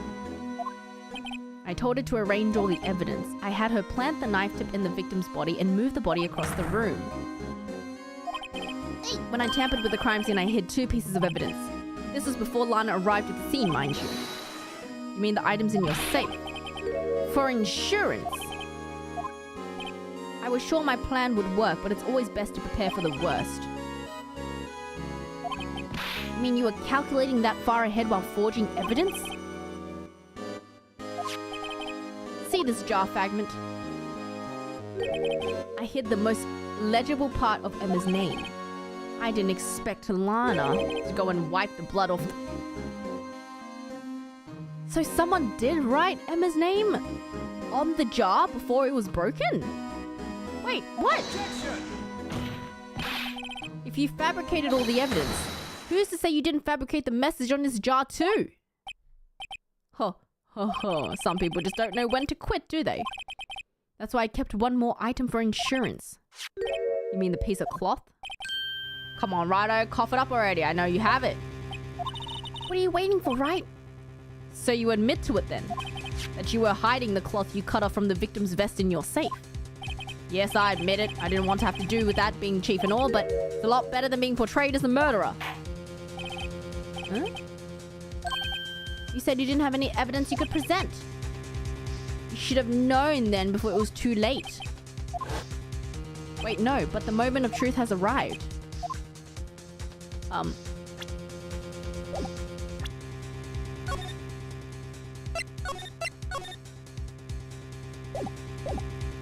Well, now I can show it because now it's relevant. It was irrelevant.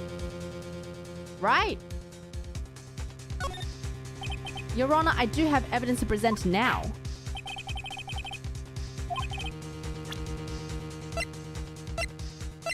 Take that! Let me verify this once more. On the day of the crime, you personally cut out this piece of the victim's vest? Oh yes! At last, you finally brought it out in the open. There's a handprint on this piece of cloth. Your Honor, the prosecution requested it immediately sent to the lab for analysis. There's handprint. There must be a strong impact. You mean... it could not have been forged. It must be authentic, conclusive evidence. What? Think about it. Ryder had all this time to present this evidence. Yet he was reluctant. Why would that be? You mean you already know? You know whose fingerprints are on there? Mr. Wright, do you really know?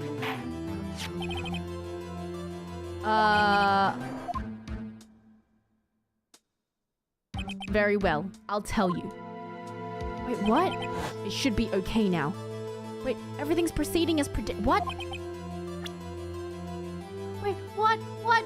I don't understand. Sorry, Phoenix! Phoenix, I don't get it! Phoenix, I don't get it!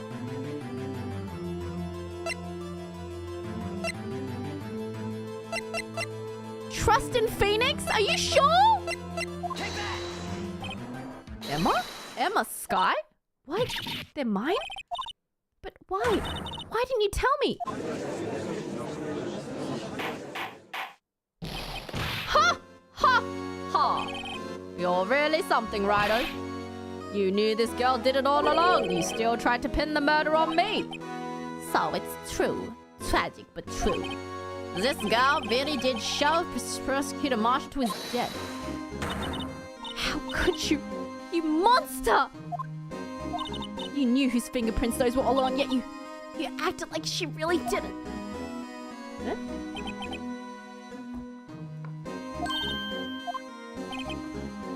Wait, what? This trial isn't over? What? I'm afraid it is over. Not only this trial, but your career. Whoa. You purposely concealed this conclusive evidence. That, my friend, is a serious offense. I'm looking forward to pressing charges after the defendant is convicted. I'll have your... Did you just threaten my badge? This guy just threatened my badge. This guy just fucking threatened my badge. Oh.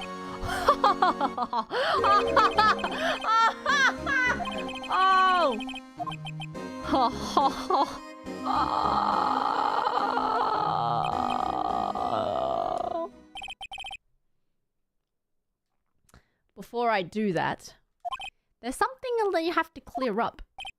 Oh, what is that? Who really killed Prosecutor Neil Marshall?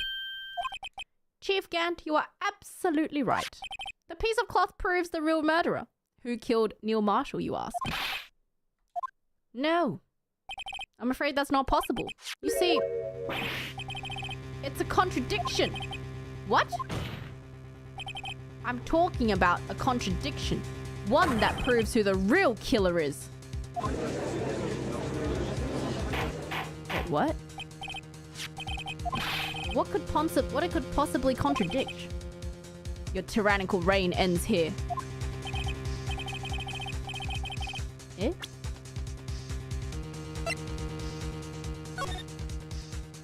Eh? The blood? There's no blood on it? So he cut off the piece of the cloth before he was stabbed? He cut off the piece of the blood before he was stabbed! Take that! This is the picture Miss Sky took. Take a good look at it. See where the piece of this vest was cut off? His shirt is showing underneath. It's hard to make out with all the blood on his vest though. Exactly my point. His chest is soaked with blood. That's only natural. His lungs no doubt were punctured, blood pouring out of his mouth. But that piece of cloth. Wait, there's no blood on it. Since Emma Sky's fingerprints are on this cloth, there's no doubt that she shoved the prosecutor aside. However, Mr. Marshall was not impaled on the sword at that time. This is nonsense. Now then, Chief Gant, let me ask you something.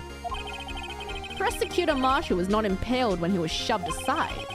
Most likely he hit his head on the ground and was knocked out. If so, then tell me, who could it have been? Who could have arrived at the scene before Miss Lana Sky, picked up the unconscious prosecutor, and impaled him on the armor's sword? Then, to make it look like Emma was responsible, the person proceeded to write her name on the jar with the victim's blood. The jar that then broke on purpose to leave behind a clue. And make Lana believe her. Oh my god!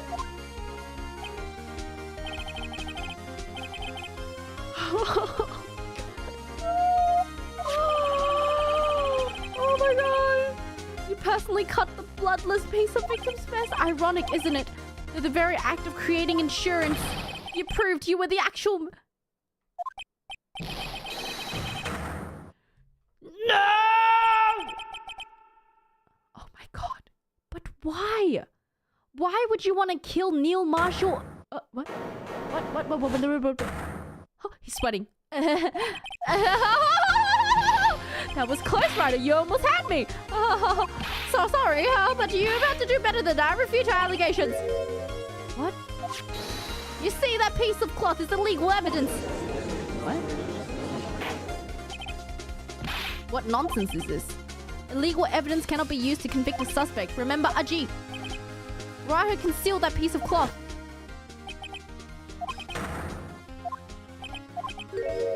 Eh? Well, that's true. The defense did refuse to present evidence. At that moment, that piece of cloth ceased to be legal evidence. Do you think you can best me in court? Looks like the last laugh's on you, son.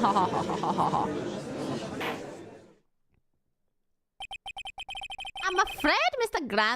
Gant's claim is legally correct. Well, Mr. Edgeworth. True. Illegal evidence cannot be used to convict a person. Assuming, of course, that the evidence is indeed illegal. Ahem. Ahem.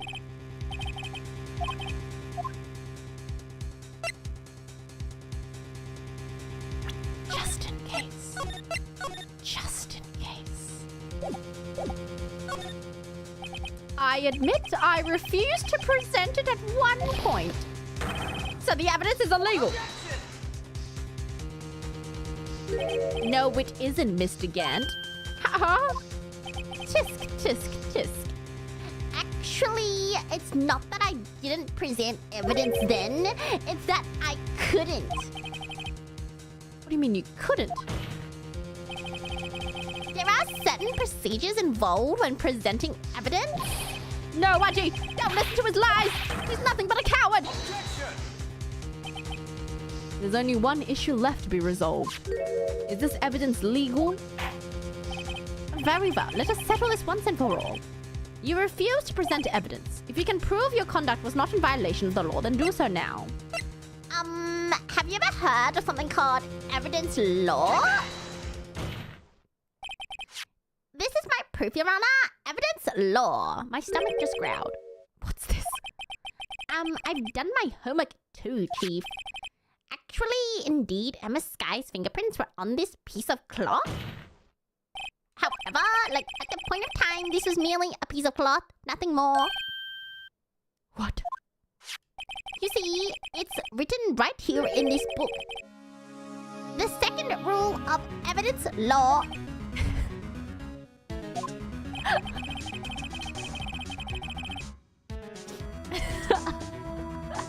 Rule 1. No evidence shall be shown without the approval of the police department.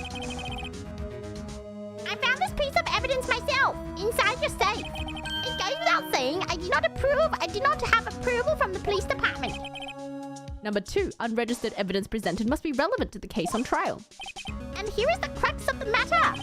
You see, at the time it was impossible for me to prove the relevance between the cloth and the SL9 incident.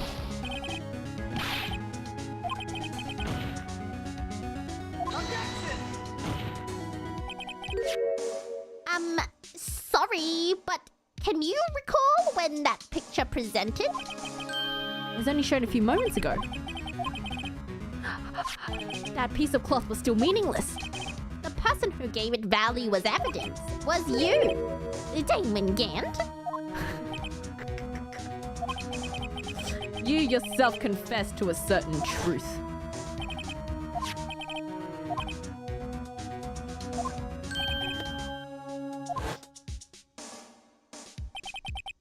No!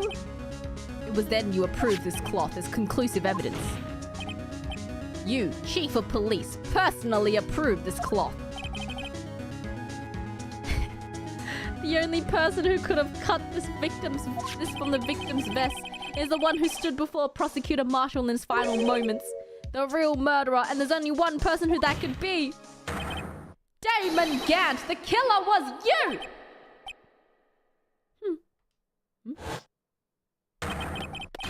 What?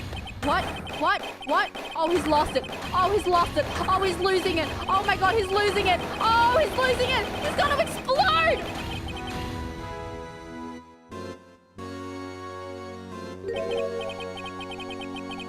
I knew I should have gotten rid of him.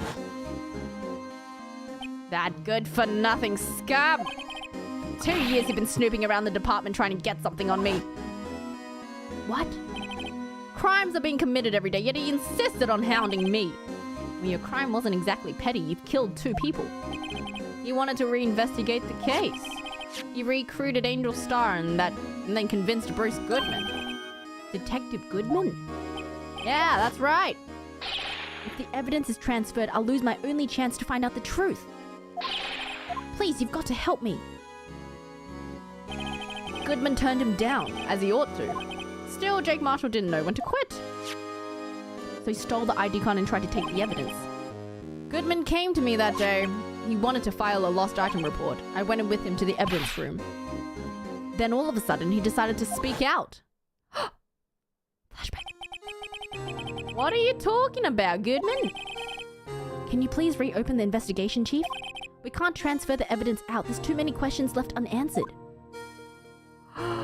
Bruce.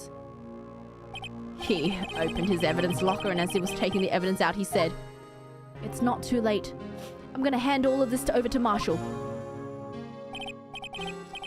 Well, to be honest, I was a bit taken aback by his words. I had a bad feeling when he came to see me, but I never thought he'd bring up SL9. When I saw it, that cursed knife. He was a good man after all. I couldn't just pull it out.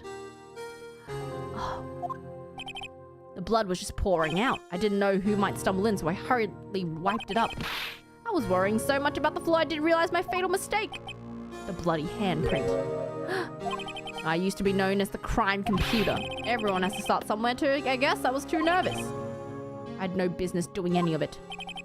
You put the body in my car? Sorry, couldn't think of any other way to move the body. I broke your trunk. What's a big deal? You make a lot more than us detectives ever will. Bruh. leaving the prosecution's car aside, how could you get Miss Sky involved in all of this?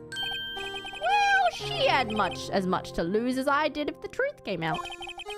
So you took the evidence from Detective Goodman's locker? I felt bad for having to do it. Also, I didn't have the time to pick and choose what to take. So, you left the jar and fragments and the glove? Yeah. Looks like I was better off being an investigator of crimes than a committer. What? They all did their best to get in my way. I've got to hand it to them. They do their jobs well, much to my dismay. Fake evidence doesn't hold up very well upon close examination. You must have known that. Tell me, Worthy, why do you stand in court? You despise criminals. I can feel it. You and me, we're the same. One day you'll understand. Oh, believe me, you will. You're just one man. You'll see what it really takes to bring them down once you try and go it alone. What?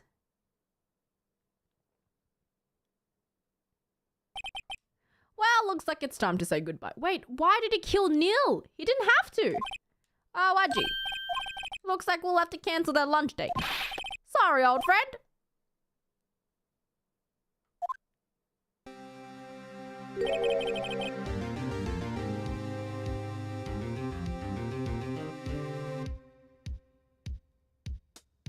Wait. They needed to pin it on Doug? Oh, okay. Wow. I knew you as you used to be long ago. You were once a fine investigator and an example to others on the force. Wow, he did all of that? Really? Just to get... Oh my god. The reason is just so petty that it's just kind of disappointing, in a way. King Bradley would never. These days are gone. Thanks for the memories, though.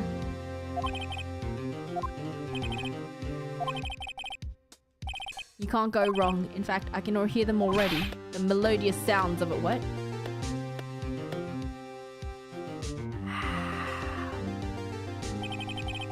There are two things I want you to understand. First, your sister never hurt anyone. Second, Damon Gant betrayed you from the beginning. You see, Miss Sky, you no longer have any reason to keep silent.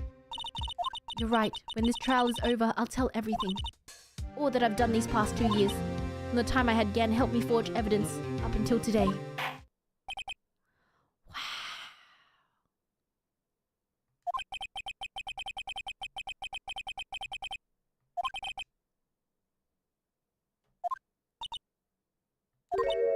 My, what high standards you have for a rookie. I can see why Mia thought so highly of you. Who knows, a few years from now, you just might make it to the top. Smile! I owe you my thanks, Mr. Wright. Miss Sky. And to you too, Mr. Edgeworth. You've suffered every bit as much as I have over these past few days. Believe me, I know how much of an ordeal it's been for you. It was nothing. Dun dun! Dun dun! I was worried the pressure might break you, and yet you rose above it all and guided Mr. Wright to victory. You've done well, Mr. Edgeworth. So stop it! I only did my job. Dun dun! Dun dun dun dun dun! In light of this case, it seems a good self-examining is in order for all of us. Miss Sky, yes, Your Honor, you are an innocent of murder. However, although the chief blackmailed you, the fact that you still acted as his accomplice, a trial will be scheduled for these crimes at a later date. Yes, I understand, Your Honor. Is there something amusing? Why are you smiling? It's been a long time, Your Honor, since I felt free of these heavy chains.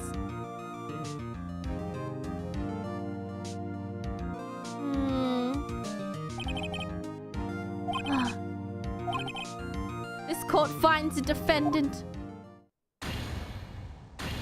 not guilty!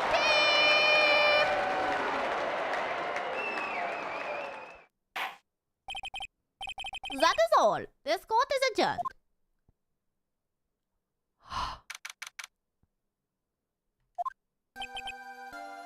It's over. Oh, Emma? Why the long face? I'm sorry your sister didn't get completely off the hook. But at least she wasn't convicted for murder she didn't commit. No, that's not it. Just now after the trial ended. I can see why Mia Faye thought so highly of you. I owe you my thanks. And to you too, Mr. Edgeworth. You've suffered every bit as much as I have over the past few days. You've done well. Her sister's back. You know, I did my best. Lana didn't say a single word to me. Hope I'm not intruding, pals. Gumshoe. I'll come back later. Gumshoe? Wait, Gumshoe, what is it? You're doing... Oh my god. You call me here. I've seen happier people at funerals. Oh, are you here because of my sister again? Nope, not this time. I came today because of you, pal. I thought you'd like to see someone. Lana! Should you be doing this? She's still under arrest, you know. Well, I won't tell if you won't. Emma, I owe you an apology. It's okay, sis. Don't worry about it. That day, 2 years ago. It was the first time in my life I ever panicked. It was all I could do to keep myself from screaming. All I could think about was keeping you from getting wrapped up in that mess.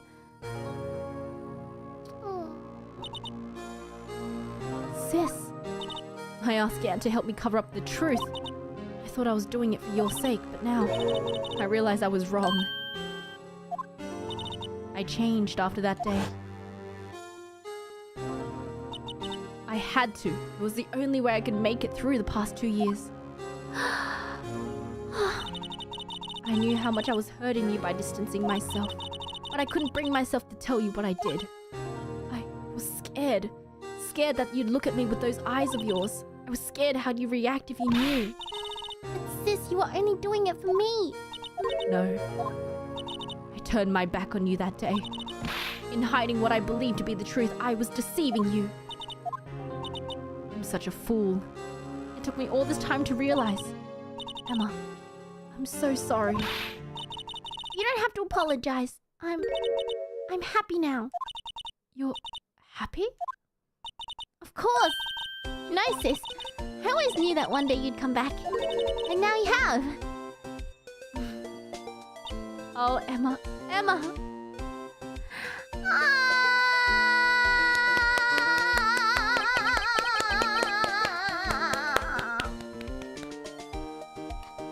No one can change the past.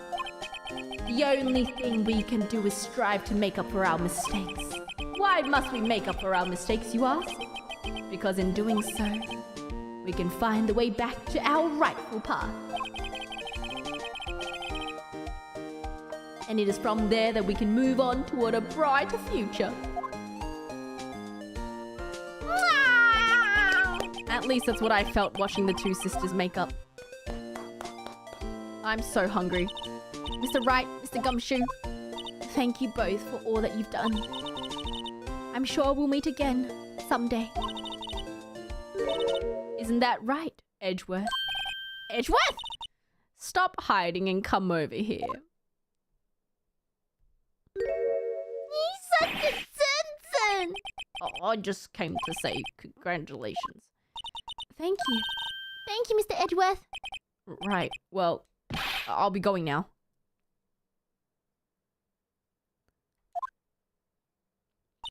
Mr. Edgeworth, I hope you don't blame yourself for what happened. We were the ones who acted corruptly, not you. Grr. It's too late for me. No matter what anyone may say, I realize today that I can't correct my mistakes. Mr. Edgeworth. Not only that, but I don't even trust myself anymore. Chief Gant was right. One day you'll understand. Believe you're just one man. But you're not alone, Edgeworth. You're not alone. I do despise criminals. I plan to dedicate my entire life to fighting them. But in order to fight crime on my own, I need a weapon. It's scary, but I've known that to be true for quite some time. But Edgeworth, you're not alone. You're not alone. Edgeworth, don't you understand? Damon Gant and your mentor, Manfred von Karma, were both the best of the best when it came to fighting crime, but they both made the same mistake. You said in order to fight crime on my own, I'd need a weapon. That may be true, but think back to today's trial. You weren't alone. You were working up together with Mr. Wright. And because of that partnership, you were able to present evidence that otherwise would have gone undiscovered. Isn't that right, Mr. Wright? Huh? What? Oh, yeah. Show him what Lana's talking about. Evidence? Something that neither Edgeworth nor I would have been able to find on our own?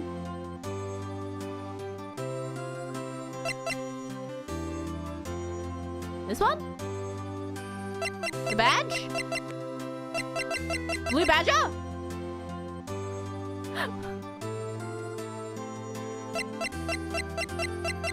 The evidence list? It's too many things. That's the picture I drew. Our counterattack began with this. You had one half, I had the other. We couldn't have been able to completely restore Emma's picture. That didn't just happen by chance, Mr. Edgeworth. It's time for me to go. Mr. Edgeworth, it's alright, he's shy. If you'll excuse me, there are some still loose ends that I need wrapping up. Take care, Chief Prosecutor. What about me? What about me? What about me? You're not gonna say bye to me? Edgeworth, what will you do now? Whatever you do, just remember. You can let what happened kill the prosecutor in you, or you can let it help you grow. In the end, it's up to you. I know. It seems I owe you my thanks too, right? But what I face now is my problem. Edgeworth, I'll be waiting for you in court. Farewell. Edgeworth! I'd better be going too. Okay, but I'll be by to visit soon. Seems we both have a lot to learn and catching up to do. Here's a little something for you. It's a book! It's a book!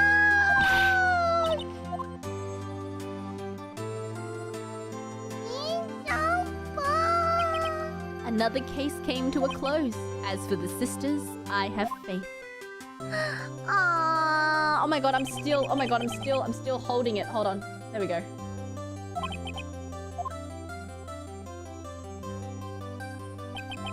As for me, I think it's time I started on a new journey of my own. A journey to rediscover myself. Edgeworth. Well, don't go trekking off yet, pal. What is it, detective? There's a little matter that has to be resolved about the chief prosecutor. You see, she isn't supposed to be out of jail like this. I thought you said it was okay. But the facts of the prisoner are a different story. I had to bribe the god in order to sneak her out for 30 minutes. And it wasn't cheap either.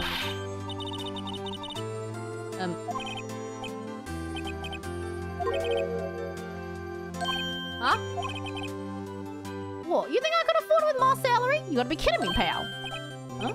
Huh? Huh? Huh? What?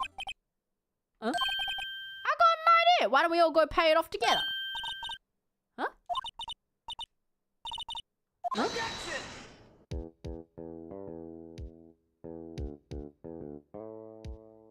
Huh? Did I just get robbed? I arranged for a friend of mine in Europe to take care of Emma. I hope she'll be pleased to study under a top coroner. As for me, this affair has pretty much ended my days as the prosecutor's office. Still, I managed to find my way back to the field somehow. Then I'll be able to investigate crimes together with Emma. Okay.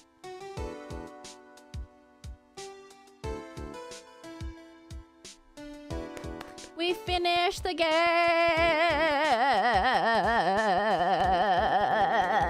Yay!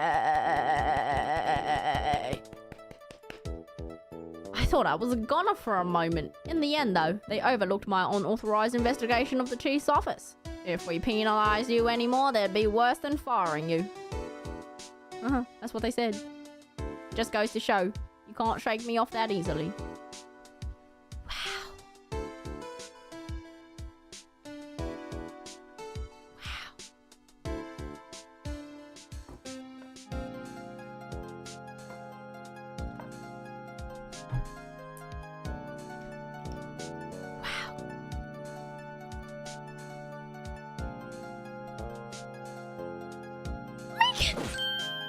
My new mission is to guard the main entrance and take care of Billy. Can you believe it? I've been demoted to a security guard. My partner's keeping an eye on the entrance for me today. Who's Billy? I'll show you them though. But someday I'm gonna make detective. I can be just like that Dick Gumshoe. Are you sure you wanna be? Okay. Is the Billy the cactus? Oh god.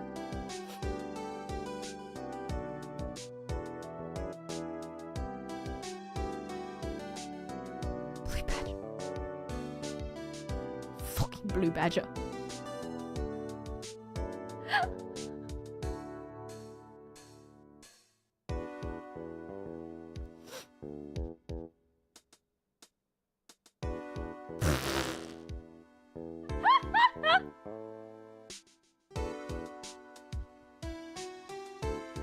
I still think the blue badger was the mastermind behind all this.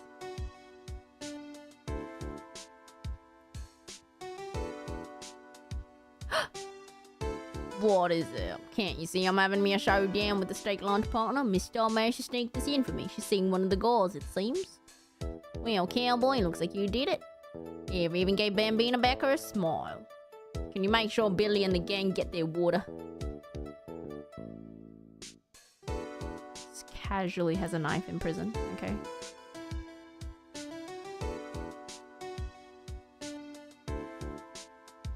It looks like we won't be seeing each other for a while. As a farewell gift, I put a new meal on the menu, the Right Way lunch. Top layer tastes as bitter as defeat, but the bottom layer is as sweet as victory. Ew. Ew. Ew.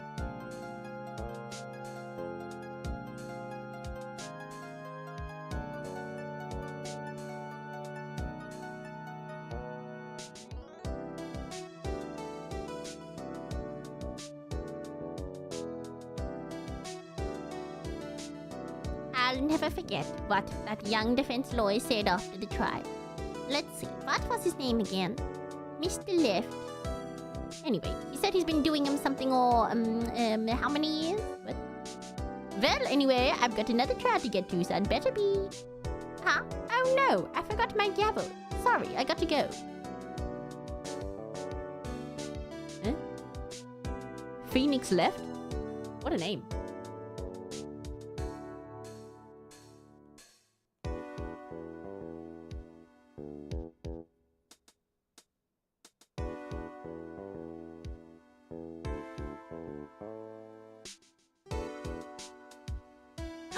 Maya! Nothing soothes the soul like fresh country air. Still, sometimes I do miss hearing you and your objection. Still, I can't go back until I'm a full-fledged spirit medium. Mystic Maya, afternoon training's about to begin. Coming! Well, see you around, Nick.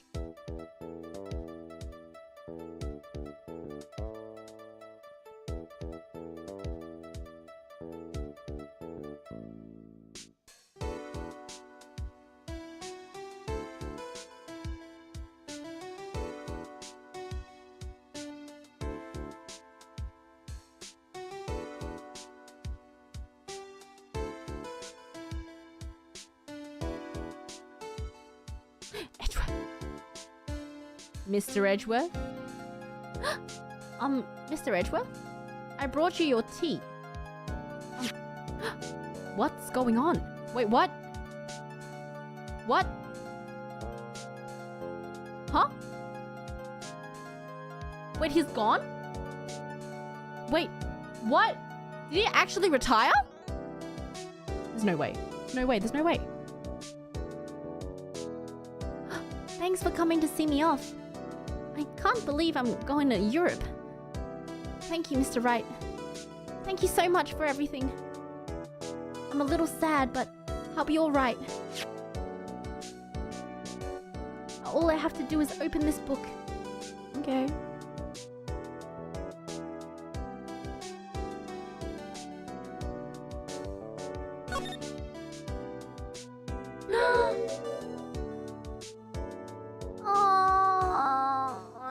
Oh, so cute.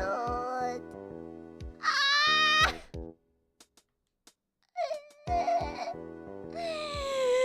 My heart. That's so cute. So cute.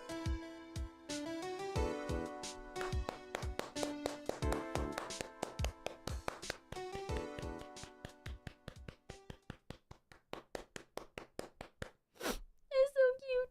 What happened to Edgeworth?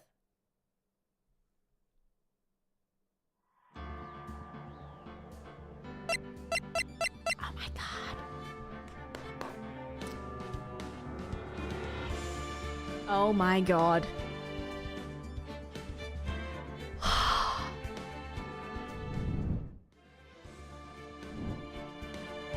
Just gonna keep this music. That is crazy. Thank you so much, everyone. I hope you enjoyed it. Thank you for the super chats. I might read super chats at another time because I am starving right now. Went on a little bit longer than I thought it would, but that was so amazing. That is... oh my god. Ace Attorney. Thank you. Thank you so much, everyone. I really appreciate it. I'm trying to figure out what I want to do for tonight's JP stream.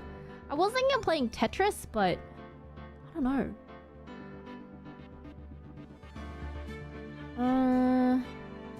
We'll see. You're playing the sequel? Yes, but probably after my break.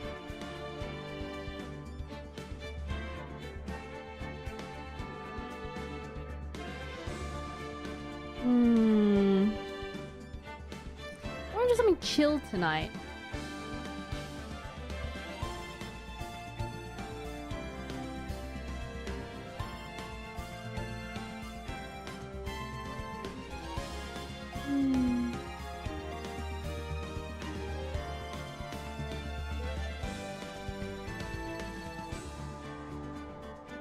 Melatonin. Melatonin could be fun. Put me to sleep. That's actually great. I haven't played Melatonin.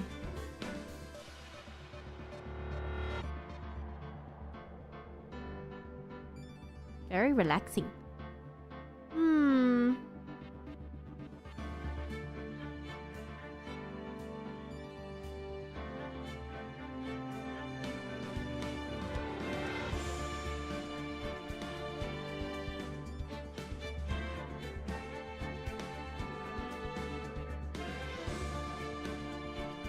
MMR? I was thinking of an MMR, but it's not Monday.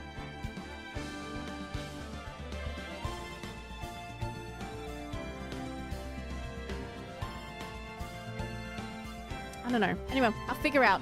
Today's a... It would be a TMR.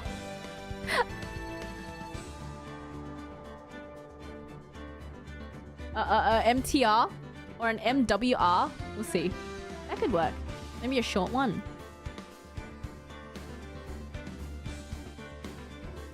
What's the plan for tomorrow? So tomorrow I have a short stream. I'm going to be playing the Doggies game. Super sorry for a little bit. And then I have to go to the studio because I am in the Expo Fest karaoke stream that's happening tomorrow night. Yes. But anyway, thank you so much for coming to watch. Oh my god, Ace Attorney was amazing. I'm definitely gonna play the sequels. Thank you very much. I'm so glad I played this game. That was amazing. That was actually amazing. Anyway, I'm gonna go eat now. Go on a little self-date. But thank you, everyone. Hope you enjoyed the first game of Ace Attorney. We will continue. We will meet again, Phoenix Wright. One day. One day soon, I promise. Thank you, everyone. The next stream is at, I don't know, maybe 9, maybe 10. Who knows? We'll see. You know what we could do? We could do an unarchived, like, MTR. But, you know, because I normally speak in English and sing Japanese songs, tonight we speak in Japanese and sing English songs. Bruh. I said MTR.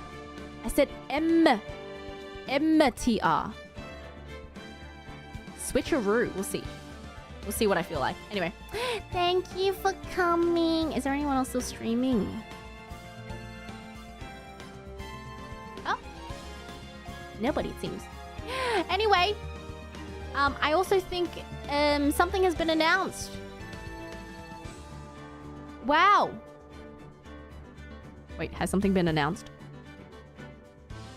Yes! Wow, first guest of 3D Live! That's happening in 3 days!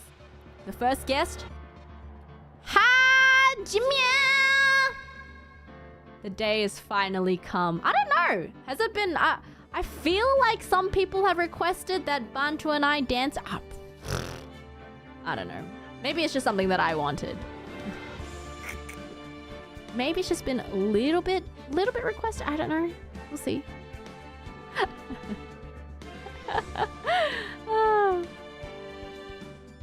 Yes.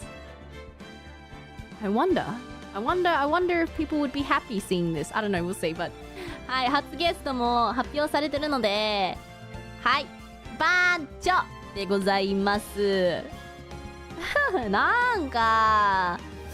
いやー、一緒に踊ってる姿見たいって言ってる人はいたかな。まあ、いた気がしますね。ちょっとだけね。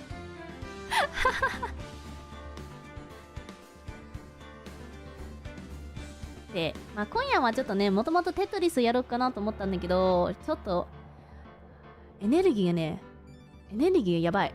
なので、まあ、ちょっとしたチルのカラオケとか、ショート配信とか、やるかなって思ってます、今夜は。まず、ご飯食べに行きます。Yes.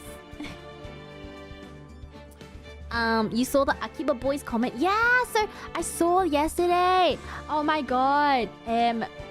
Real RAB, Real Akiba Boys.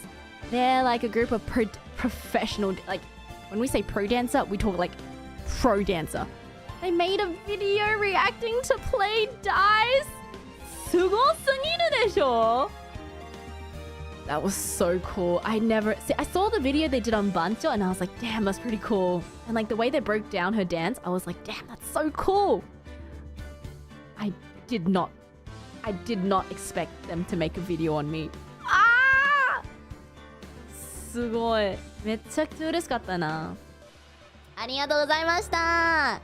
これからもぜひぜひ見ててください。頑張りますんで。But I just hope everyone enjoys the life happening in 3 days.